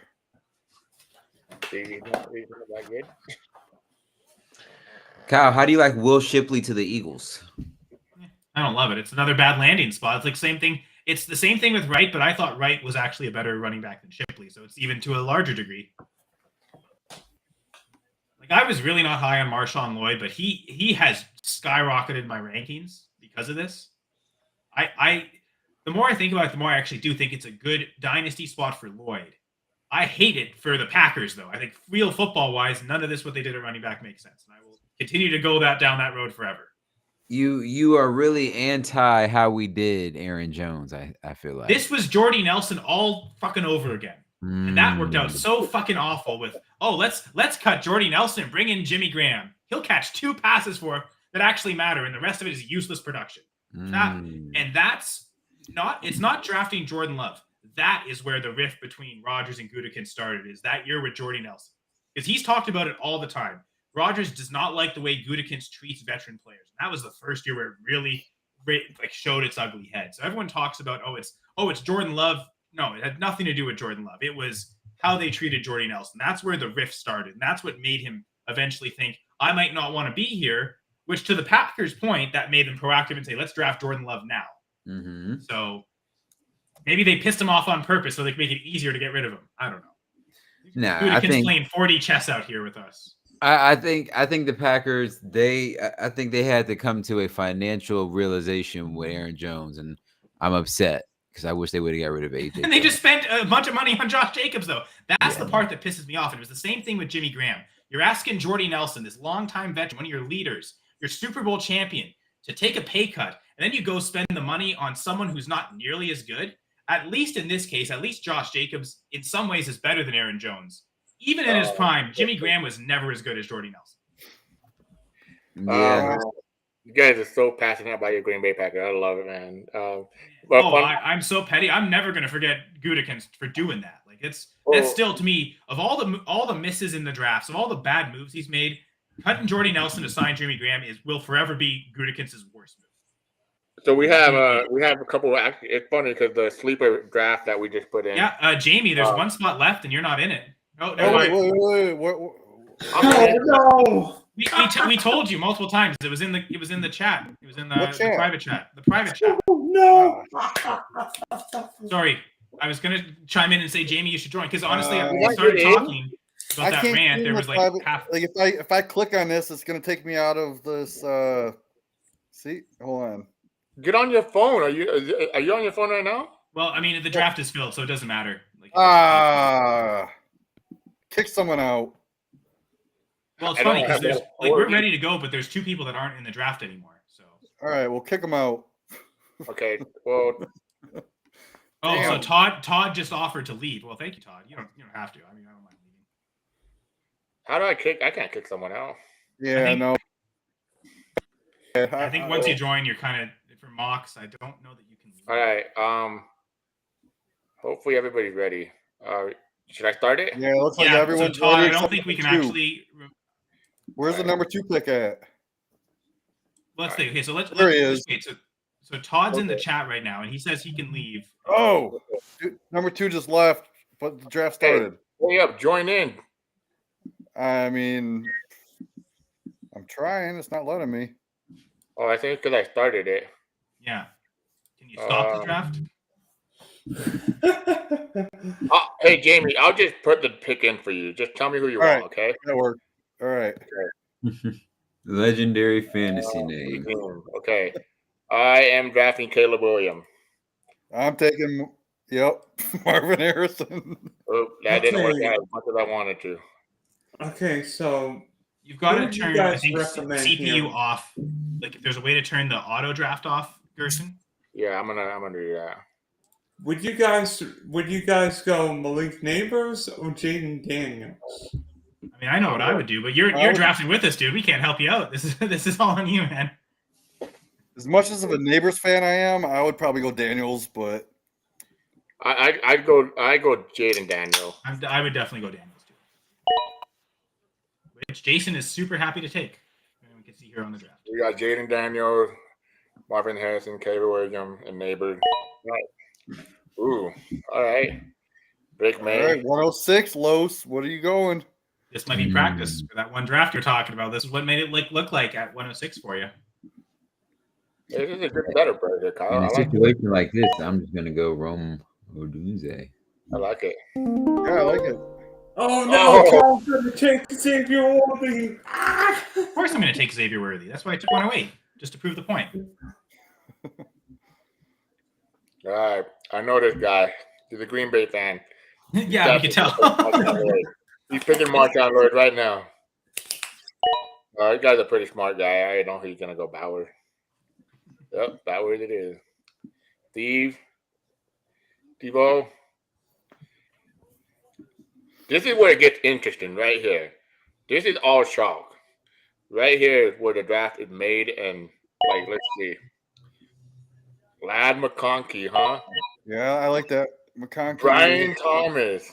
Brian Thomas. Good pick. Good pick.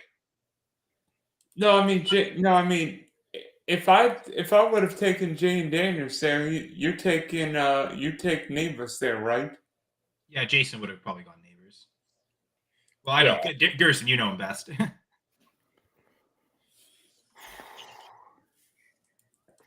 Anytime. Porter. Don't auto draft.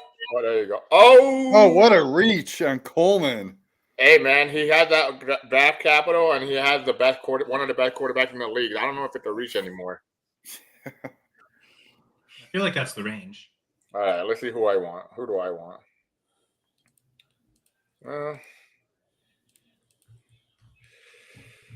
I would love to go my boy Troy Franklin, but yeah. This is tough.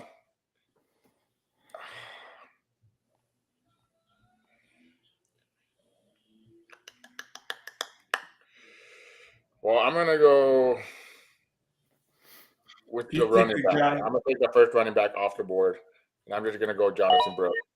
That was my pick. I'm going to go.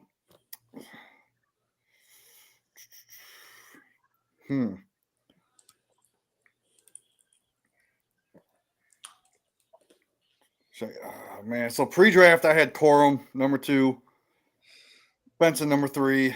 I'm thinking about switching them here. They're both probably gonna have to wait a little bit, so let me go Trey Benson.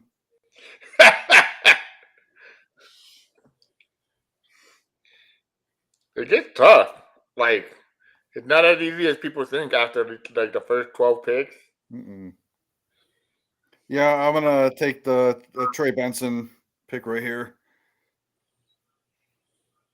All right, I got you. How do I just? So I think you have to click on the pick itself, and then something will come up like find player. All right, there we go. Oh gosh, Well, you Look, my thought process on Benson is like Connor's old. He's gonna get hurt for at least 5, 6, 7 games. Who knows? And then next year he's gonna take over the backfield. honestly, I feel like I've got to go quarterback here, but I don't know when Penix is going to start. So We can go Bo Nix. Yeah. that is going on. I think that's the pick, Dylan, by the way. I think that's the range for Bo Nix. Early second. I mean, am I reaching with Neighbors and Nix though? No. To be honest, though, I would have rather gone Daniels and then a wide receiver here. Yeah, same here, but I don't think it's that far off. I mean, So- if I would have, It's all about who you believe in more, Neighbors or Daniels, right? Then you can like adjust your position otherwise. Because if you do, going Neighbors, it makes sense a lot to go Bo Nix. So. Oh, I like that Roman Wilson pick right there. no, it was either. If I would have gone wide receiver, it either would have been a Donnie Mitchell or Roman Wilson. That's crazy. That's a good pick. I'm not a big Roman Wilson fan. Maybe it's just me, but Blake Corum, great pick. I mean, all Steeler receivers pan out when they keep their heads on straight. Yeah.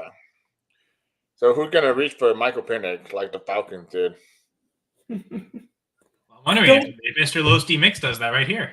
I think that, I mean, this is a good range right here for sure. Mid second feels like it. This is, to me, this is a lot of where Desmond Ridder was going, right? Where we weren't he wasn't going to maybe start year one, but there was a chance with Mariota. I feel like I remember seeing Ridder kind of go mid to late second, kind of. So anywhere from here to 212 feels like it's that range. I like the pick. Yeah, Michael. Oh, there it is, Michael Penix. Shoot, I'm getting a round one wide receiver at 208. This is easy Xavier Legette. Oh, there it is, Kyle. I like it. I took him at the 201 in a pre-rookie draft. It makes sense. Oh, Malachi Corey, whatever the fuck his name is. You know, there's still one first-round wide receiver out there. Well, yeah. Yeah, I see him. That's about his range even before the draft. So being a first-round pick, I think this could be a steal. But you've already said you'd rather have Corley than Pearsall, to be honest. So you probably like the idea that Corley went there at the 209. So we know who we're talking about then. Yep. I guess all three of you pick ahead of me, so I don't. If I want Pearsall, I'm probably not getting him. Oh, there goes Troy Franklin. That probably upset Gerson a lot right there. I got sniped. And Jatavian Sanders is the second tight end. We were wondering, he wasn't the second tight end in the NFL draft. Probably that's especially because I don't know if there's established tight end premium in this league, but that seems Jamie, pretty who do you early want? for me. Like I'm almost thinking that's like a round and a half too early. Like I'm not even sure I want Jatavian Sanders at the end. Jaime, who do you want? Yeah, I'm looking because I can't see who's left, so I'm kind of trying to do this in my head. Jamie, can you see my screen being shared? Kind of. It's just super small. Is that bigger? That sounded so wrong. Are you able to see more easily? No, just you got Braylon Allen, Jaden Wright, Bucky Irvin, Devontae Walker, Brandon Rice, Javon Baker's down there somewhere. I know that. Jalen Polk, if you like the second rounder, I know you're not a big fan. Yeah, I don't like any of these people. Sanders just went, so give me my my tight end 2. Sanat. Why not? You see, and I like this range for Sanat. I don't love this range for Sanders. So, good pick, Jamie. Yeah, it sucks because I was getting Sanat in the 4th round. No more. Well, You know what? If you've gotten a lot of them now, you're good. You've gotten your fill. So how come I can't? Oh, Sanat. Wow. Okay. Dylan, you on the clock. Shoot. You I took forgot that.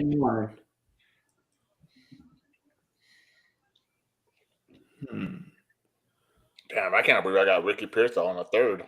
Yeah, that's insane. I'm not a Pearsall fan, but that's exactly where I would want to take him. Would you So take? I know you love Troy Franklin, Gerson, and that's actually something because again, you were on Amon-Ra over Tony, even though it was a 4th rounder versus a 1st rounder. Are you hey, doing the same guys. thing with Franklin to Ricky Pearsall? Would you rather have Troy Franklin, even though he was a 4th Hey rounder? guys, where's Shaylin Polk going in these drafts? Maybe he'll go in the 3rd round. We'll find out. Yeah, pre-draft he was going early 3rd. I'm letting you know right now. Sleeper's ranking right now is trash. So Yeah. you better make your own ranking because it's trash. They got Pearsall like way further down there. They got other. Are you thinking, Dylan? Are you thinking of going Polk? Is that why you're asking? Yes. Because the 2nd round capital definitely makes it so it should in theory raise where he was going before. I think it's a fine pick if you want to go there. But yeah, Gerson, like curious on what you're thinking, like Troy Franklin versus Pearsall. If both were available, would you have stuck with? Yeah, I wanted to go Troy Franklin, but I'm just gonna go for the draft capital in the offense. You know, hopefully they trade away a Uke and go from there. But the thing is, when I found out that Troy Franklin got drafted by the Broncos, I just saw opportunity. I don't think Sutton's gonna be there next year. I see Marvin Mims and what's his name, Troy Franklin stepping up. Then Bo Nix. I don't know. I have mixed emotions about Bo Nix and Michael Penix, both of them. You know, so to me, it's just Sean Payton. Can you be that guru that everybody depends on? Let's see. You know. So after Dylan went Jalen Polk, we get Jalen Wright to Jason, Gerson's brother. Javon Baker at the 305, and Losty Mix. You went Braylon Allen. So what were you thinking there, D? Well, I was just thinking about my dynasty team that I have right now, and we're in need of some running backs. And I took Romo Dunze, AD Mitchell. Figured that I should probably take the best available running back. But why didn't you? Why did you take Braylon Allen instead? I like the Braylon Allen. I like Braylon Allen. My other pick, it was between him and Mr. Isaac Gurindo. That's who I was kind of going back. Didn't even go in this draft, to be honest. Luke McCaffrey at the 307, so that gives night games a bit of a look here. In this particular draft, Luke McCaffrey ran 307. So if you really want him, you might have to take him at 304. But there could be drafts where he falls to 312. Again, my number one film grade running back was Ray Davis this year, so I kind of like where he landed, the value of getting him at 308. So I thought that was a pretty easy pick for me there. Spencer Rattler at 309, Will Shipley 310, Eric All to the Bengals, the tight end. Weird to see him as the 3rd tight end gone, or 4th tight end gone, 311, and then Devontae Walker to the Ravens, ending the draft at 312. Hell yeah, Jeremiah Trotter got drafted to the Eagles just like his dad. That's awesome. Okay, so Spencer Rattler to the Saints. We covered that. Sorry, Kyle. I'm just trying to recap. Jamari Thrash, wide receiver to the Browns. So Jamie, what do you think of that? Trash. I don't like it. Trash. Yeah. Wow, dude. I'm gonna get a custom made jersey with the name Trash on the back. That's garbage. Hope you don't, dude. Don't waste your money. Garbage. No, I mean we have Elijah Moore, we have Tillman, we just got Judy. Like, how many more receivers do we need? You have Cooper. I mean, this draft rank, beside that Devontae Walker pick at the end, I don't know. Otherwise, and Ali. The one thing I noticed of this draft, I love how Ryder took New England's best receiver 2 picks later after Polk went. Oh, okay, yeah. Baker got drafted. Okay, I didn't see Baker. That's a good draft. I mean, the law looked pretty good. Was there anybody that probably could have gone drafted? I wish I could see the board, but I can't. I mean, Dio Johnson. The LE guy. Yeah. That's a good solid draft. I like him a lot more than Eric Al, so yeah. Yeah. So to answer Julio's question, was it Julio? Yeah, it was why did Worthy went so high on this draft? Does he have skill set outside of being a burner?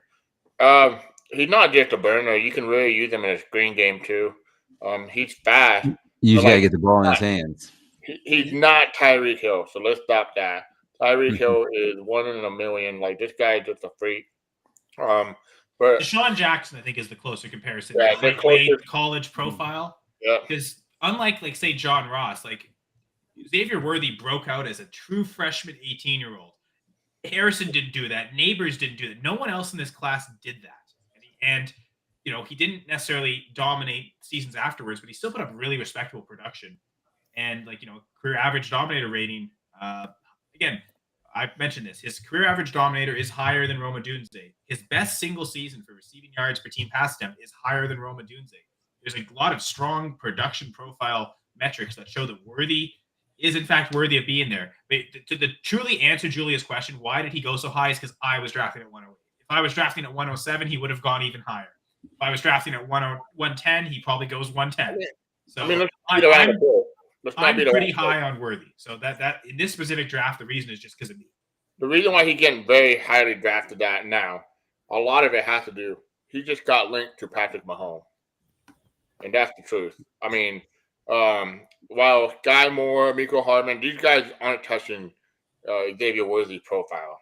I think Worthy is way better profile than them. I know Guy Moore got a lot of hype. And, I can't remember the hype being on Miko Hardman. I was never high on him. So, but I like Worthy a lot. I think the sweet spot is the 108 for him.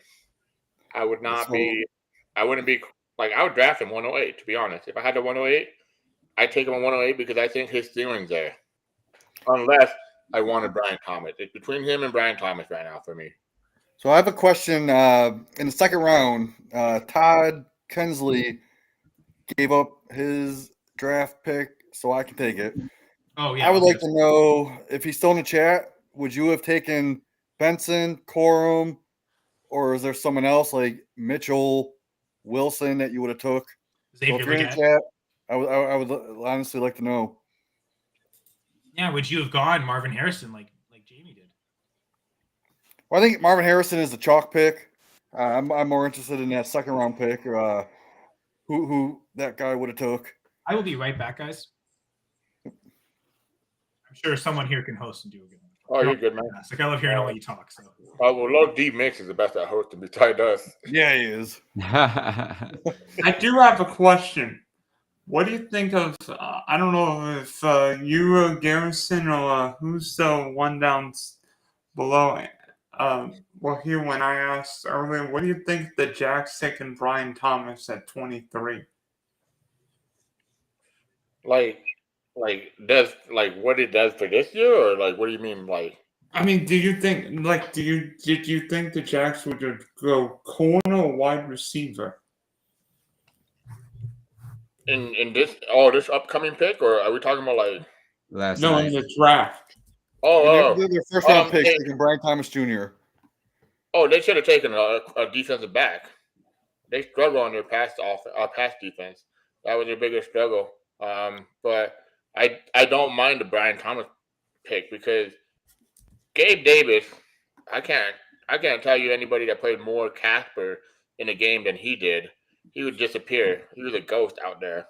And then Christian Kirk, on the other hand, like, he's gotten hurt a lot. He's in and out, but he got paid for sure. But I love the Brian Thomas call. I said it early on in the chat or early on in the show. The guy has potential to be a top 12 wide receiver by dynasty format, like not like real life, like just value wise, you know. So if they were to go another position, it should have been defensive back. And at that time, they could have had the best defensive back player in the whole draft. It was Quinyon Mitchell, right?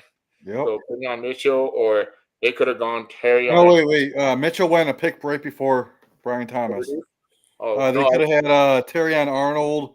Yeah, that's who I was thinking. Terrion Arnold. Mm. Or even Nate Wiggins. Yeah. But yeah, that's my opinion right there.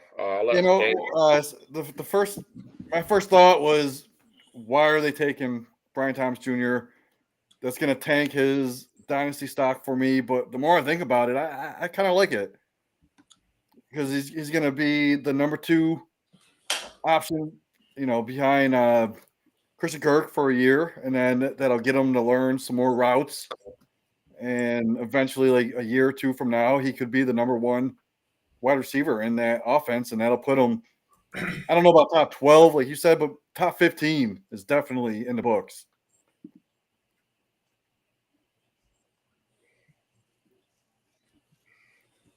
Yeah, I just think maybe to me, the Jaguars don't have that many holes to fill as much as other teams. They've loaded up in the recent draft. So right now, this year, it's just about getting the players that really make a difference maker, and they went for Brian Thomas. He's probably the player at that position that they need. And let's be honest here, Trevor Lawrence is basically make or break season. As much as people don't really want to see it, dude, this guy hasn't had like a 101 draft pick season. You know what I mean?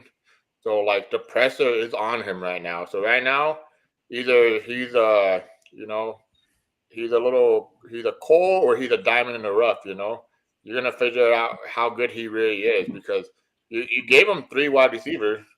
You gave him Evan Engram. They developed the offensive line, and Travis Etienne's the top 10 running back right now. So one last thing, I know D, you just DM'd me saying you're gonna have to leave soon, so I'll let give you a chance to plug everything. I know you're on the Speak On It pod. This is the Going2.Live network. In case yes, sir, are here for the first time, let them know. Yeah, make sure you guys tune in to Speak On It on Tuesdays. Myself and my co-host Danny Ocean speak on a numerate of sports-related things. Of course, we'll be back May 5th or May 7th, I believe, in a few weeks, shortly after our rookie draft. We'll be back again after a little vacation, and best believe we'll be starting off that pod with a lot of rookie draft talks. Assuming everyone pays.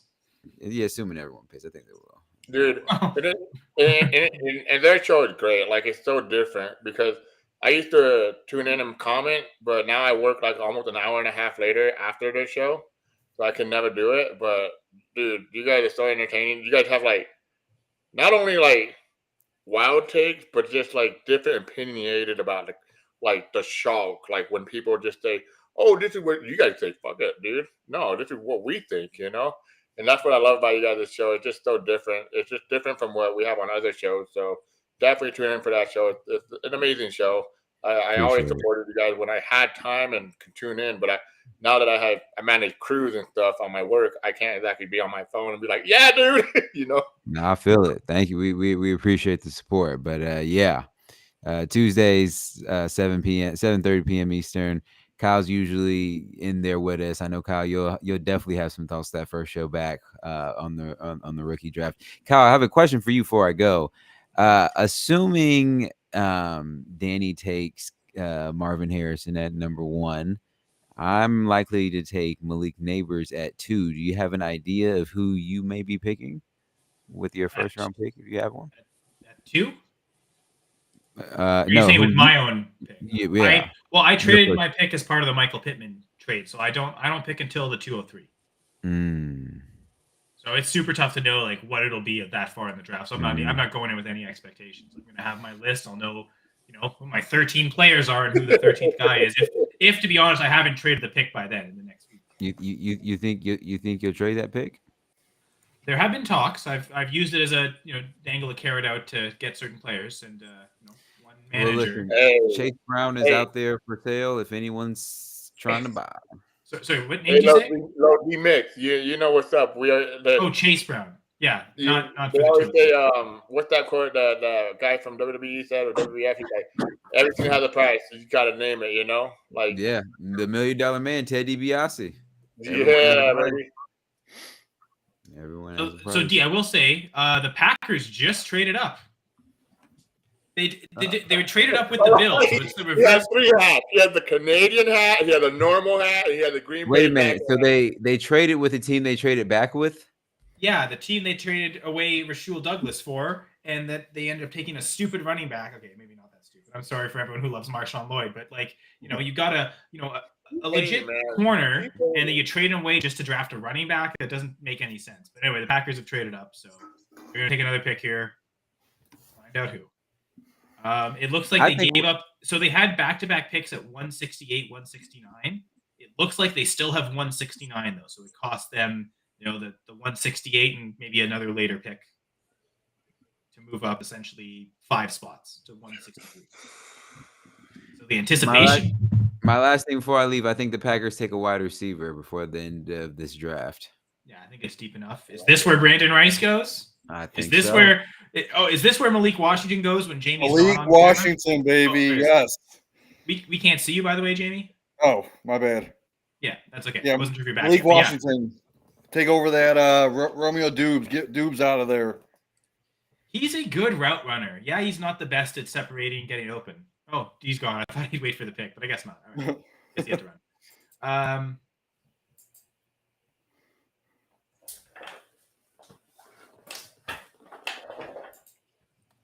The Green Bay Packers pick is in. Who are they taking? I don't know.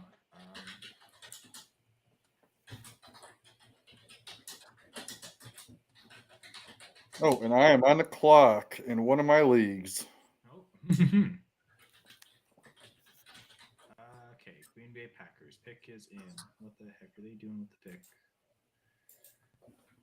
There's been, and one thing I want to say about round 5, there's a ton of defensive players. It feels like the swing of how many offensive players went. Like round 5 started with, I think, 5 straight defensive players, and then you had a center, and then Anthony Gould go, and then you had another 4 straight defensive players. You had Audric Estime, then another couple defensive players in a row. You'd get a quarterback. Okay, then the Rattler, Anaya Smith. There's some runs, and then feels like a lot of defensive players. And no, the Packers addressed offensive line. Jacob Monk, a center out of Duke. See, I wanted the other Duke guy, Barton, but apparently this is the one they wanted. So backup center. Maybe eventually when Josh Myers' rookie contract is done, they move on. But not yet. I almost forgot his first. I already forgot his first name. Jacob Monk, center to the Packers at 163. I mean, O-line depth it's important, and I think especially the interior of the line, they didn't really have much. They had like Jake Hansen in there as like the main backup interior for everyone, so they just needed to add bodies at O-line anyway. I like the tackle depth. They've got 3 strong tackles right now. If the rookie Jordan Morgan can develop into something, you got him, Zach Tom, Rasheed Walker as a like pretty awesome as a swing tackle, to be honest. So we'll see what the Packers do with the next pick afterwards. Maybe that's where they go wide receiver.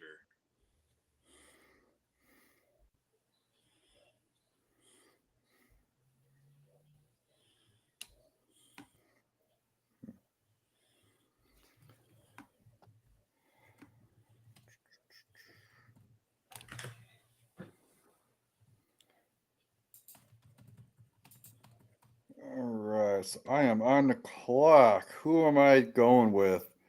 Yeah, let us know. What's up? What pick Well, you at? I'm in the 18th round. Oh, okay, best ball. This is no, actually this is not a best ball league. Oh, is it startup or? No, this is a redraft, IDP, Superflex. This is a strange time. When did it start? A few days ago. That's so weird though. Like starting like right before the NFL draft, and then like having the picks. Very, very interesting draft. I already got a winning roster, so I'm just picking bench players now. Fair enough. What are you thinking? Like, is there a specific position you want to build for roster construction, or? Well, let's see. I got Gibbs and Aaron Jones as my running backs. My backup running back is Najee Harris. Then I took Blake Corum. So I feel like I can wait on running back here. Receiver wise, I have my three stud receivers. I got my 2 flex receivers, Christian Kirk, Deontay Johnson. I got my 3rd quarterback, Daniel Jones. So I feel like I kind of need a receiver here. This is very interesting with the people on the board. Troy Franklin. He's on the board. Josh Downs. Jahan Dotson. Roman Wilson. I think that might be my pick. I'd do Dawson. What? I do Dawson. Jahan Dotson.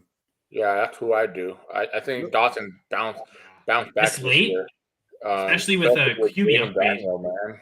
I mean, this is Yeah. my bench player, right? So Yeah, so I do like Roman Wilson, man, stepping into that Deontay Wait. Johnson role. Michael Wilson is also available. Wicks is available. who are the running backs that are available? Running backs. That's a good question. Let's see. Dobbins, Kendre Miller, Roshan Johnson. Oh, you know what? Now thinking about it, I can see why the Chargers haven't drafted a running back. Dobbins signed with them. Yeah. Dobbins, Gus Edwards. You got Jaden Still have Isaiah Spiller. Irving, Estime, Yeah. Shipley, those guys. I go Dawson, to be honest, unless there's a tight end, but I doubt there's a tight end right now. To be honest, the one name I tight end. liked was Roshan, but yeah, I think I'd go Jahan Dotson as well. We'll see. I have Trey McBride. That's my only tight end right now. I do need a backup, but I feel like I could wait for Kate Otten in a couple rounds. So yeah, Julia, thank you for the beard compliment. She actually has a question. What should she be asking for picks plus players for CMC to sell away CMC? Oh, this is Hadfield's my at the buddy QB2. Gavin. Sorry? My buddy Gavin just messaged me this question, and I told him to hop in the chat. Oh, sorry, I thought it was Julia. I was seeing blue. Okay, Gavin. Okay, hi, Gavin. Sorry. Seeing blue. Ignore the smoke. And smile. So the question is, what should I be asking for in pick plus player for CMC? I lost Field as my quarterback. My Well, I first definitely- inclination is actually Yeah, I to would go definitely the go- opposite direction. What Yeah. can you add to CMC to get a quarterback? If you need a quarterback, you don't have draft capital to get a quarterback, then I would be going to trade CMC for a quarterback. And you're not going. You'll probably be lucky enough to get Jordan Love for CMC. Exactly what I was thinking. You know, Jordan Love, Brock Purdy, that kind of range at quarterback, right? well, I want more than Brock Purdy, to be honest. Okay, Yeah, I'm not a big well, to be Brock fair, Purdy. is that at the range where it gets to? That's where it gets players plus pick. It's Brock Purdy plus you get a pick thrown in.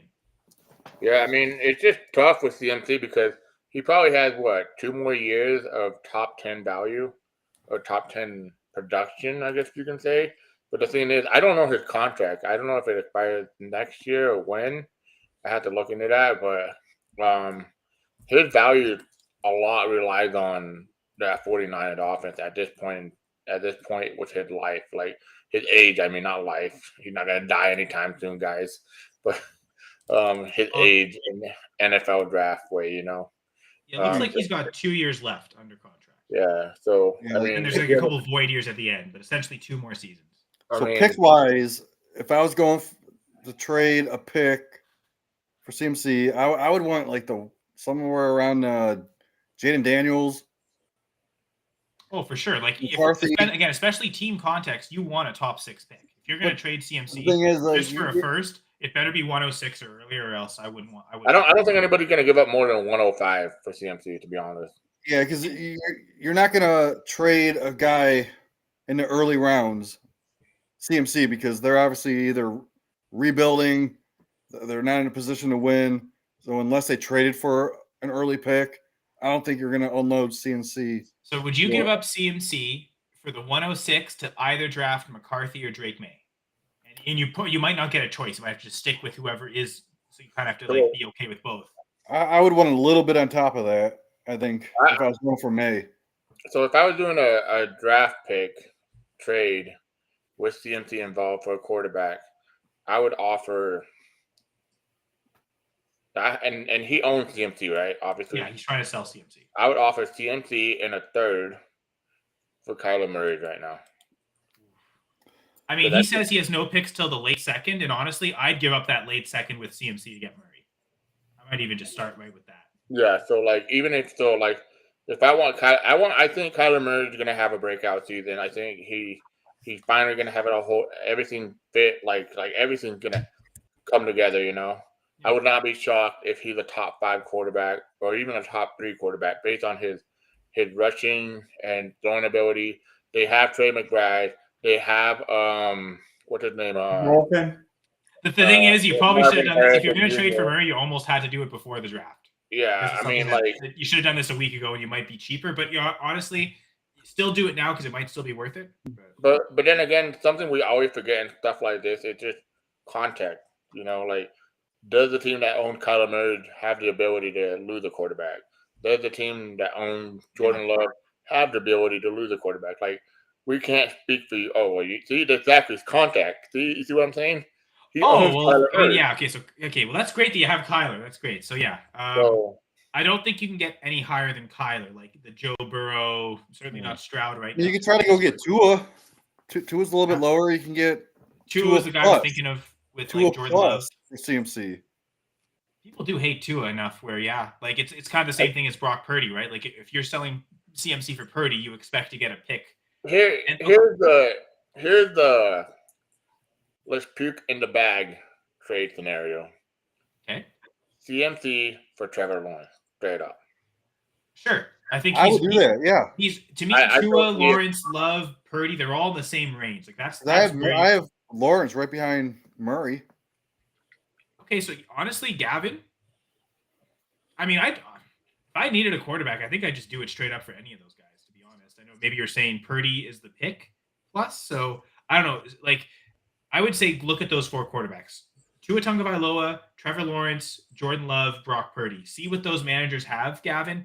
Which of those managers has multiple quarterbacks to where, again, they can afford losing a quarterback. The other thing, too, is can you sell Fields as part of this? Like, that's if they're selling a quarterback, the quarterback you give back is Fields. So like give up CMC and Fields to get Tua, and then maybe you get a mid-second, so then you have a couple picks in the second round.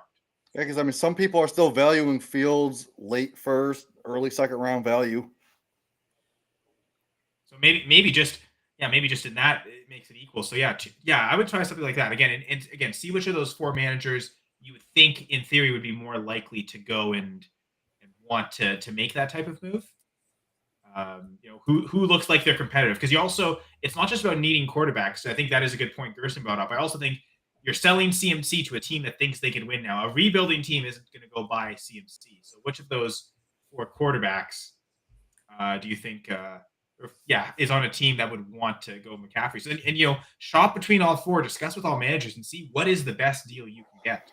To be honest, like Purdy seems to be the least liked by all of us. I think we'd all have Purdy lowest in the rankings, but that means you might get the best return for going down lower than say going down to 2 or going down to Love. Dylan's over here making like 30 trade proposals this whole show, dude. I love it, man. Actually, trade proposals on the show. I'm only making 31, but somebody offered me Michael Pittman, Anthony Richardson, Keenan Mitchell, and a 25 third rounder for Trevor. I think 102, 103, and a third rounder this year. Say it again, please. There's no way I heard this right. Yeah, no. 1 QB. Yes, 1 QB. Michael Pittman, Anthony Richardson, Keenan Mitchell, and a 25 third rounder for Trevor. 102, 103, and a third rounder. I think Trevor 102, 103 for the other side. I think we've talked about this too. Like, I want Malik Neighbors over any other piece, even Michael Pittman. So you're gonna take it's basically Trevor Lawrence, Malik Neighbors, and Roma Doomsday for those 3. That's Pittman and Richardson. And yes, I'd rather have Richardson than Lawrence, but it's also 1 QB, so that impact isn't felt as much. Yeah, I would just stick Dylan. Yeah, I agree. I mean, again, the one thing I want to do with your team is, again, take JSN, take the 103, and see what can you buy for those 2 combined. That's how I would still go about doing the trade. Because 102 is going to be the link Neighbors any day of the week, right? Yeah. The only way, again, I would sell the 102 is to use it as a package to go get a CD Lamb, to go get an Amon-Ra St. Brown. And do you also have an early second round pick in that league? Let me see. How many Yeah, I've got my own second round pick, so I think that's 2-2. Yeah, I mean, take Jaden Daniels with that pick. I'd rather have Jaden Daniels rather than trading away what you're going to give up for Anthony Richardson, when they could be very similar Well, this is a 1 quarter. Okay, so he has a later pick. Okay, so what was the later pick? Yeah, I've got Trevor on this. Trevor, Matt Stafford, and Derek Hall as my quarterbacks. Oh, You're fine, dude. yeah. No, I would stick with what you got. So which side are you? Are you the Anthony Richardson side or the other side? No, I have Trevor. Yeah, that's what I was saying. I would rather get Jaden Daniels in the second round, who has a similar outcome than Richardson does. Into the second round, though. In a single quarterback, I can see it happening. In a one quarterback league, he's at least going top. How many years have you been in this league, Dylan? 3. So in the past 2 years, have you noticed quarterbacks go early in rookie drafts? Like, are they going in the first round, or are they like where did Stroud and Richardson go last year type thing? I don't remember off the top of my head because I know the first 2 picks last year were Bijan and Gibbs, and the wide receivers started. Like I put Jason at 3, and then I think Pittman went 4. All right. So Dylan, I'm gonna send you a message sooner or later, and I'm gonna show you on Dynasty Daddies. You can go through the history of your league of how they draft, and it'll show you the leverage of the way the draft could go. I'll have to send that to you. It's pretty cool. To be honest, it's true what Kyle was saying though. The way your league is drafting is very important because if you can get Jaden Daniel in the second round, like Jamie's saying, I would just trade whatever quarterback I have right now and just get the positional value at wide receiver because Malik Neighbor is going to be better than Michael Pittman. Roman Dunze is probably going to equal do out. something like Lawrence 103 for Pittman or something like, and then again just draft Daniels. You might want to you might do that after I guess 103 is gone. It's tough to know for sure though. If you get Daniels, but that might be the way to risk it too. Yeah, I'm going to end up with value and acquire Pittman. I'm going to end up with JSN in consecutive drafts because Roman Dunze is going to be JSN for 1 year. Yeah, exactly. Essentially, so that's why I trade both in one pick. So I see Julia has a question for me. I want to pull this up real quick. So the Cleveland, they only had 3 picks this whole draft. I don't know, dude. I don't follow your team. Your team. Yeah, no, I don't even want to follow my team. It's like, come on. Dude, I'm a Raiders fan. Why you allow me to talk that shit, bro? I'm gonna say it's that Hall Jr. on the defensive line. Yeah, Michael Hall from Ohio State. That has to be my favorite pick for the Browns. I'm not a fan of Michigan. I don't like that Zach Zinner pick.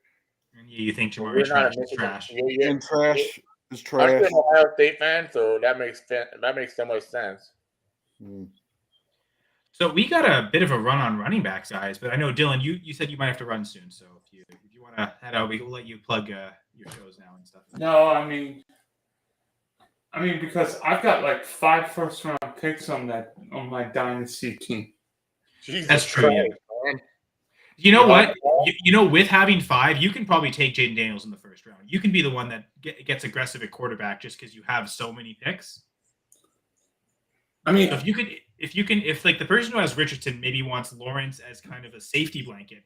Again, I would let them keep Richardson, throw them Lawrence 103, JSN. Can I get Michael Pittman just for that whole package?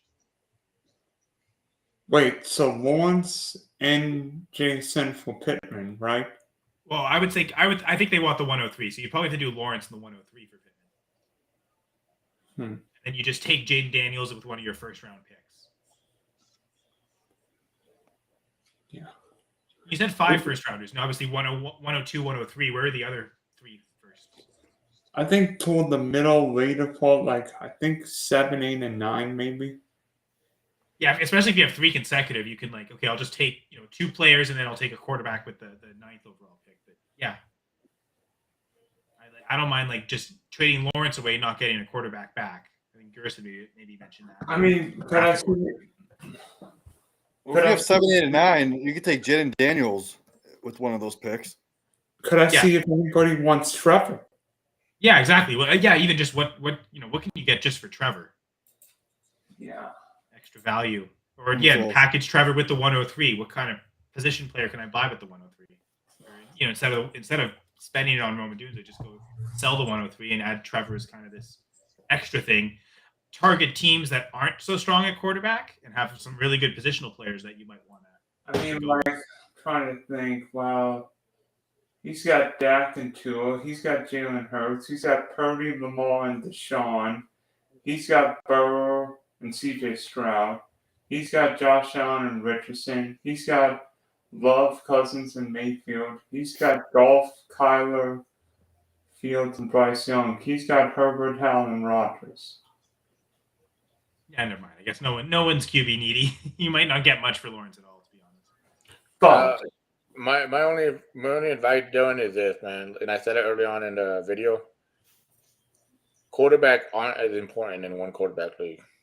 I know. More important than super What you want to do is just put an X on the quarterback. Don't look at that.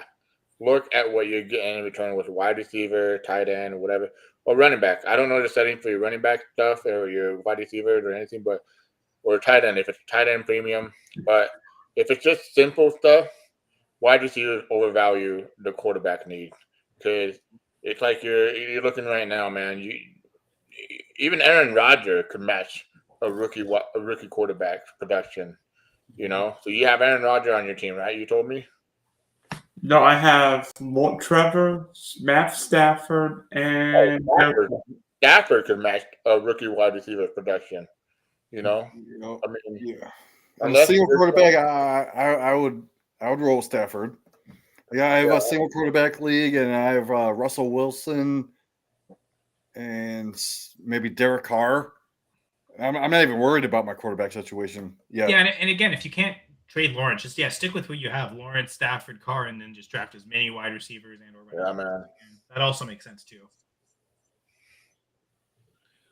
I don't know if Dylan Ray needs to leave or he has 35 more proposals to make and trade.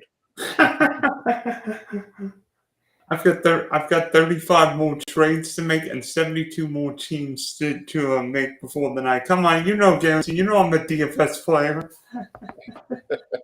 I love it. By the way, Magic beat the Cavs for your NBA fans. Ooh. Too. Huh. Sorry. Magic is not real. Well, better than the Raptors are. Magic was real, they would have won a championship by now.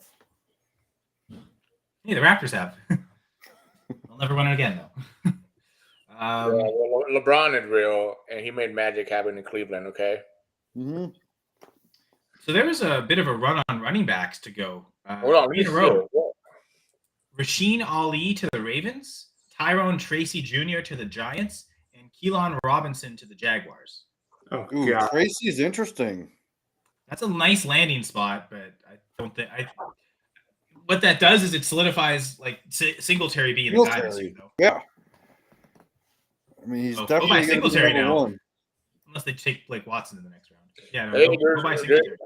There's what's his name? He was on here yesterday, the podcast. He loved Ali. Went to the Raven. Who were they, Kyle? What's his name? Man, I was so many people yesterday. Who was on yesterday? Mike, Jamie. Oh no, it was it Gator? Bearded Dan. Bearded. Dan, the guy that Mike invited. Yeah. Daniel he O'Connell. Raheem Ali, and he went to the Raven. Maybe that's a good tactics player.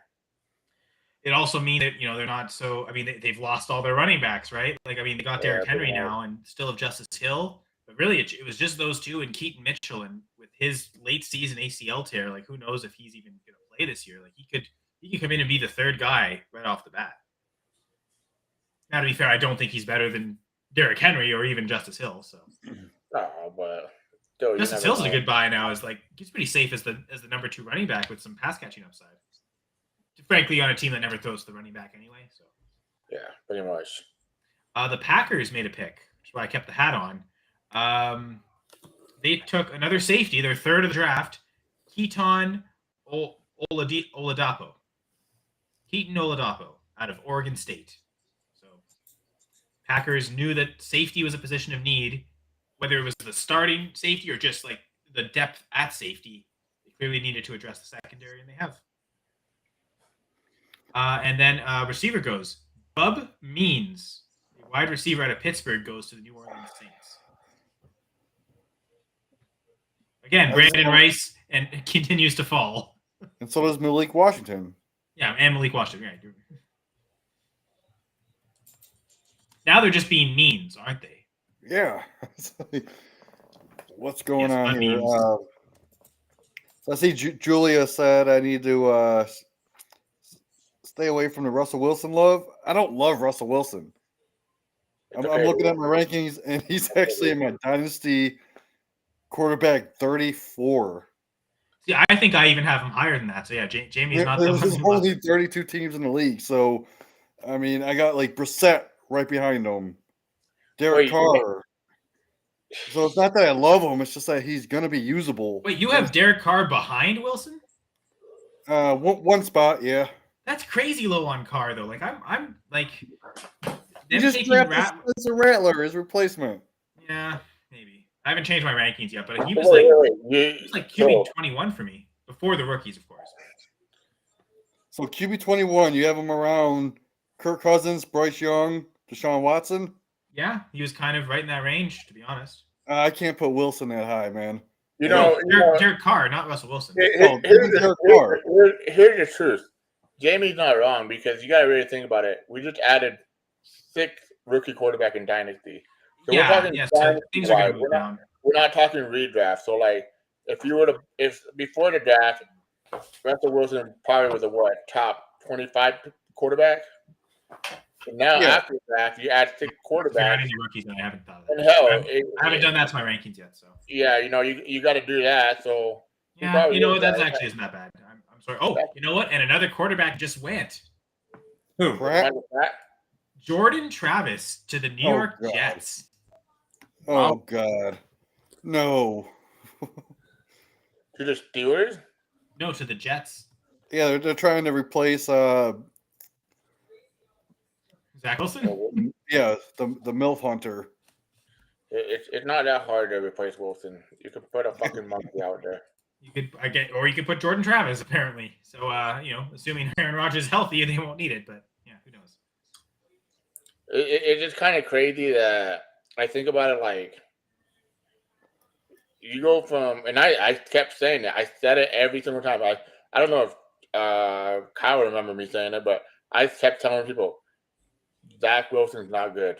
He played high school competition. He had a great offensive line. He had time to throw the ball. His wide receivers that he had, none of them were even like relevant in the NFL. So it's just the time that they gave him, the high school competition he was facing, made him look like it. And then the one throw that he threw in the NFL Combine made him look great. And so it's not hard to replace Zach Wilson, especially when the Jets hated him, But I thought Michael Pratt would get drafted before this guy, though. Even Joe Milton. Isn't Joe Milton still on the board? Yeah.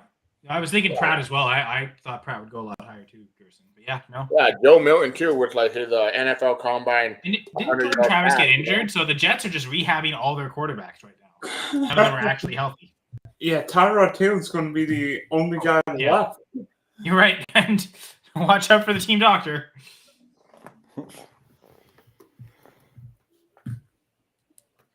Oh no, man.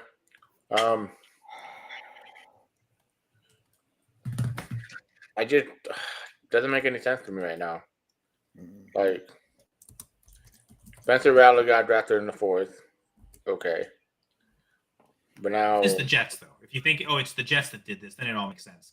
Yeah.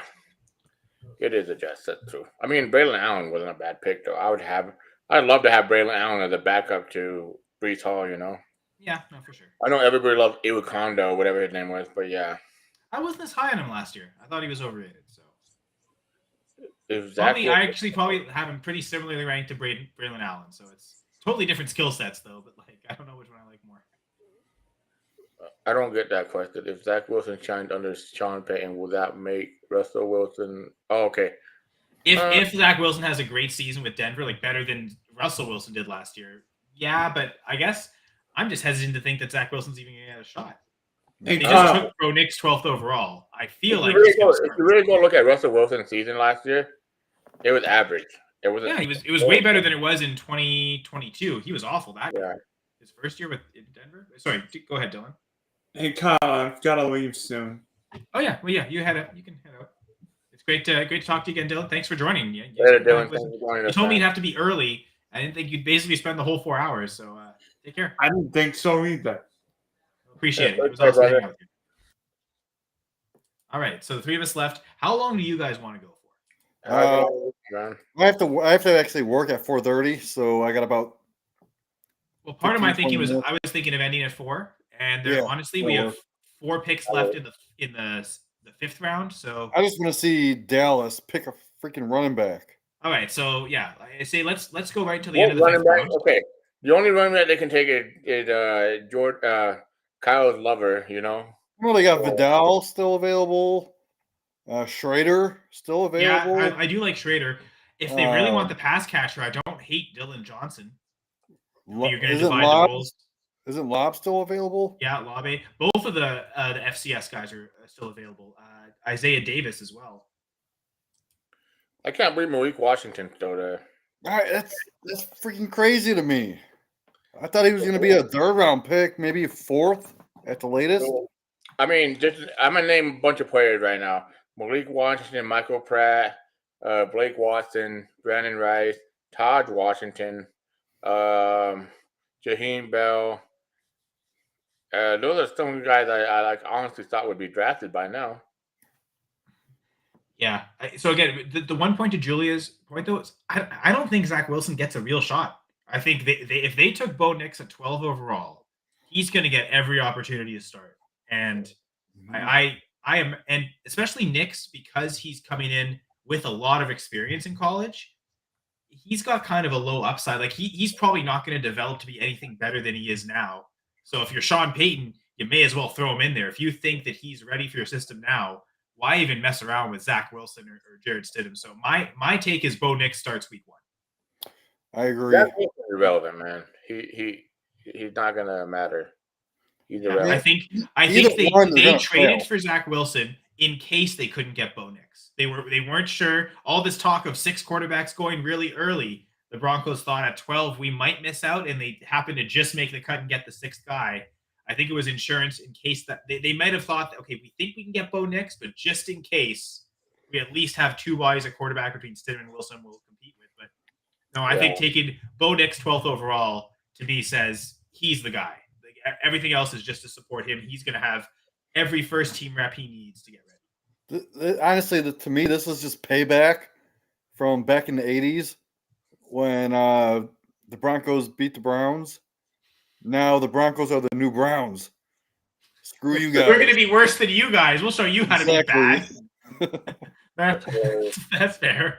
Whatever. And you know what? The Browns made the playoffs last year. So yeah, pretty much. Yep. 3rd time in 20 years? Hey, I mean, heck, it's like the 3rd time in the last 5 years too.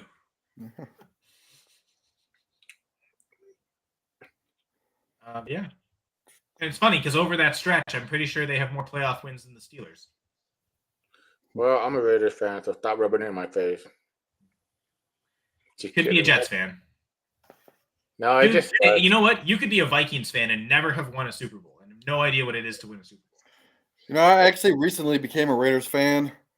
Oh, okay. Only because sorry, the Jets just went and took a running back again. The Jets did? Isaiah Davis. They went with not Dylan Laube, but the other FCS guy from South Dakota State, Isaiah Davis, to the New York Jets. I don't get it. Oh. That's why I left. Hilarious. It's the Jets. Oh, Isaiah Davis. Doesn't he have special team ability? Yeah. Sure. I'm sure most players do at this point. You can't even play special teams, man. What are you even doing at this point? But yeah, no, he probably does. I think there's some good speed there. So yeah, no, that's a good point. He might be as a returner. Oh, man. I hope within the next couple picks, Blake Watson gets picked for you, bud. I know, me too. I'm like that. Like Kaylee Robinson, really? Tyrone Tracy. Like I don't even think like Davis or Ali are that good. Yeah. I hate it here. Let's see. Oh, Cowboys pick is in. Blake Watson, baby. Here we go. Oh man, Dylan It's Lobb, it's- come on, It's gonna not be Blake Watson. come on, Dylan Lobb. Or Damn it! I thought I Goodell. finally nailed it. Like, oh man, this sleeper running back's totally gonna go like way earlier than everyone expects. I thought I finally nailed it this year. No, sure enough. Now, unlike other years, he's actually my RB1, so that's even worse than most years, to be honest. Oh, Hasty went undrafted, but I mean, he was like my RB8, but he went undrafted. So I mean, it's like Evan Hull RB5. Oh, but at least he went in the 6th round. Dude, if the Cowboys do not take a running back right here, Probably means they're taking one in the next round. I don't know. No, it's ridiculous. Like I wouldn't be shocked if they didn't. If they didn't at this point, they don't value the running back on this draft. then take Malik Washington. They need a receiver.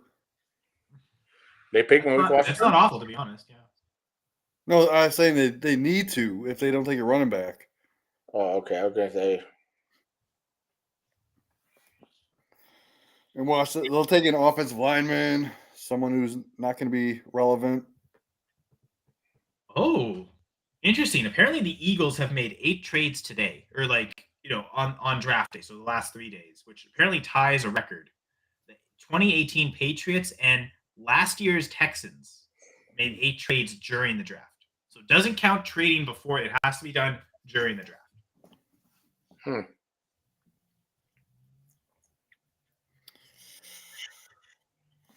All right.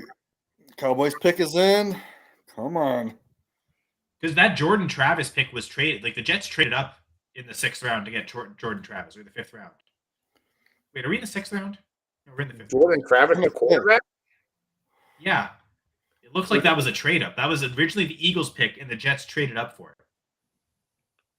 Huh.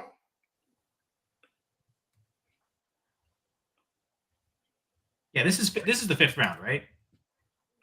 Yeah, we're in the end of the 5th. Yeah, I started marking a bunch of guys as 6th rounders. Draft goes on for so long. Yep. So Julia says a lot of people are jumping back onto the Raiders. That's not the reason I jumped back on them. I'm actually friends with a former Raiders player back in late 80s. I would say even early 80s, because you were saying he was on the field to block for that Marcus Allen run in the Super Bowl. Well, that was with the Cowboys. Oh, okay. When he first got drafted in '83, but Steve Wright's a great offensive tackle. I've had him on a podcast before. I want him to come on with you.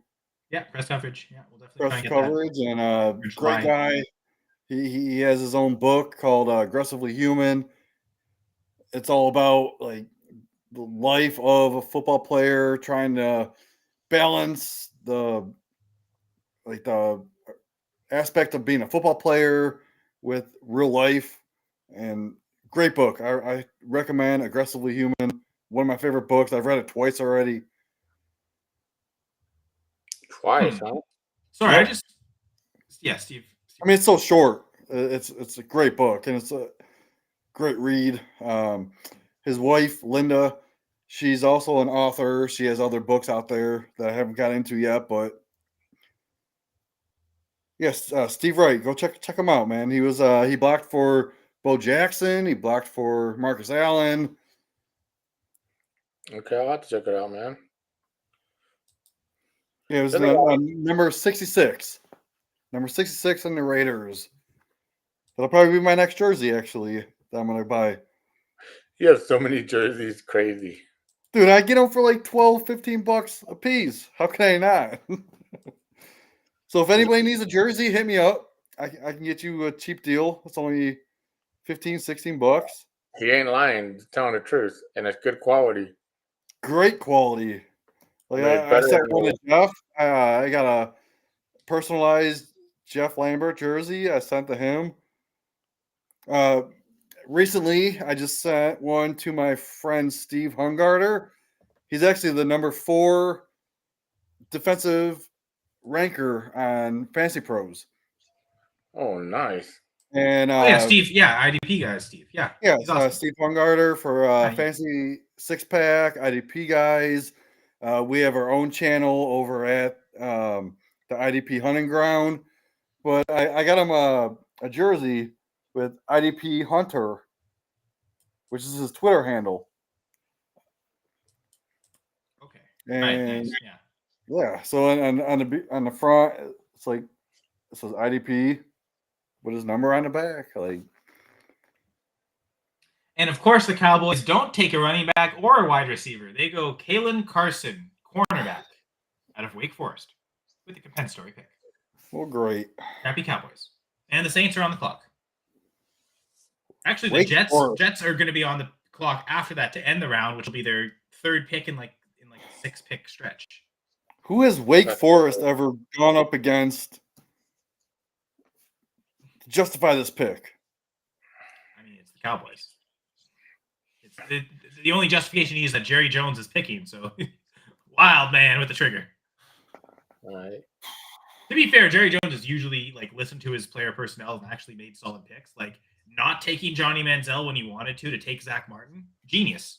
I wish he would have took Johnny Manziel. Johnny Manziel's already flamed out of 2 different leagues, and Zach Martin's still an all-pro guard. So, like, Jerry wanted Johnny Manziel, and he was very open about it, but he still listened to his player personnel people who told him Zach Martin could be a generational guard, and sure enough, he was. So, like, Jerry takes a lot of flack, but I'll give him credit. Like, even though he's the one running the show, he doesn't just blindly pick whatever he wants. He's got I could not believe his press conference about his draft.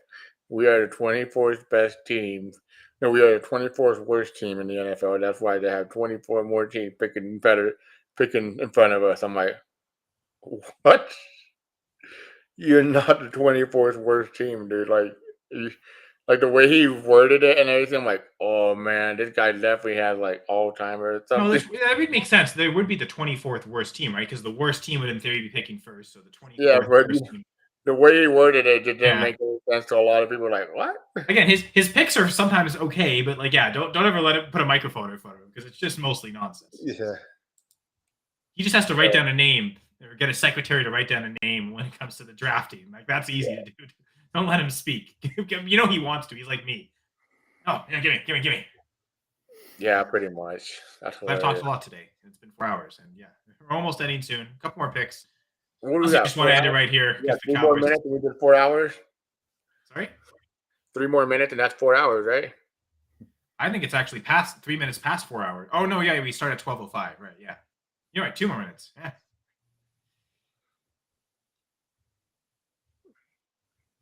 Whoever's named right is usually right, like Nick Wright. Yes, of course. Man, let Blake Watson get picked. I mean, I don't know that I love him on the Saints or the Jets. So yeah, that's true. Probably the Saints more than the Jets. Yeah. Anytime night game, even though I think your name probably pronounced Night Gang. I could be wrong though. I thought it was night game. I like night game better. It's actually Nathaniel Patrick Gang. That's his real name. He's in my DMs. Talk to him quite frequently. Like I said, like I love people jumping into my DMs. Like I became friends with so many people, just asking me random questions, and that's I good, love man. how they keep coming back because if they keep coming back, I shouldn't pronounce it night. I should pronounce it Nate. Okay, got it. Like if they keep coming back, that means I'm doing something right. I have good information that I'm giving them. So I appreciate you. You're awesome, Jamie. You will talk fantasy with anyone who wants to DM you. Talk, it's amazing. You're truly fantastic. And honestly, glad you've been here to talk all day with us so far. It's been fantastic. But thank you, Nate, for joining the stream as well. Glad we could help. It's like I always say, man. Like I made a lot of friends in fantasy, whether DFS or fantasy football. I've gone to a lot of football. I've gone probably like 10 football games related to people that I know with fantasy football or DFS, and the friends you make along the way is awesome. Like, not only that, even if I don't go to games, it's just the people you talk to. Like Kyle, I think you and I have now linked up at least 5 years, 6 years now.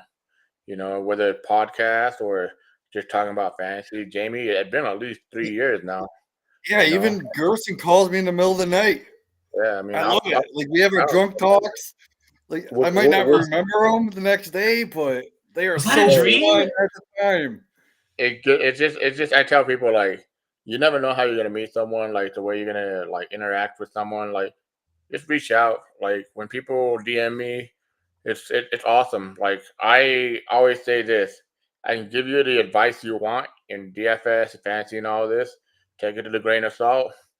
Let you know the advice I give you is the advice I do myself. Like I'm not gonna go tell you to play this player in DFS if I'm not playing it. You know, I'm not gonna lie to you.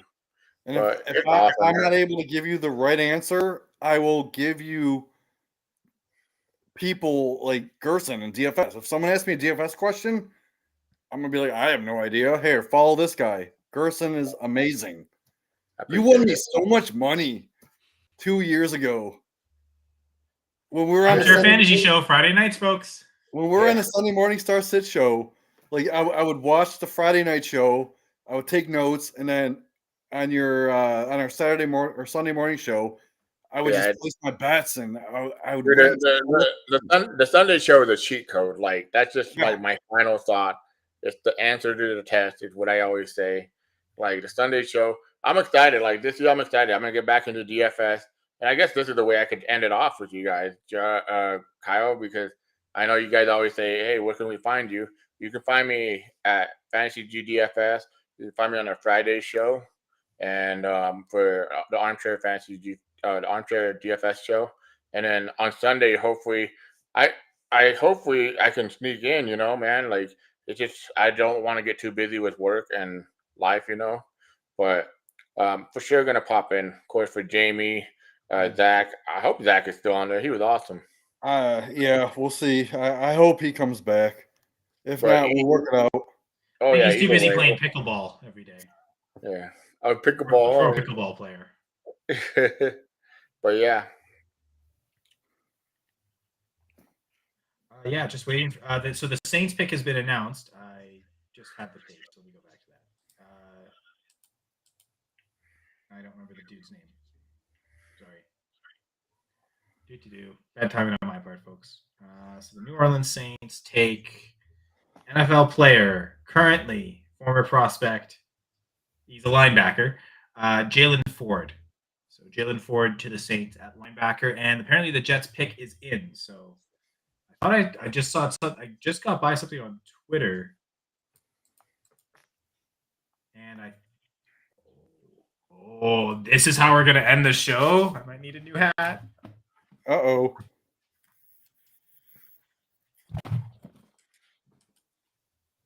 And of course, if I'm not, then I'm gonna look like a complete idiot.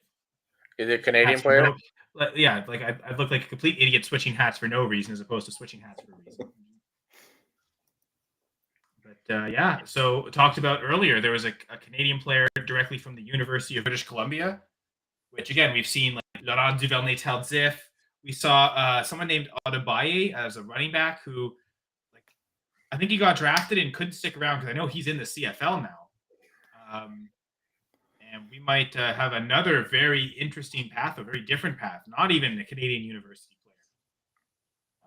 Man, I'm actually pumped if this is in fact the pick because I'd love to talk about his story because this is one of the most unique, interesting like paths to the NFL draft. Oh yeah, dude. I mean, that's the thing about the NFL draft, though. Like the journey is the best. You know, once you're there, you're there. Whether you get drafted first overall or you get drafted Mr. Irrelevant like fucking Brock Purdy, you know, it can be a journey. It's what you make of it. It's what matters. Or even someone like Pacheco. Pacheco was a 7th round pick. Yeah. And now look at him. He's a top 12 dynasty. I mean, we can say Tom Brady, but we're just shitty now, you know. I mean, you're Tom Brady. You had the greatest story ever. You're the GOAT. Like you're a 6th round pick, you know, from Michigan. I mean, that's that. If that doesn't tell like fairy tale, I don't know what does. Wasn't he on the same Michigan team as Charles Woodson? I don't think so. No. I know he was on the team with what's his name, the Cowboy quarterback. He was a baseball player too. Henson. I think I could be wrong. This is amazing, Julia. There is no right answer for anything we're talking about with fantasy. For anything in the future, it's called highly educated, freely given, non-AI generated analytical advice. Yes. I love it. That's awesome. Maybe there's an acronym in there for that. And yes, it happened, folks. Quantez Stiggers, a cornerback, and they don't even have a school listed because this dude didn't even go to any post-secondary institutions. So I think when I'm happening, I think his father died in his like final year of high school, and like it kind of put him in a tailspin. His grades weren't good. He couldn't get into any school, even as a walk-on. So he went and played. Do you guys remember the fan-controlled football league where like they would get people to vote on like offensive play calling and like which players to roster, and it was like former NFL players set it up as like almost like a fantasy football league, but an actual league that like fans would come and make decisions in. Yep, I remember that. It ran for a couple years, 2021, 2022. Yeah, So before we sign off, I want to just tell a couple people to keep an eye on in the later rounds. You got Malik Washington, obviously. I was done with Quantez Stiggers, though. Like I was okay. We're done with that. Sorry, I asked you guys a question. Like, do you guys remember the fan control football league? Was that I do remember that. Yeah, I wasn't too much into it, but I do remember it happening. Yeah, I wasn't into it at all, but I remembered its existence. Anyway, Stiggers, instead of going to the NCAA, went to the fan control football league right out of like a year or two out of high school. So he played semi-pro football in 2022 for one of the teams in that league. Oh damn! And then he was so good in that league that the Toronto Argonauts actually gave him a contract in 2023. So he played in the CFL last year, and as a CFL rookie was a Division All-Star cornerback, which was crazy because the other corner on the team is also a Division All-Star. Like they just mad crazy good secondary. So Quantez Stiggers just like catapulted up to the fact where he could actually be drafted in the NFL because he never ran through college. He never ran through the draft process. He's the rare example of someone who's already played professional football, but is still draft eligible. So it was such an interesting story that I actually wanted him to go to the Packers, not going to lie. He ends up on the Jets, though. So just to say that, yeah, Quantez Stiggers, interesting story. Again, former CFL player. And I'm so happy that he's not on the Argos anymore because I hate the freaking Argos. So good. Let's go to the Jets. That's great. Yeah, sorry, Jamie. You could talk with the now fantasy relevant players. I'll put the fantasy hat on now for that. Yeah, just like keep an eye on people like Malik Washington. Brennan Rice is still available. Running backs, you got to obviously keep an eye on your number one, Blake Watson. But then there's Dylan Lobb, there's Cody Schrader, there's Kamani Vidal, there's Dylan Johnson. Frank Gore Jr. It's just all these names that you can pick up after the fourth round of your drafts. Awesome. So Jamie, you're on the fantasy cheat sheet on Tuesdays. So people should definitely check that out on the GoingFor2.Live network. Mm-hmm. And, we're going to be. Is there anything? Yeah, go ahead. Sorry, Jamie. I think we're going to be doing a live mock draft coming up on Tuesday. So keep an eye out for that for the rookie draft. Awesome. You can find me at Fantasy GDFS, the Friday show on DFS, and then the Sunday show. I'll pop in and out. I'm pretty sure this upcoming season. I don't do a lot of fantasy content like these guys. These guys are MVP of the Going for Two family. And honestly, you guys know I'll comment every now and then and give you guys crap about your takes. But thanks for having me, Kyle. It's been awesome doing it with both of you guys this weekend. I love this weekend. It's one of my favorite times. But Merry Christmas to everybody. You guys got new players for your team. Yeah. Unwrap it all. And yeah, I want to thank Gerson, Jamie, Brian, Dee, Dylan, everyone who joined today. It was awesome. Great conversations. Everyone who joined the chat. So we've got Nate, we've got Julia. Everybody. A lot of Nate and Julia. Your buddy there. Gavin. Night gang. Great questions.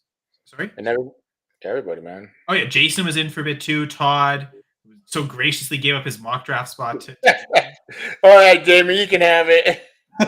and then yeah, Jamie was even in the chat. Jamie was Gator J early on, but yeah, we had and Toronto Dave joined us pretty early on too. But yeah, we actually had Jamie in the chat and on screen, which I guess happens often. So yeah, check out the Going4 2 Live network. There's going to be broadcasting every night of the week.